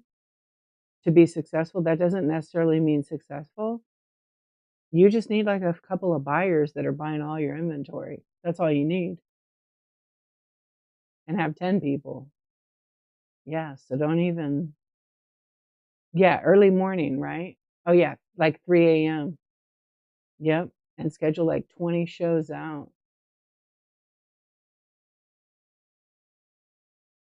Yeah, and you can choose to have it like, I have 900 plus items in my buy it now. People can search by the keyword because I list like you're supposed to list. Yep, and it takes me less time. I mean, I usually could get like 100 to 200 listings per hour if I list on the browser. I rarely list on app. Yep, it's just faster. Yeah, 10 streamers is good. Yep. Amen. I can have 10 people and rock the register. Heck yeah. Yep. Some of my best shows, I've had like 5 people in my shows. And they all buy and buy it out. They hit the bin. Yep. I like and sometimes people just hit the bin when I'm not live. And then I wake up, I check whatnot um, at 7 o'clock with some coffee, and I'm like, all right, let's do it. I had 2 orders from this afternoon after I already shipped today. That's really good. 8 months, 610, good to go. I never really I joined Whatnot for Endgame. I didn't join Whatnot to do 1,000 sales. I never even cared. I never even cared. It's a cool goal, but like I was like, okay, so I'm gonna get instant payout. It wasn't really a big deal for me. I hit it in about 6 weeks. Heck yeah, keep going. I know some people that have been on the app for like 4 years and they have 600 or 300. It's just, and I have a few friends, I was surprised they've been on the app for a long time, but because their item's so custom, they're like creating like handmade item. And so they have a more expensive item, but they just sell at a different pace, but they're okay with that. Yep, you just need a couple people. That is it. That is it. Who in here is a new seller that wants to get their whatnot going? Put a Y in here.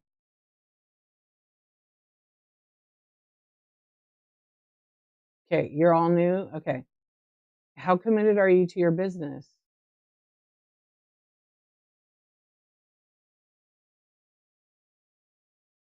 How committed are you to growing a business? 100%? 10%? Okay, 1, 2, 3, 4, 5, 6. Okay, 97. See this person right here I'm tagging? This is my sis Shop Happy 2019.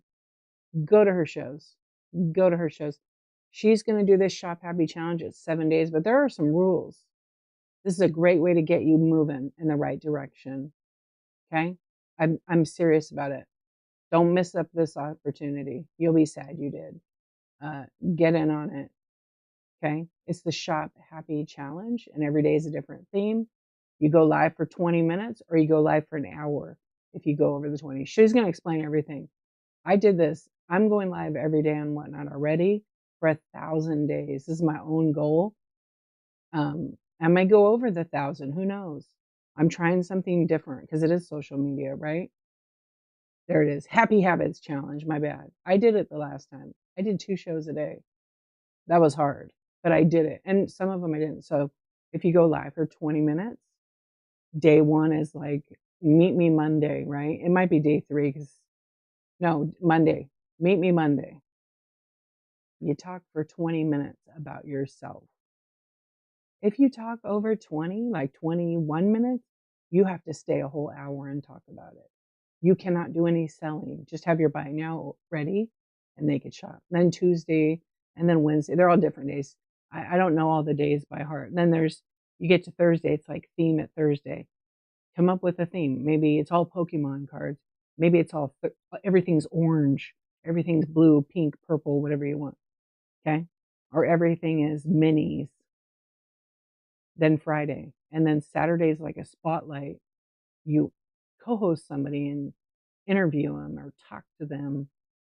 And you could do 20 minutes or you could do an hour. I think you have to do an hour for that one because you're gonna need time. And then Sunday is like your sell it Sunday. Sell all the things. It's just to put you consistent, get some sales, but also there's like last time there's like 200 people doing it, right? Okay, there you go. So go to it. You're very welcome. 269 said yes. If you want to get pushing, this is what community is, this is what support is. But don't think you could come in and change the rules, change the thumbnail, be a flake and raid out at 12 minutes because everybody's watching and then you won't get to do it again. And I'm telling you, you don't want to mess this up. It's very good. Yep. I want to do it again, but I can't, I haven't committed yet. It's not an excuse, but it's a busy week that week. My kid's going to be graduating from school on the day of like towards the end. I mean, I could probably do 20 minutes, but we have to do pictures and all these things on the day. So I don't even know how the energy to me, I'll be needing a nap. Oh yeah. Yeah, I'm so excited. But I did it. When did we do it? This year? Or when did we do it, Shop Happy? I forgot. It was in November. Yeah, wow. It was like the 7th or something, right? If you guys want to see what that looks like on my YouTube channel, I have it every day on there. Wow. Is it? Wow. Yeah, because you did it before, but I wasn't in that one. I always it's and the rule is like if you do one of the shows and then you're done and you finish your show in 20 minutes, you raid somebody else who's doing the Happy Habits challenge. It's a lot of fun. Yep. And there were some sellers that went to like everybody's show and wrote a positive comment in it. Yep. I mean, I started doing it every day. I went on everyone's show and I wrote like, you could do this. I wrote really nice little thing on everybody's. And then other people, I think maybe saw it or took it upon themselves and started doing it too. So it was really like so much fun. And it was 269 people every day I had to do that. And it wasn't cut and paste. Like I was literally typing it in. Yeah. But Whatnot, you're your own boss. But yeah, if you guys want to get your Whatnot pushing and get some inspiration, because there's a lot of people you'll watch and learn from and be like, I love what they did. I want to do that. Or, oh, I don't like that. I definitely don't want to do that. So you'll learn everything. Yeah, but go Friday to her show, bookmark it. And then when you go in there, say, your sis sent me. Yeah.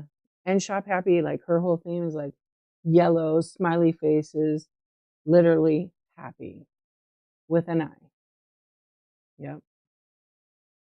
But like that's a community, you build it. Oh yeah. I love when I get a package and they put effort into sending it. I bought from Shop Happy's Buy It Now. I literally when I get her package, I'm always like smiling. When I get a package, I'm like, "Oh, look at this. It's all smiley faces." I just love it. When I get thrift shop cards, that makes me happy too. Actually, I just got some new cards. I got Leslie's Philly John card. I love that card. And I got oh, I cut my hand.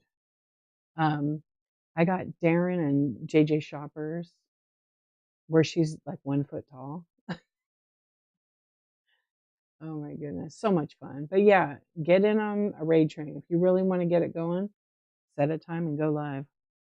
Don't ask for permission, just do it. Right? So I think we're gonna raid. I think we're gonna raid. I think I should go to bed. I'm not tired. This is insomnia. You saved the stickers? You're very welcome. You know what? One day I got like 25 stickers on my box. Thank you for your order from Whatnot. It said Whatnot all over it. And I was like, people, no. So I don't put a bunch of stickers. I never use fragile or caution. They were all cute stickers. I usually put one. It's a pussycat and it says thank you. I have like my own coupon code stickers I had made from natural state of high. Yeah, I never accepted a raid train. I'm not good with being on time. No, me personally, when I started Whatnot, I did a handful of them and I saw how much work they were. I did my own raid train. I'm like, yeah, no, I don't need to do a raid train. I can for fun, but I'll do the kind that are like community driven that support other sellers. I like to do those. I'm already on my own crazy challenge. Who decides they want to go live every day for 365 days? Anyone? Mm-mm. Go live 365 days. I did it. And I went through like the hardest thing in my life doing that. And I just still continued to push. So, yeah, I can go live and I can talk, but that's a lot to go live every freaking day. Yeah, I showed up when my whole world was falling apart. And sometimes you have to leave that stuff. It doesn't mean I don't care. And I had my biggest thing when I started on this app was to create a safe space for everyone. No BS, no drama. I will kick you out. I don't want drama in my stream. Yeah, I know. You have to be, especially when you're wrapping, packing, shipping, selling. Yep, day in, day out. I had a lot of days like that. My first few years were like that, every day selling. But I do love the community. I do love Whatnot. I may not work for Whatnot yet, but I'm here because I love the community of Whatnot. Yeah. And look, when I started, I didn't know much about. I knew a lot of tech stuff, but then the app. My first show, you would swipe out, and your show was over. There was no going back in that stream on your phone. I learned, and a lot of people didn't know this. I learned that if I go to desktop, I could restart my show, but most people use the app.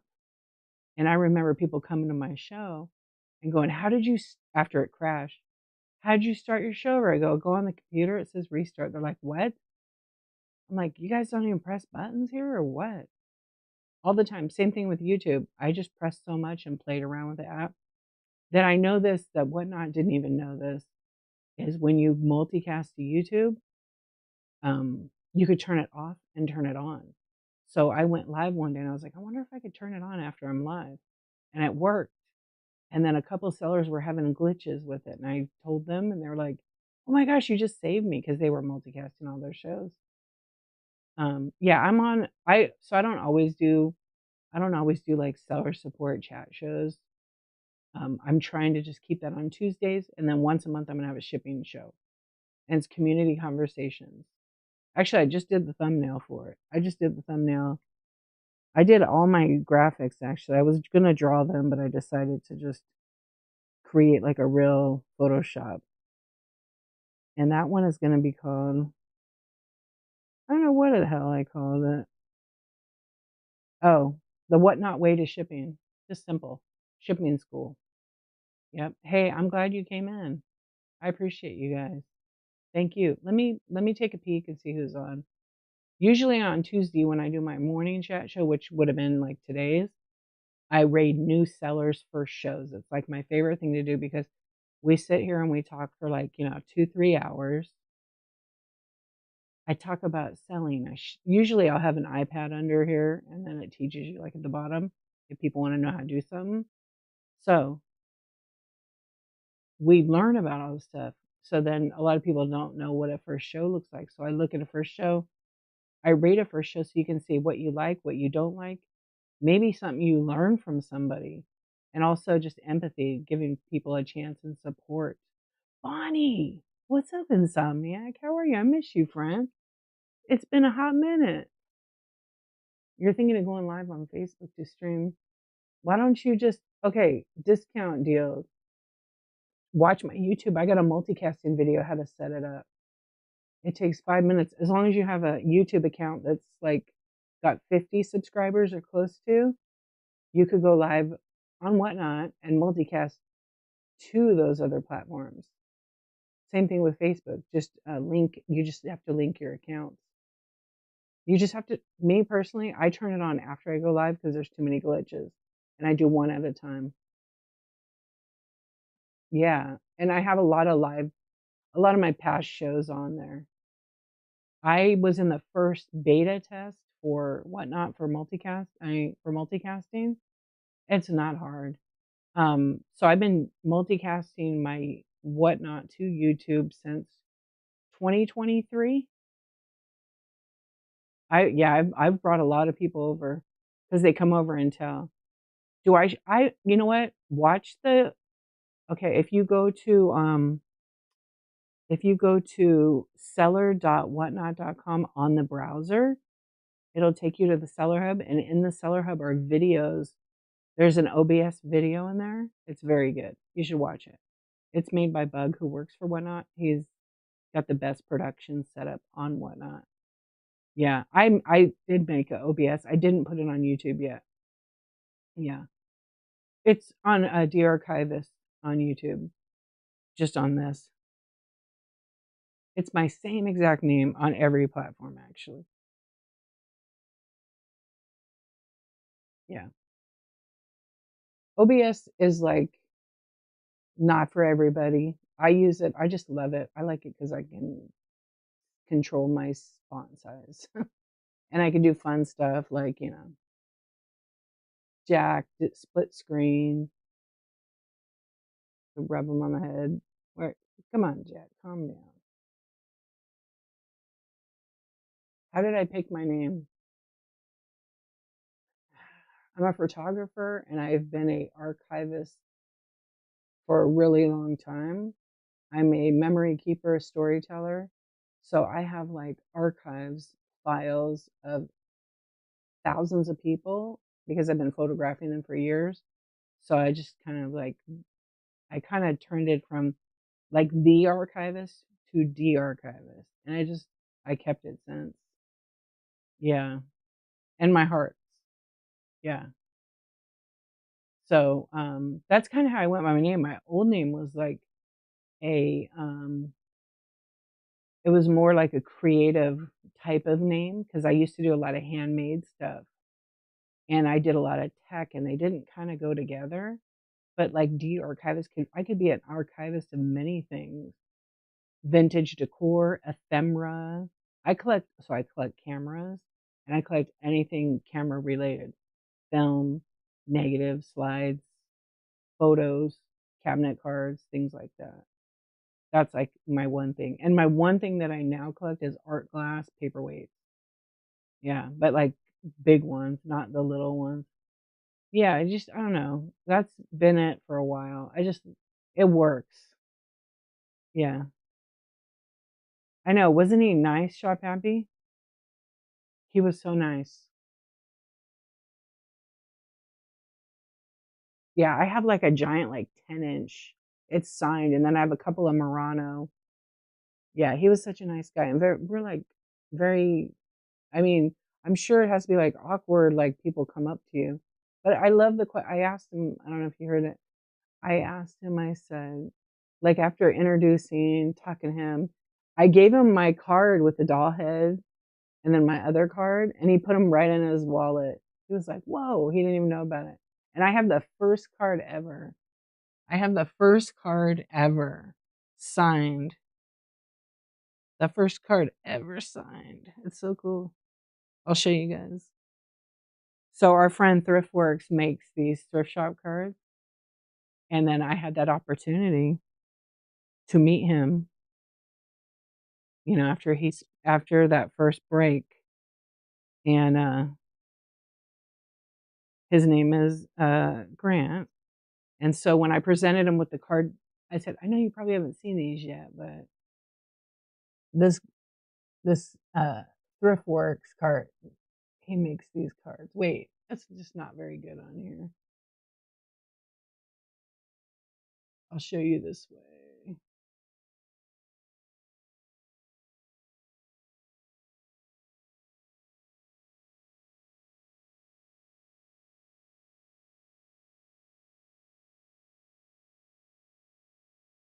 So this is the founder's card. So hey, good luck. Thank you. Nice coming in. I'm glad you came in to chat. Yeah, I'm late tonight, but this is the founder's card. This is the 2 co-founders. This is a special. So Grant signed the very first one. He was like, honestly, he was like a kid who just saw his first card ever. He was blown away. And then he signed it, and then he was totally cool. He was like just giddy about it. It was very cute and sincere and like so genuine. So it's gonna be full circle because I will eventually one day meet Logan. He can sign this. And everybody's like, "Oh, you're gonna sell your card?" I'm like, "Personal collection. Nope, nope. But you can get your own. You can get your own. You can get your own card." I just got another one of these, so I'm ready. I also got a couple of the people to sign them. I got this card. I don't think anybody has this card. This is the community team. So this is Kiyomi, Kenny, and Casey, and they all signed it. How cool is that one, Shabavi? And they not and Kiyomi, when I asked her, they didn't even see the card before. I was like, "I'm sorry you can't have it, but I'll get you guys one." I'm like, "Darren, what?" And then Kenny didn't bring his card, so he's gonna have a stream. But it's just the fun of it. So these, if you guys didn't know, these are thrift shop cards. Okay, he's a seller. I'm gonna tag him right now. If you want to get your own card made, you could sell them in your stream and make money. They're a great marketing tool. They're also a great way to make some extra money.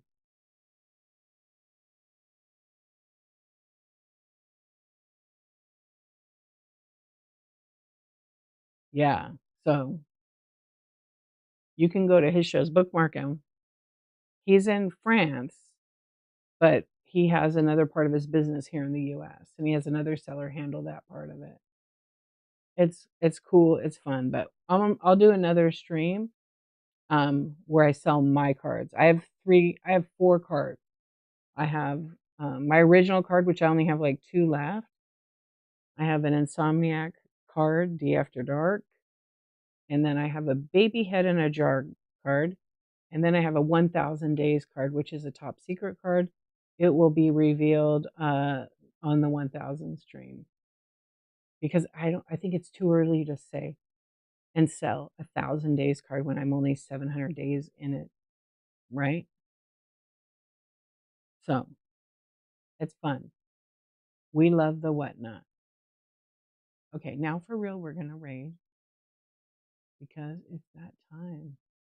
So let me just peek. Let me see if there's a first show because tonight's been fun. Hello. I know I love the cards so much. All right, let's take a look. Oh my gosh, I just saw this show and I was like, "Whoa, what in the heck?" And it was they when you search for first show, it says top products, and I go down and it says choice of one vintage Chippendales. I was like, "Wait, what? What kind of show are we rating?" What's up, Mandy? Hello. Yeah, we're going to Chippendales, everybody. Get ready. No, we're not. They're gonna get banned. All right, let me just peek. I like to find low count rooms and I like to find first shows.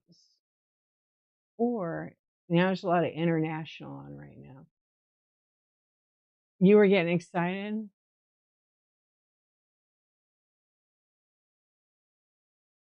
Oh my god, girl.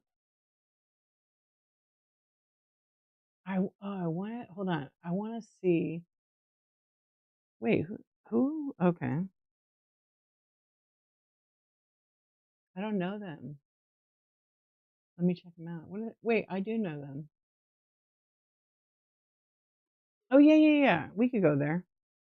Yeah, we absolutely can go there. Thank you. Thank you, sis. I know I didn't even mod anybody tonight. I know. Good to see you too. We're gonna raid. As you know, I should probably go to bed for like a minute. Don't you guys leave. Don't you guys leave. We're gonna go check out Salty Sis. Thank you guys so much. I appreciate you guys. Thanks for the tips. Thanks for the orders. I saw them come in on the on the other screen. I hope you guys have an amazing day.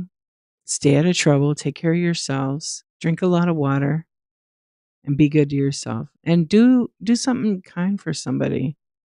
Doesn't mean you got to buy them anything. Doesn't mean you got to tip them. Compliments take you far. So when we go into this next stream, why don't you guys say something nice? Okay. If you're sleeping, you could just say Z's. But usually I drop eyeballs in the chat. Or I drop orange hearts. But you could drop any color heart you want. Friends, until next time, I will be on tonight. And today I have a Zoom call with my wonderful friend Lilac Bloom so we can plan the California meetup. Yo! Okay, let's go.